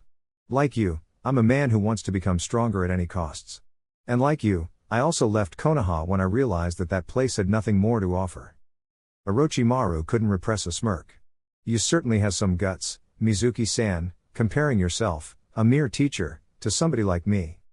Mizuki gulped. He needed to fix this fast. At no point I said that we were equals, Orochimaru-sama, but that we have similar mindsets. That's why I believe that my place is at your side. Orochimaru chuckled. He certainly enjoyed watching that lowly man squirm in a pathetic attempt at making a good impression.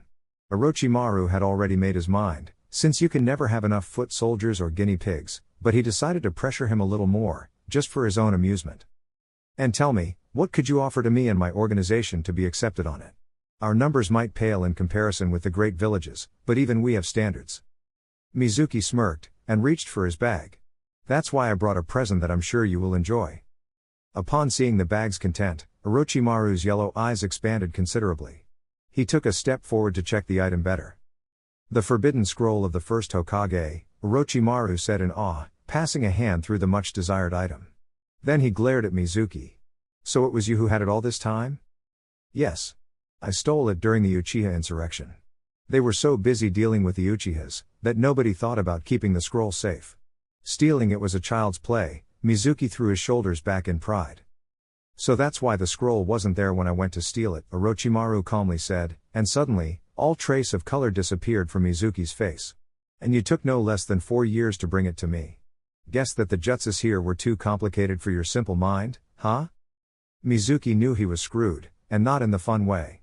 His skin started to sweat bullets. Stammering, he tried to find an answer that would save his skin. Sorry, I didn't thought that, Orochimaru's mouth formed an unnerving smile. But you did bring the scroll to me in the end. And like the old saying goes, all's well that ends well, right? So, you aren't going to punish me? No, Mizuki-san. In fact, from this day onwards, you're now a ninja of Otogakur. Since you were a teacher, I believe you'll have no trouble training a squad of young recruits, right? Of course not, Orochimaru-sama. I'm eager to start working for you. Good. Kabuto, walk Mizuki-san towards his bedroom, please. Yes, Orochimaru-sama, the bespectacled ninja said, as he and Mizuki walked away. Alone, Orochimaru couldn't help but stare in awe at the object in his hands, the very reason he wanted to be Hokage to begin with. This would accelerate his plans greatly, but he also had to be cautious with the Akatsuki. It would do him no good if they realized that this scroll was in his possession now. Tsunade sighed in relief when she finally arrived home after a particularly long shift at the hospital. She hated missing Naruto's graduating ceremony, but she simply couldn't leave in the middle of a delicate surgery, which turned out more complicated than the initial diagnosis suggested. Anyway, at least she could give Naruto her congratulatory gift. She only hoped that Naruto wouldn't be too upset with her. The living room was empty, and so was the kitchen. She was about to go upstairs when a sound in the backyard caught her attention. And indeed, she saw Shizune in a light taijutsu spar with the twins, which immediately ended after her children and apprentice noticed her presence. Mom! Both white-haired kids said in unison as they rushed to her. Hey Mom, Naruto Niazan is a ninja now. They even gave him a headband. Hagane excitedly commented as he tugged his mother's jacket. I know. I don't have any doubts that Naruto passed the exam without much trouble, Tsunade replied. Hey, now that you mention it, how is that you don't have a headband, Mom? Kaida asked. It's somewhere in my room. I don't use it because I find it uncomfortable, Tsunade told her daughter as she ruffled her hair. Then she turned at Shizune. Where is Naruto? In his bedroom, was the black-haired Kunoichi's answer. And, how is he? Tsunade asked, feeling a bit uneasy. He was a bit upset that neither you nor Jiraiya-sama showed up, but I believe he understands why.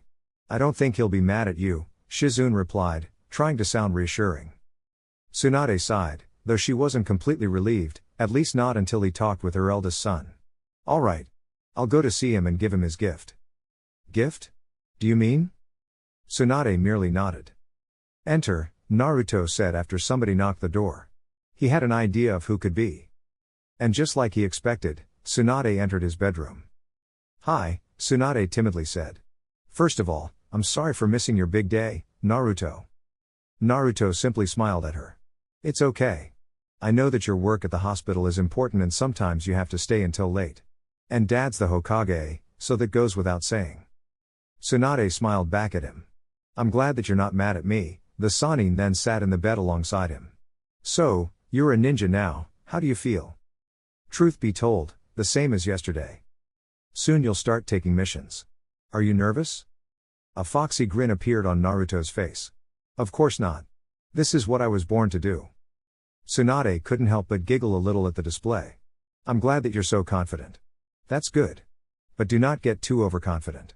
That can get you killed in our line of work. Of course. You don't have to worry about me, Mom. There was a moment of silence. Tsunade keeps staring at Naruto, whose smile never left his face for a single moment. Anyway, besides that, I also came here to give you a gift. You know, for finishing the academy and becoming a ninja. Naruto grew excited upon hearing the word gift, as his mind raced through the possibilities. Really? What is it? Without uttering a word, Tsunade removed the necklace from her neck, and placed it around Naruto's. All the enthusiasm from the blonde Jinchuriki disappeared, replaced by an overwhelming sense of awe. Mom, Naruto said in an uncharacteristically low volume. The necklace of the first Hokage, why? Don't you like it? No. I didn't mean that. Naruto quickly stuttered as he shook his hands in negation. It's just that, shouldn't you give this to Hagane or Kaida? This crystal has the chakra of the first Hokage, just like them, besides, they're your real kids. Tsunade's expression hardened. She then grabbed Naruto by his shoulders, forcing him to look her into her eyes. Naruto, listen to me. Maybe you didn't come from my body, but you're my son as much as the twins, and I will not let anybody say otherwise. Besides, with that necklace, now all my children have the chakra of my grandfather with them. For once, Naruto was at a loss for words. Thank you, Mom. Tsunade's stern expression was replaced by a warm smile. You're welcome, kiddo. Now make me and the village proud. You can bet I will. The Jinchuriki replied, with one of his trademark wide grins. The next day at the academy. Iruka looked at his now former students with pride. They were sitting on their usual seats, for what will be the last time. The teacher was afraid that Jiraiya's educational reform will turn into a slaughterhouse, and while many students ended up dropping out due to the increased standards, these 12 kids persevered until the very end and came out triumphant. Turn out Jiraiya-sama's idea wasn't so harebrained after all. This kids will be way more prepared for the future than if we stuck to the old model. Clearing his throat, Iruka spoke. I told you yesterday already, but let me congratulate you again. It has been great having you as my students, but now, somebody else will take my place, somebody who will be able to teach you according to your growing needs. You will be organized into 4-man cells, composed by 3 Jonin, and a Jonin, that will be your commanding officer, as well as your teacher. In the past, we used to make the teams based on grades, so the average grade of each team would be more or less the same as everybody else in order to have balanced teams. But Hokage-sama thought that this idea was stupid, so he suggested to create specialized teams based on the skills of its components. Some people like it, others preferred the older system, but it doesn't matter. It's what the Hokage wants, and his word is the law. And without further ado, these are the team formations. Alright guys, that's it for the video. If you enjoyed it, please feel free to leave a like and subscribe. As always, the rest of the story is already out over on Patreon, link to that will be in the description. Anyways, until next time, peace.